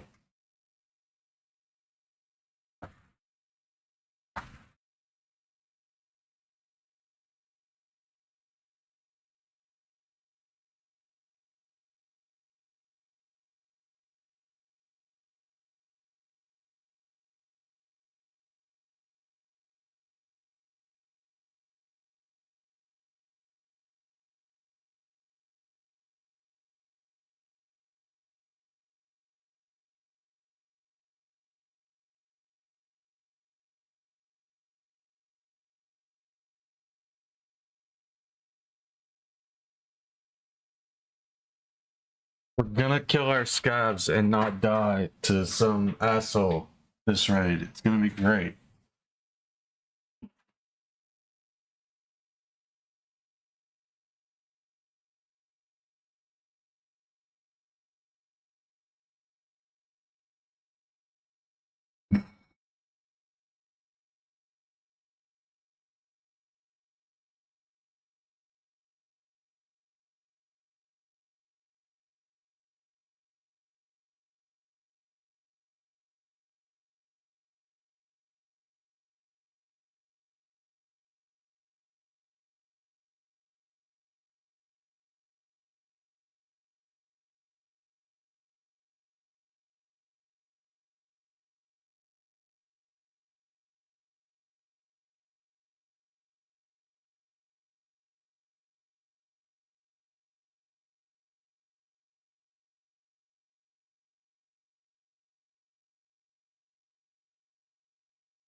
All I know is that as is, I'm gonna have to wait and level some before I can complete setup, because with the ammo that I have access to, I just like, even with Flechette, I couldn't kill things.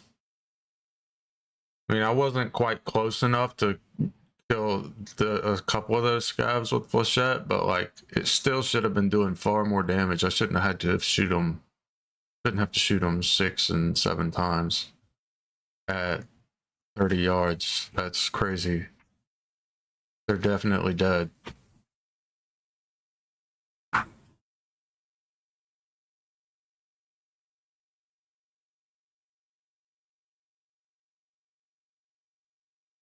Stop.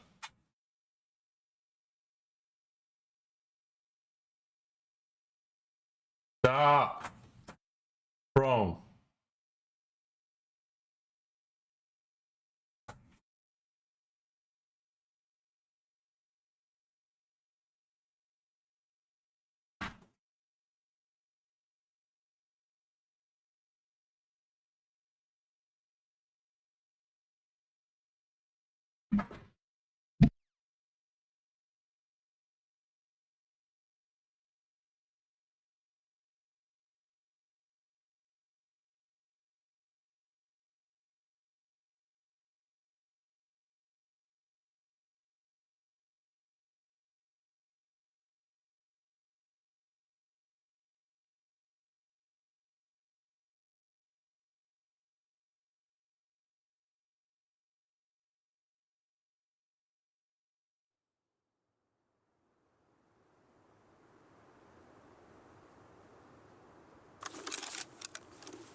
Benye's been chewing on herself. And she ran into my foot and got blood all over my fucking toe.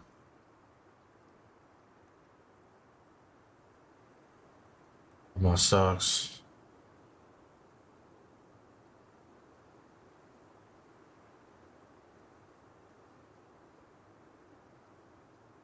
She can't even be trusted to go into her crate, bro. He uses the top of the crate to scratch herself until she bleeds. If she's not literally scratching herself with her back feet, she's chewing on her back, or she's in her crate using her crate to scratch her back until she fucking bleeds. I honestly don't know what to do about it, and it's really starting to get to me. Like,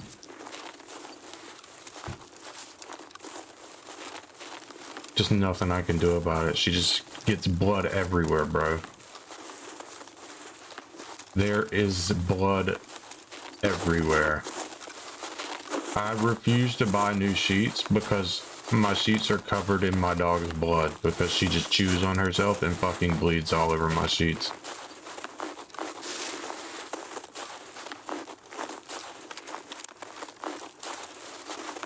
I have to clean spots on the walls every couple of days from where she rubs blood on the goddamn walls.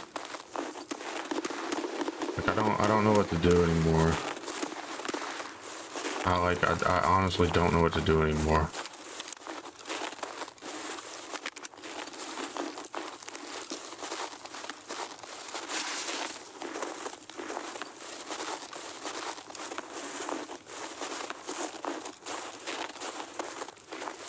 Ruining my fucking clothes, I mean, it can't be fun or comfortable to fucking just literally chew on your goddamn body all goddamn day.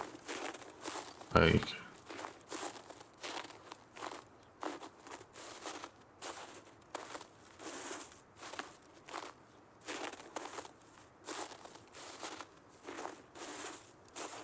dude, I've done everything I possibly fucking can for this dog to try and help with her itching, and she hasn't gotten even the slightest bit better. She's on extra medication. She's on special food. She doesn't eat anything but fucking salmon in her food. Salmon and grain.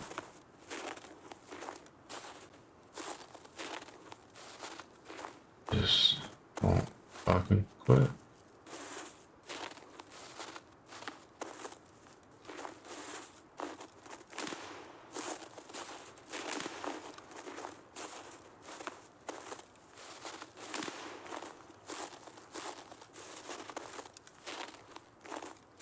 Don't know what to do about it.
Who killed the other one?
I don't know where these guys went.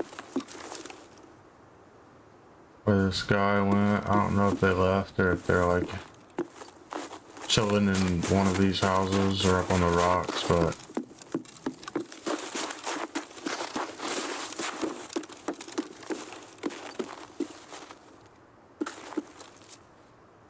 I don't like it.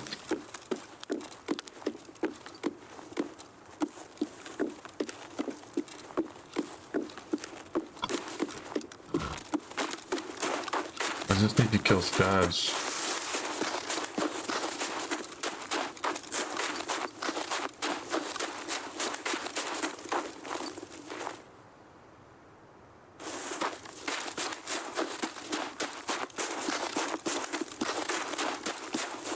And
GG's, brother. Nice try.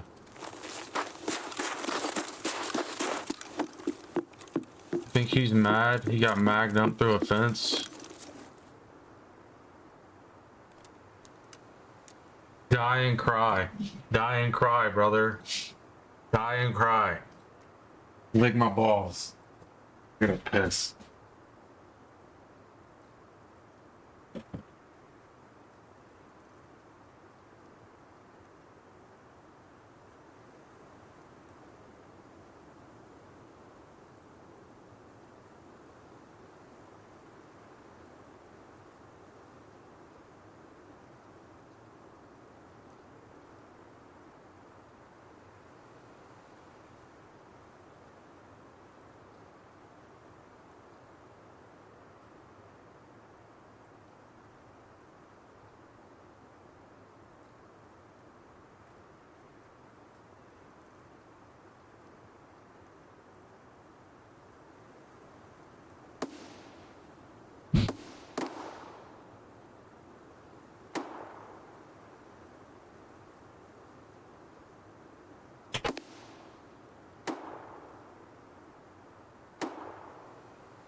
Nice try though, I guess. I needed scavs, not players.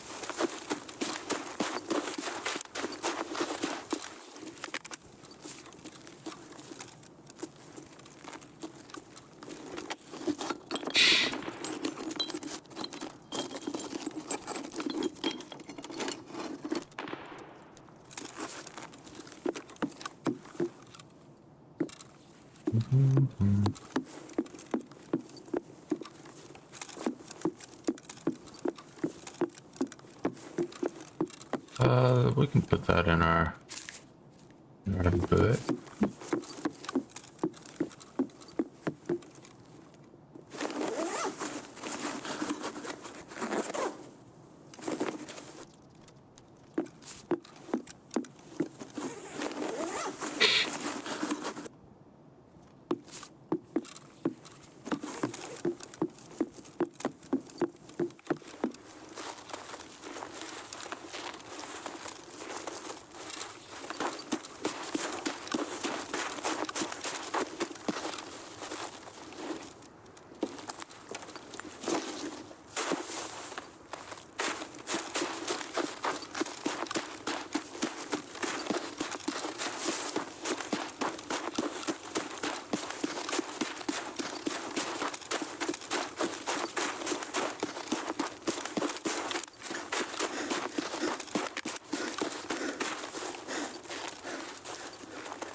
How did I not get any scabs, bro?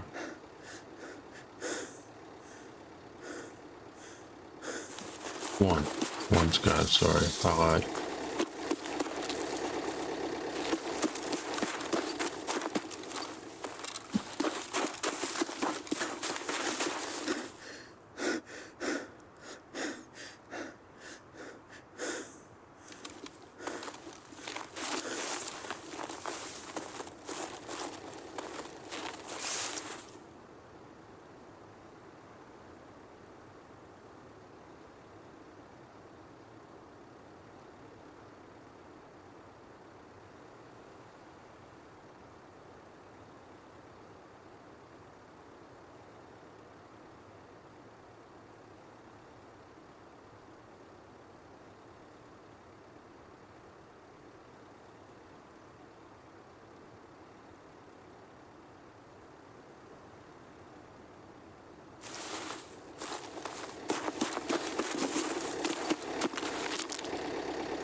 Are you going to let the greedy heating companies and their crazy high prices decide if your family is allowed to stay warm this winter? Here's how a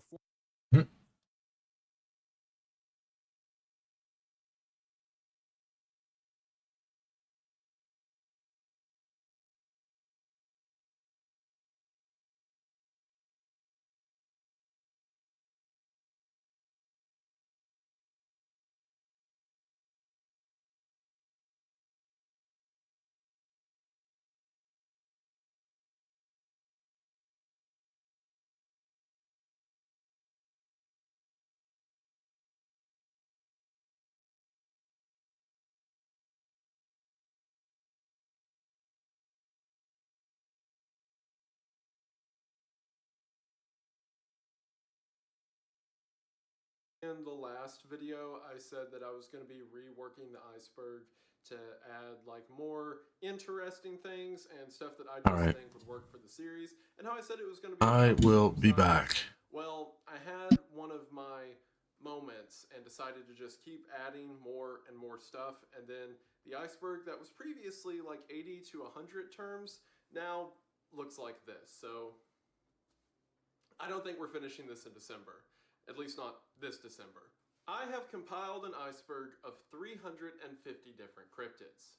Now, I don't think I got every cryptid in the world, but I do think I at least got nearly every type of cryptid in the world. For example, nearly every culture has some kind of werewolf figure or some kind of Bigfoot figure, so maybe I didn't get every specific one, but I got all the big ones. So hopefully this massive list can satisfy whatever I'm trying to prove to myself. A link to the iceberg image will be in the description, and when I posted this on Twitter, some people were confused as to why it seemed that some things near the bottom of the iceberg were more well known than stuff around the middle. And the reason for that is I didn't entirely structure this iceberg off of known to unknown, because then like the bottom 3 tiers would be just a bunch of really obscure dog looking things that were reported in the jungle one time, and I don't really think that would make for an interesting finale to the series. So instead, I have ranked this iceberg by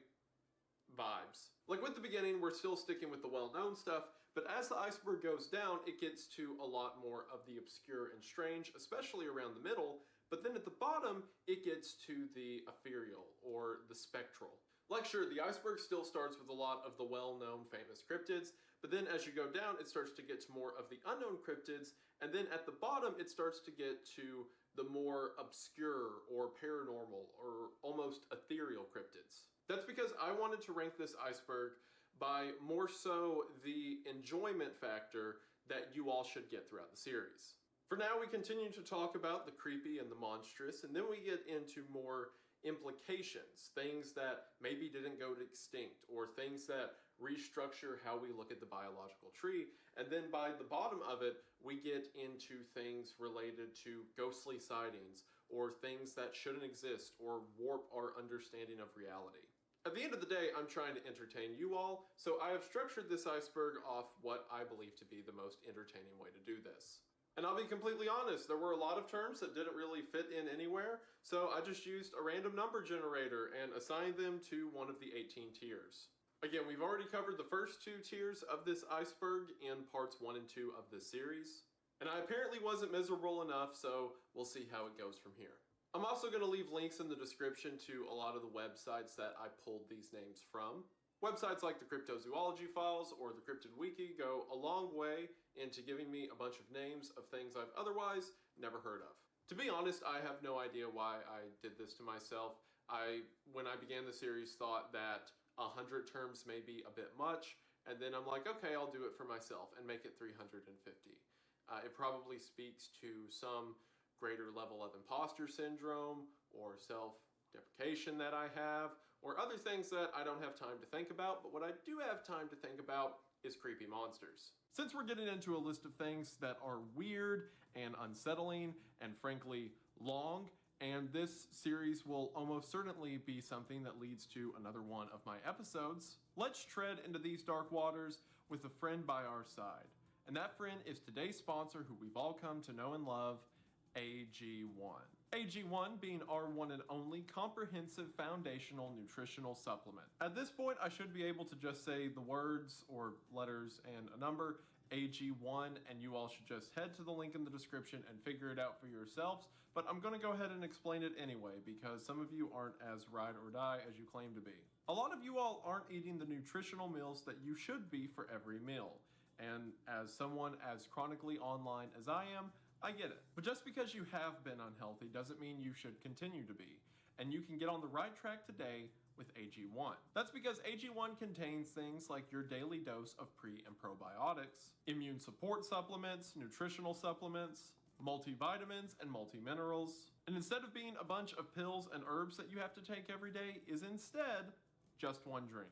And that one drink supports everything from your brain to your gut to your whole body in one easy step. And by easy, I mean easy. Because all you need is a spoonful of AG1, 12 ounces of water, and you're good to go. AG1 is simple and effective, and that's why it's the nutritional brand that's been leading the pack since 2010.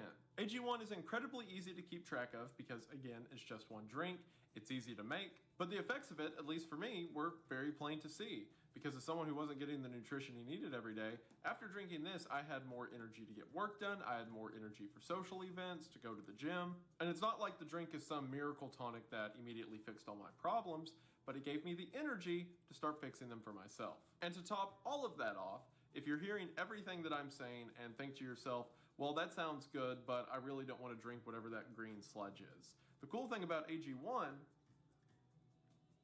is that it tastes just fine. It's just a naturally sweet kind of tea flavor that I enjoy as a part of my morning routine. AG1 is, and yes, it's almost empty because I forgot that I needed it for the rest of this ad and drank most of it, but just ignore that part. AG1 is the drink that can help you take care of your body the way that you deserve. And right now, there's never been a better time to get in on the action. That's because right now, if you head to the link in the description at drinkag1.com/Wendigoon, along with your AG1, you'll receive these 2 free gifts. The first gift is 5 extra days worth of AG1 in their convenient travel packs, which means even more AG1 and AG1 on the go. So what's not to love? And the other is a year's supply of vitamin D3 and K2. Just put this in a drop of your coffee or AG1 in the morning to get even more of the nutrition that you need. So once again, to get these 2 free gifts, just head to the link in the description at drinkag1.com/Wendigoon to be able to receive this along with your AG1 and get in on this fantastic offer today. Thank you all so much for watching the ad. Thank you so much to AG1 for sponsoring this video. It really does mean the most. Hope you all check them out. Link is in the description, and we are back to the video. We are going to go ahead and get into it, but as always, thank you for watching. I'm also realizing, looking at this, that I'm going to have to make the names a lot smaller to fit 350 terms up there, but we'll cross that bridge when we get to it. With all of that out of the way, we are now on to Tier 3, beginning with the Kelly Hopkinsville Goblins. On August the 24th, 1955, Christian County, Kentucky became the site of a new addition to America's Boogeymen. That night, 12 members of the Sutton household arrived at the local police station, claiming to have held off over a dozen small creatures with gunfire for the past 4 hours. 16 officers from several departments investigated the Sutton household and determined that, while no creatures were found, a shootout took place from within the home. Late that night, the family left town after telling neighbors that they had seen the creatures again. In the years since, the legend has grown into that of 3 feet tall, beady-eyed, green aliens who are residents of the Kentucky woods and attack any who happen upon the Kelly Hopkinsville area. The goblins are fun creatures. I was born in Kentucky, and a lot of my family had stories about being out in the woods late at night and running into these like little gremlin things peering out from behind a tree. And I also just really love whenever a cryptid has like an origin moment, like there's one specific event, like with things like the Jersey Devil or the Flatwoods Monster, that caused the legend to birth from a starting point. Both because I think it's more interesting narratively, and also if one of these creatures was to be real, then there probably would be a single sighting that changed cultures and mindsets in the region. It's cool, it's creepy, and it's a classic, so I'm calling it A tier. After that, we have the giant rabbit. Tales of giant rabbits, or hares, have existed across the world's cultures for centuries. Notable among these legends is that of Australian prospectors who, in the 1800s claimed to see rabbits 9 feet long and 12 feet tall. Other sightings, like the 5-foot-tall Tit Canyon rabbit spotted in 1969 near Los Angeles, add to the sum of legendary bunnies across the globe. These diverse and reoccurring appearances implies that a rare, undocumented species of hare may exist just beyond our understanding. You'll hear giant rabbits mentioned in a lot of tall tales or legends from the American West, stories of a group of settlers being attacked by an entire nest of giant rabbits. Or you'll hear stuff from the Australian continent of people who see giant rabbits like destroy their crops or attack their wildlife. I do want to mention I'm about to tell you might not be what you want to hear, but you have to hear. No one likes to see a video where there are tons of pauses in the midst of it. It can lose somebody's attention, and it can even affect the value or the takeaways that somebody is getting from the video that they're watching. So coming from somebody who's probably had to edit out pauses of videos thousands of times, I even had to do it with this one that you're watching right now. I'm gonna show you my process in Adobe Express with cutting out the pauses from the video. When you open up Adobe Express, click on video. Now I'm going to start from one that I already recorded, so I clicked start from video. On the bottom right corner, there is going to be a place where you can use the toggle to zoom in on your timeline. On the top here, I added my timeline so you can see it a bit closer. Now, as I'm watching this video, I am waiting for times that I pause, times that I am not talking, and I'm going to click the letter S on my keyboard. This allows me to split the clip, and at any point that I'm not talking, I'm just deleting those clips and only keeping the ones where I speak. At the end of the video, you should end up with a few clips just like this, depending on how many pauses or breaks that you took in the video. A quick way to remember this is scrub, pause, split, delete, repeat. And even though you can't hear this video, you can see when I play it throughout the time that I am talking consistently.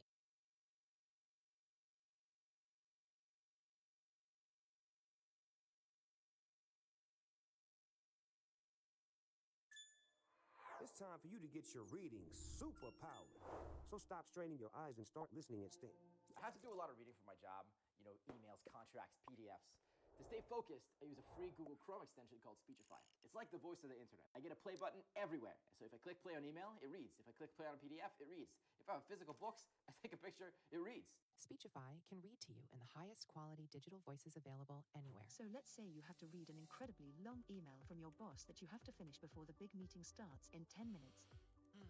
Or you're cramming for an exam the night before, but can't bear to keep your eyes open to read one more textbook chapter. Or you're reviewing a dense legal document that could change your life forever. Or you're proofreading your thesis one last time before you submit it to make sure there aren't any errors. No matter what you have to read, we could all use a second pair of eyes to help us retain information and put our best foot forward. Enter Speechify, a reading assistant powered by artificial intelligence and deep learning, and designed consciously for students and working professionals who want to get more done. Speechify does the reading for you, so you can spend less energy reading and more energy comprehending. Choose your listening speed. Start at 230 words per minute and build to 500 words per minute, which is 2.5 times faster than most people read. Choose from a range of incredible voices that use human inflection, so you can stay engaged without getting tired. And I found it makes it so easy to not only focus, but also retain and understand and comprehend the things that I'm listening to. So if, like me, you find reading boring, or it's difficult for you to focus, download Speechify for iOS and for Chrome. Changed my life. It might do the same for you.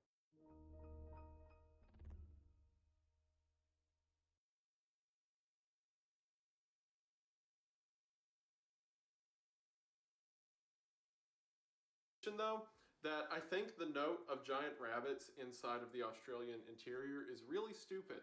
Because do you know what prospectors in the 1800s were probably seeing? Duh. But that being said, giant rabbits appear in a lot of different cultures and can sometimes be used for comedic or interesting effect. Which barely makes it get into D tier for me, because otherwise, it's just a big rabbit. Up next, we have a term that isn't a cryptid, but something I want to talk about. BB. And that is the 1934 BB dive sightings. Basically, from 1930 to 1934, a biologist named William Beebe and a bathysphere designer named Otis Barton became the first people to observe deep-sea creatures in their natural habitat. They did this by hooking a bathysphere up to the side of a boat, descending to great depths, and in addition to breaking several diving records during their excursions, they also discovered several new species of fish.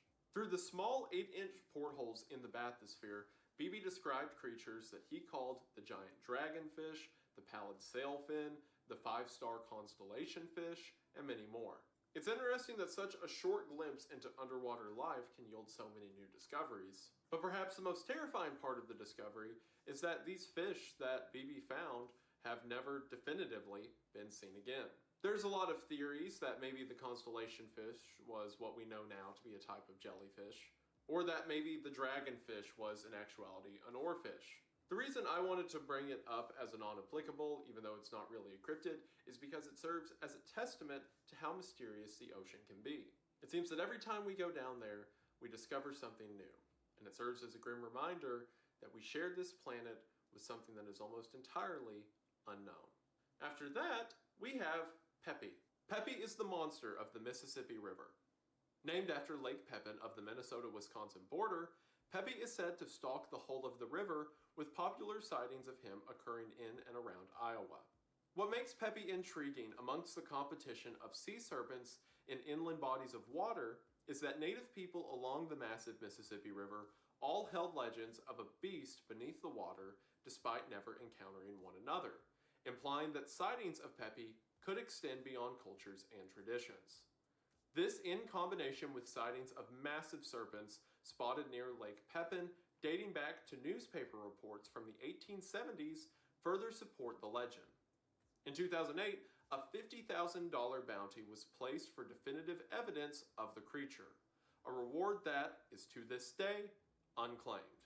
Peppy's cool and all, you know, another Loch Ness monster type creature inside of an inland body of water. Never seen one of those before. And yeah, the Mississippi has a lot of legends and lore behind it, so I get it, but we all know how I feel about really big fish.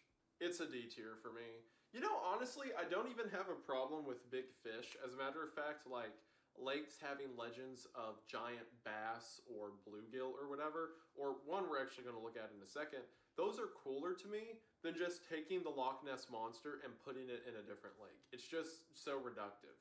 These are going to get moved down to F tier if I keep thinking about it. We'll move on. And now, you all get to hear more of my horrific mispronunciations, because up next we have the Mukade Kujira. Japanese for whale centipede, this creature was first reported in 1709 and is described as the size of a whale, having 5 fins, a mane, red skin, and is highly poisonous. While this specific sighting is often relegated to legend in Japanese culture, it does coincide with other sea centipede sightings across the world. These many-finned creatures could be some undocumented species of arthropod or a great species of ancient sea monster. See, here we're getting some uniqueness, something interesting. It's as big as a whale, but it's a whale centipede because it has all these different fins and it's got a lion's mane. That's neat. I like that. It's not like there's a ton more to it. I'm going to put it at C tier, but it's not just copy-pasting the Loch Ness monster into whatever you want your tourist destination to be. That was a bit harsh. I don't know why I'm so mad at, like, Champy and the Ogopogo, but I'll address that part of myself later. Now we have the legend of the Skinwalker. The Navajo have a legend of an accursed being that can mimic the appearance and voices of their victims. Witches, those who practice sinister magic composed of malice and death, can give themselves to their practice and become a beast capable of stealing the skin of others. In some variations, the Skinwalker is able to take the form of those they kill, and in others, mimics animals of trickery, such as a coyote. The Skinwalker serves as an antagonist to many Navajo legends, yet stories of animals, and even people, seen behaving strangely in the American West lead many to believe that this myth isn't a myth after all. There's a lot of misinformation around the Skinwalker. A lot of people just think it's a Wendigo out west, but the legends are very different. Legends of Skinwalkers come from stories of people who practice taboo arts and medicine, and eventually turn themselves into a spirit of trickery, a mimic of evil. I'm sure that we've all probably heard stories or seen videos of animals acting strange, or of a call in the night that doesn't sound quite right. And the Skinwalker places itself perfectly in the uncanny valley of our knowledge of nature. It's really cool and really scary, so I'm calling it A tier. After that, we have the Malagillage. AKA the Tailed Men, these creatures were first spotted in the southern region of Chad in the early 1800s. They are described as having reddish skin, tails, a humanoid face, and long hair. Reportedly, these beings even managed livestock in the form of black camels. According to legend, the king of Kurdi-Sara once gave a Malagillage to the Sultan of Bakhmimi. I am so sorry for mispronouncing everything I just said. Many believe these stories to be of an undocumented or missing link humanoid that, if discovered, could reshape our understanding of humanity. There's several legends like this, especially in areas like Africa or South America that have these vastly uncharted regions of wildlife. There's always some kind of legend of either a really short humanoid group of people or a really tall humanoid group of people living in tribes in the middle of the wilderness. And the Malagillage is an interesting example of that. The note of them having tails is unique as well. There's been some historians who theorize maybe it was a group of shorter people who wore like animal pelts and from a distance it just looked like they had a tail. But then there's other legends of them being captured in cages and sent as like diplomatic gifts to other kingdoms. Even if it doesn't say a lot about biology, it does say a lot about cultures and storytelling. So I'm putting it at C tier.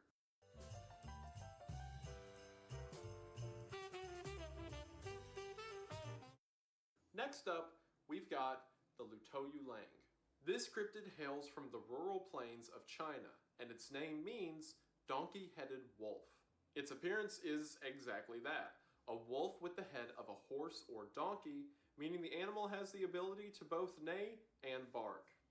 Legends of a horse-like carnivore date back centuries, and as recently as the mid-1900s, many have reported seeing or even killing one of these creatures. This apex predator could be an either undiscovered or unnatural canine that has carefully avoided mankind while preying on it from the shadows.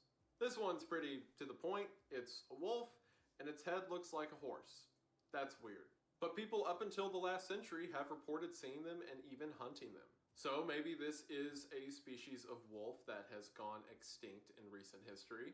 And rather than being the head of a horse just transplanted onto a wolf, is instead a wolf that had an oddly shaped head. Because if you've seen some pictures of how animals look around Tibet, especially that weird fox thing, I can't think of its name right now, but I'll put a picture up. Sometimes animals can just look weird for some reason. I'm calling it D tier because it doesn't have a lot going for it, but it's always interesting to hear a story of a cryptid that could very plausibly be real. Next up, we've got the Wawasee sturgeon.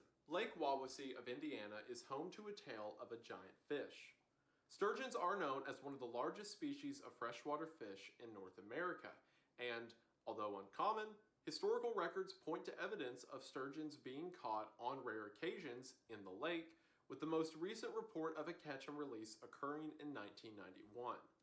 However, local legend says that at one point, the lake was teeming with the species before a single member grew to a size and appetite beyond the rest.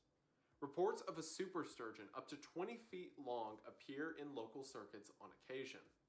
Given that known species of sturgeon can live in excess of 100 years, this mega variant could date true to the old legends it has become tied to.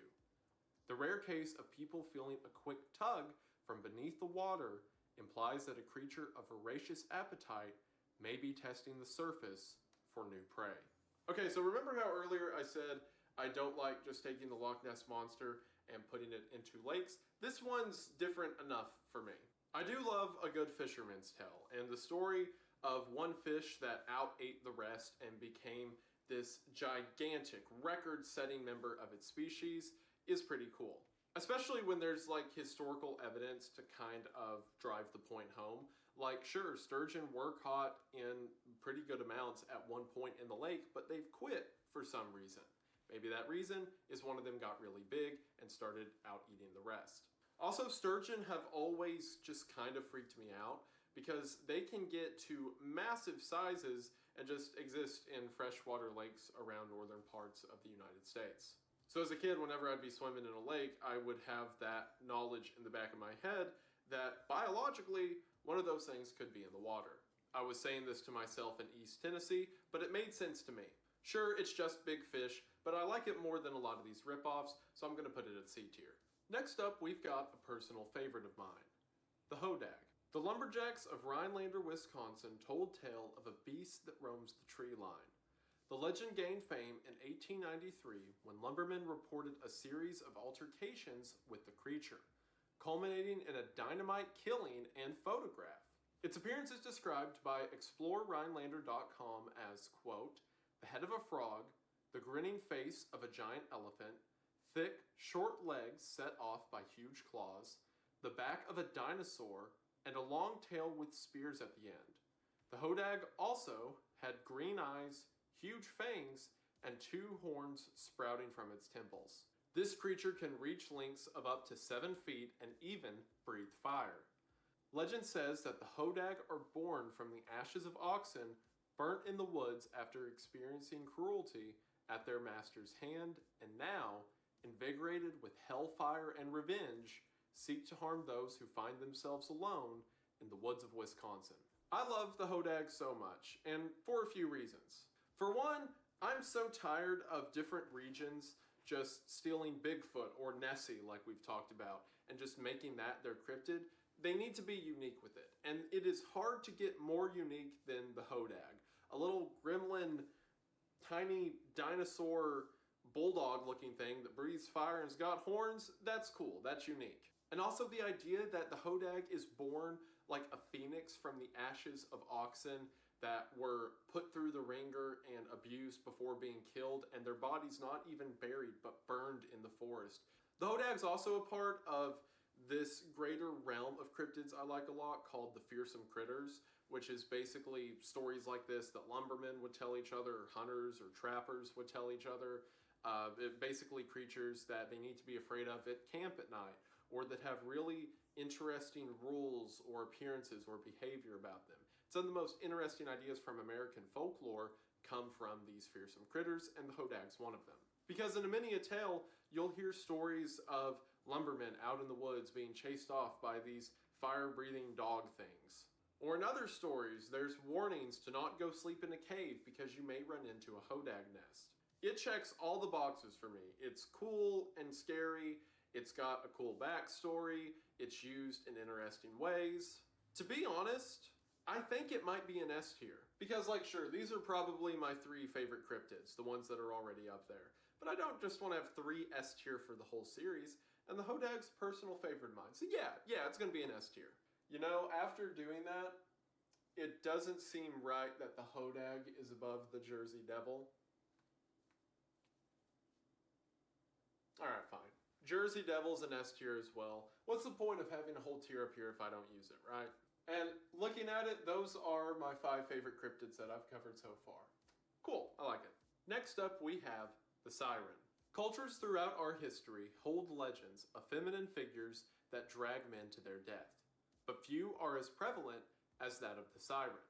Sirens date back to Greek mythology, the legends of creatures with the body of a bird and head of a woman that tear apart men without remorse.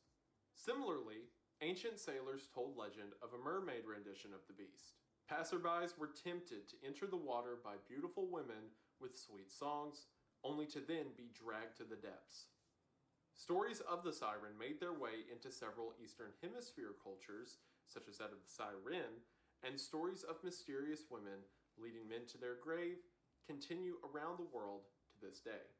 We're all probably familiar with the siren. I'm sure that all of us, when we were kids, heard how the mermaid story isn't just about, you know, like the Disney version, and is actually about these women that kill people.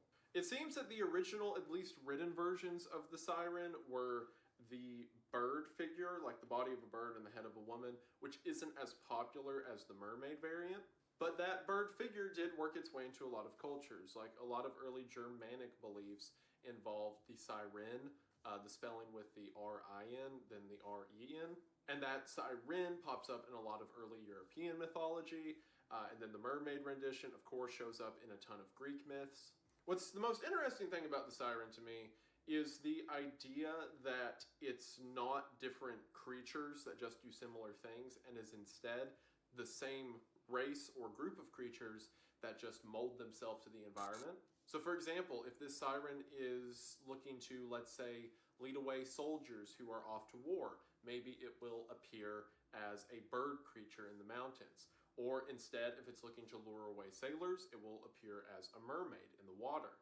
So you can follow that train of thought and say maybe some modern legends of these ghostly hitchhikers appearing on the side of the road who will lure men off into these abandoned trails only to never be seen again might be the same beast.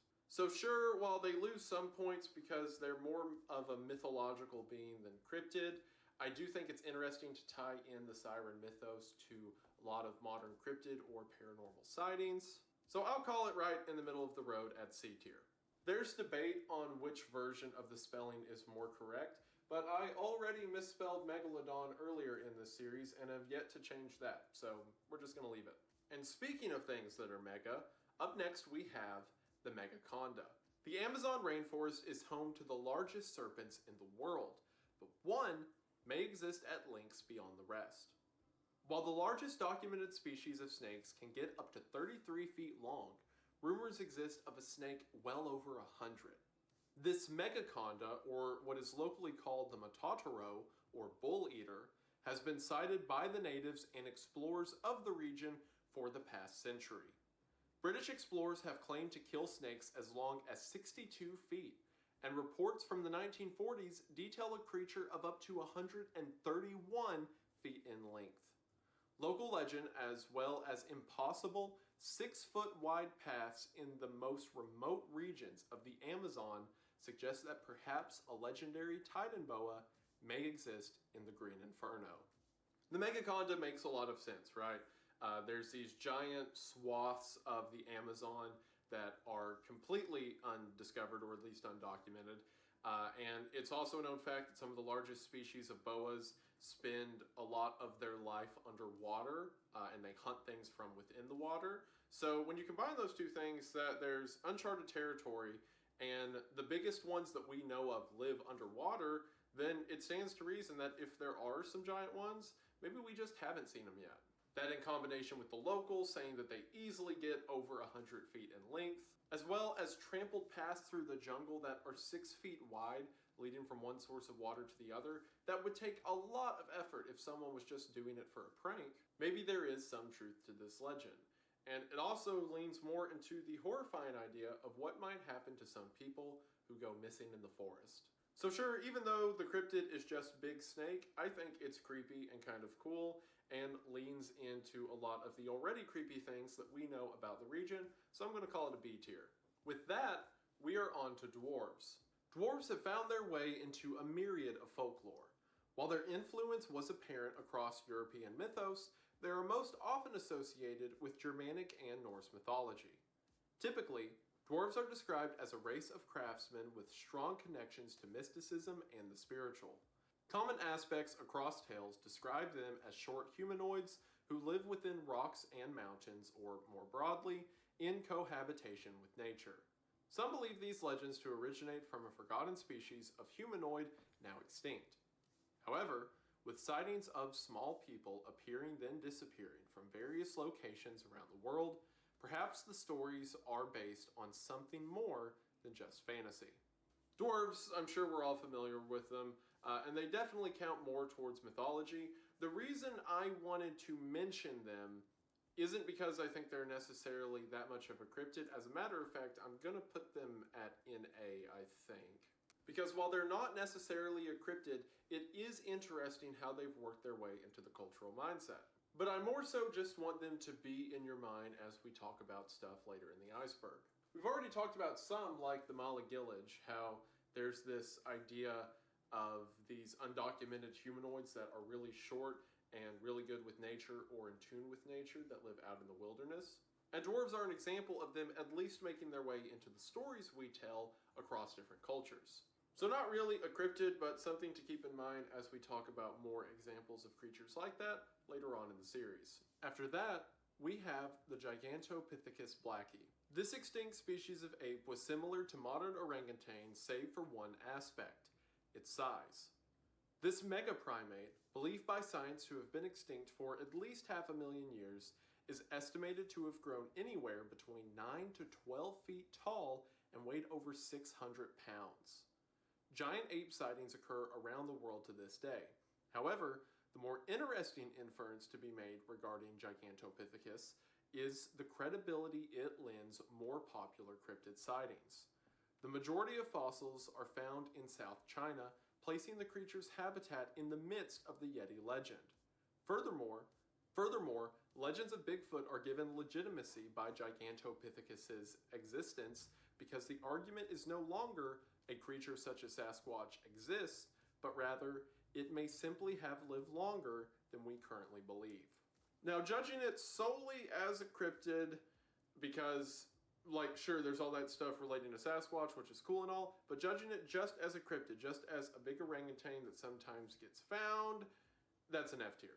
Because all that it is a big ape that did at one point exist, and people say maybe it did exist. And once again, similar to the thylacine, sure, maybe it does. I don't care, big monkey, not interested. But what's fascinating about it is since tall ape things did exist at one point, well then maybe stuff like, you know, Bigfoot or the Yeti or whatnot is given more credence because of that. I mean, we see with things like the coelacanth that something can believe to have been extinct for millions of years and then just one day show up. While as a cryptid, I don't think it's that cool, I think it is cool what it does for other cryptids. But with that out of the way, let's move on to the man monkey. On January the 21st of 1879, in what is now the Shropshire Union Canal of Great Britain, a mysterious figure was seen. According to an eyewitness, a ghostly black figure appeared from a field before stealing a horse and riding off into the night. At Nordic Track, we build incredible machines, so you can be one too. When the witness attempted to hit the figure with a whip, the whip passed through the figure entirely. As this case was investigated, locals confirmed this event to be no rare occurrence. In fact, this creature, known as the man monkey, was infamous for attacking travelers near the Staffordshire Birmingham area who found themselves alone at night. While this may sound spectral, in some renditions of the tale, such as that of Old Ned's Devil, one of these creatures was beat to death by a man the creature attacked and then mounted in a local pub. The reoccurring sightings lead many to believe that, at least for a time, an ape-like wild man species plagued the roadsides of the UK. So the man monkey's cool and all. It is a monkey man thing that randomly attacks people who are out alone at night. Classic, you know, cryptid, scary stories of things that go bump in the night. My biggest problem with it is that it's very poorly defined. Like, sure, the locals had their legends of it, but their legends weren't exactly coherent. Like in some stories, it's a ghost that your hand passes through, and in others, some old guy beat it to death and put it in his local pub. So while it's got potential, I don't think it's as cool because it's kind of more nebulous than things like the devil monkey we're going to talk about in just a minute. So while that holds it back a bit for me, the idea of a creature that attacks those who are alone on the road at night and can steal your horse and all that is still pretty fun, so I'm calling it a C tier. Alright, well this next one's just, good luck. The Skjeljask Crimsley, sure. The shores of Iceland hold the legend of a terrifying beast.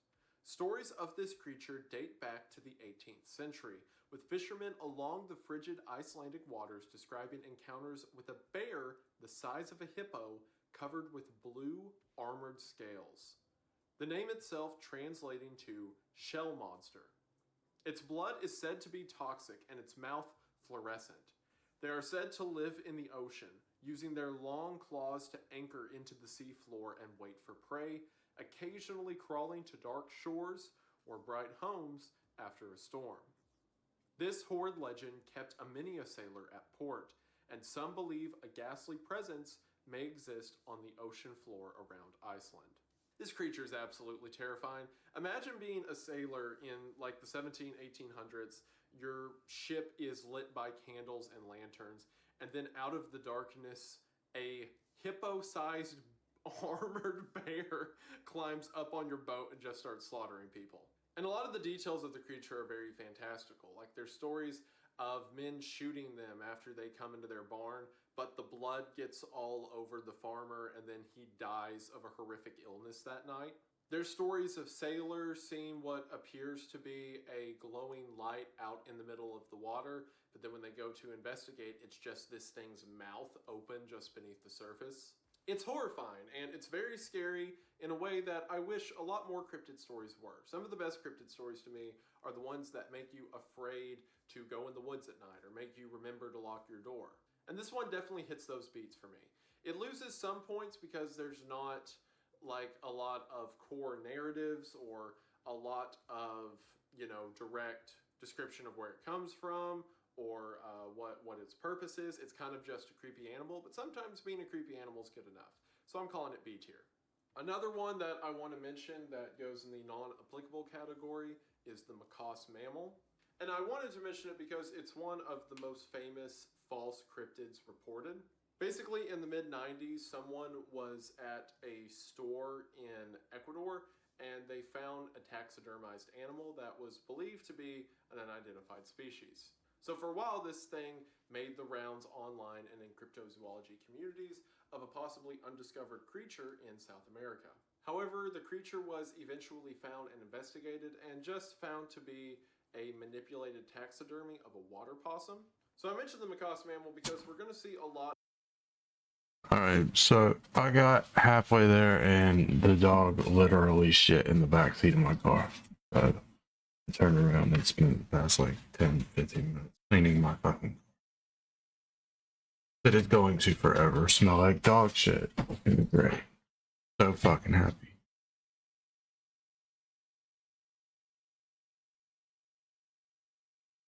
Didn't even go to the goddamn store.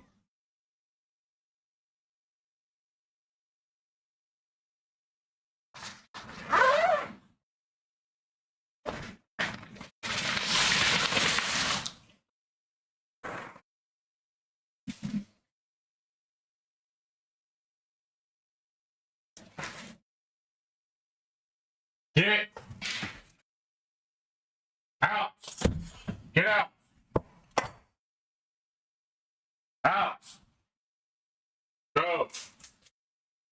You're not welcome. You just sit in my car. You're not welcome in my fucking room.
Damn dog just wasted so much of my time.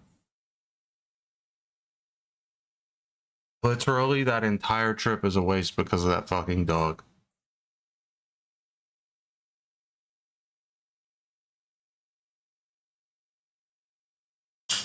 Ridiculous.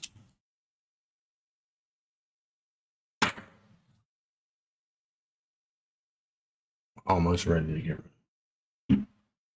Almost ready to get rid of the goddamn dog. Because holy shit. I have never had a dog shit in my fucking car, bleed on my fucking walls, piss in my fucking bed. Like, this is ridiculous, bro. Like, it's not even worth it.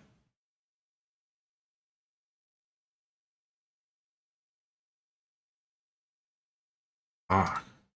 Ridiculous.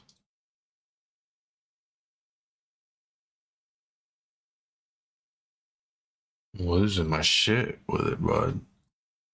I don't know what to do.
Holy fuck, dude.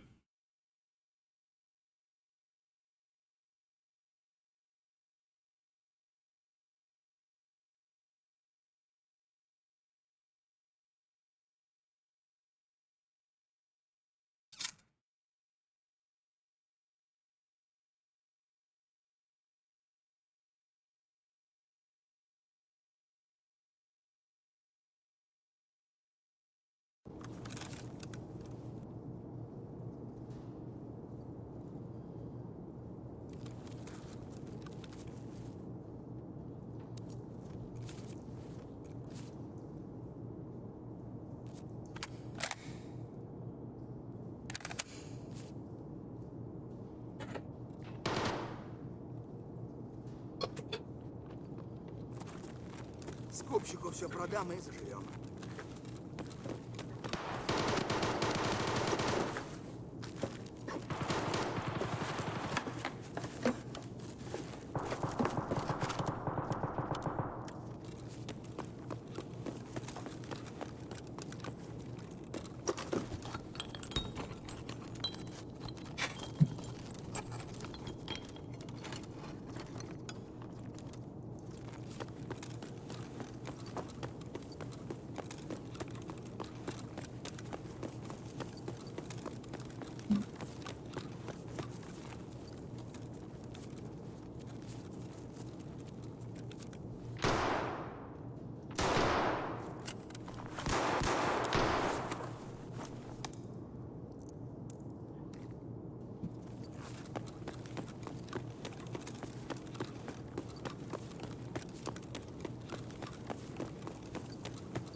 Нормально, нормально, живем, пацаны. Да понятно, понятно.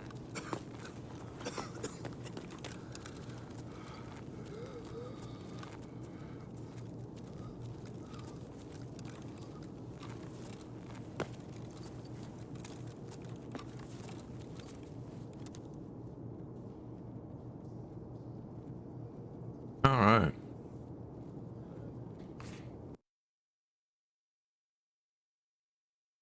Oh, guys.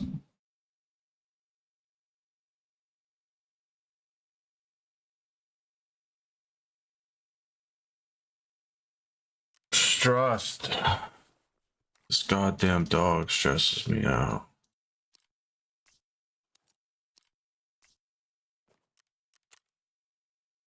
Заебись, удачно зашли.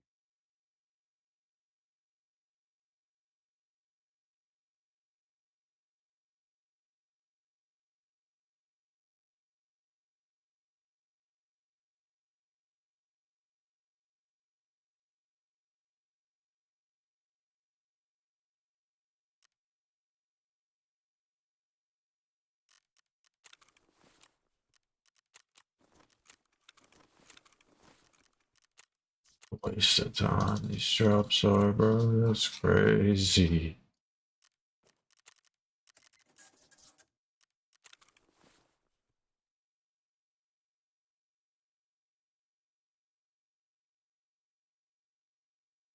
I will never participate in drops.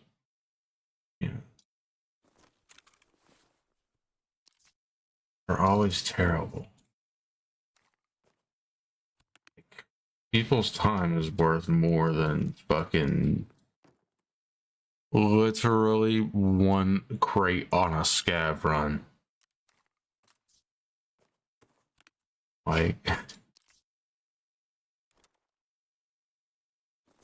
Nikita's over here like, are you sure, brother?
Your breath smells like shit.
lot of examples of carcasses or taxidermies that have been found in different cryptozoology fields or different historic sightings. And this is just a reminder, along with others like the Minnesota Iceman, of things that were at one point believed to be a cryptid but have since been debunked. After that, we have the Makole Mimbe. In the Congo River Basin, legend exists of a creature near identical to modern depictions of the Brachiosaurus, albeit a bit smaller, roughly hippo to elephant size. The being is described as a sort of herbivore, yet violent to those who are unfortunate enough to cross paths with it while in the river. Rumors and documentation of this creature grew along with European Nessie? colonies in the area in the early 1900s and even led to some controversy. Several expeditions were made into the region to prove the creature's existence, But none of them fruited anything.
Now we just have to, I think, survive and extract.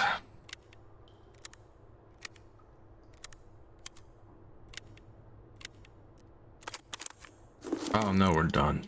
Done. Fucking finished.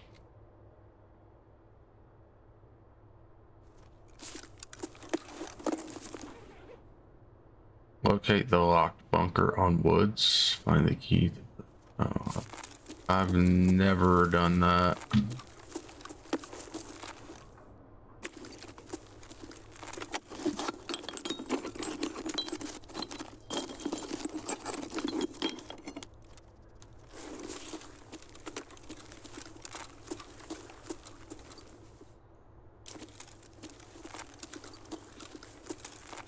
Unless it's talking about ZB14.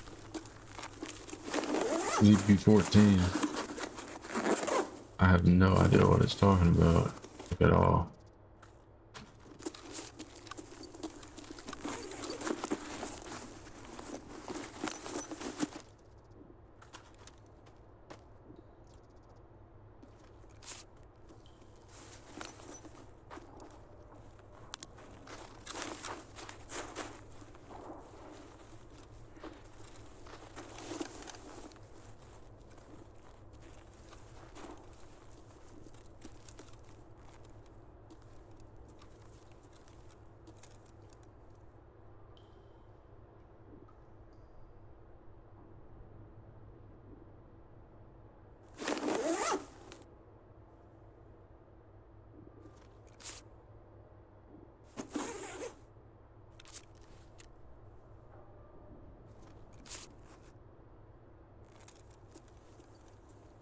Да нихуя тут нет никого!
Щеми берцов!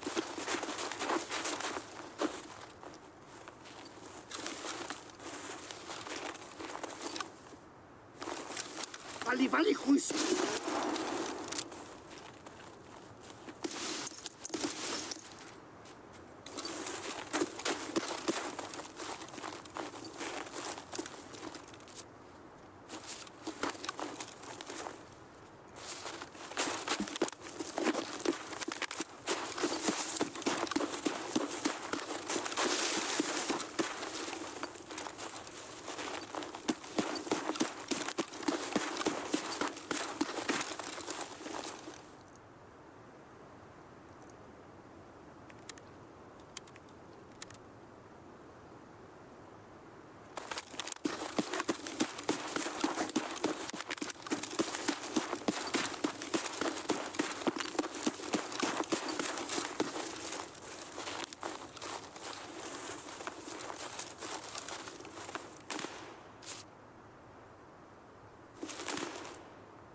I wonder where he is.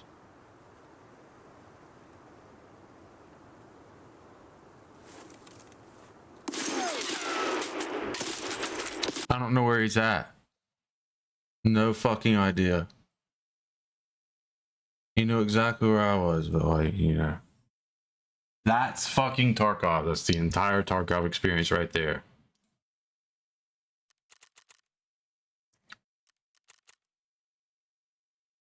No audio. Audio in the wrong place. No audio. Die. Dog shit ammo. GG's. The whole game. You're welcome.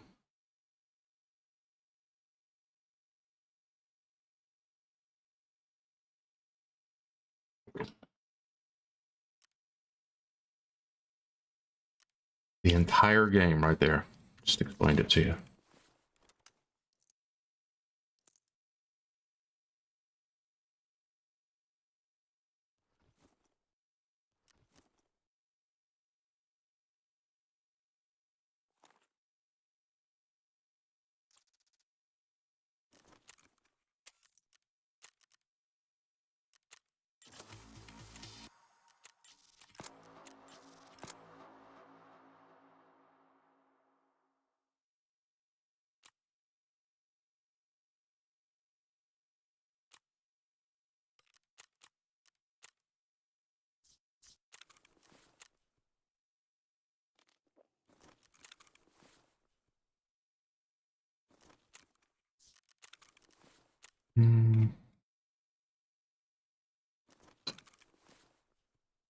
Right. I am fucking done.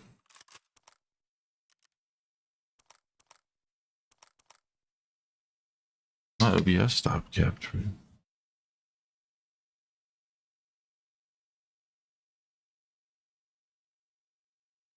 For now. I mean, it's only 11 in the morning.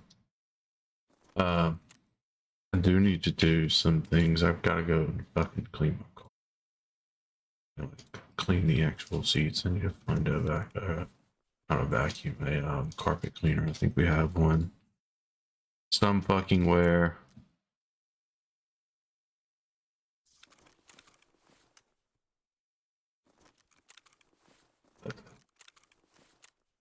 I need to do.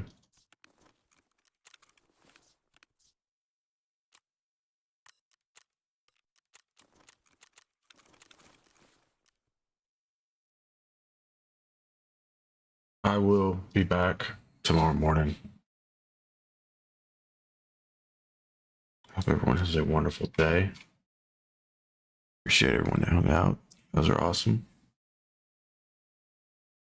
Bye. We'll catch you later.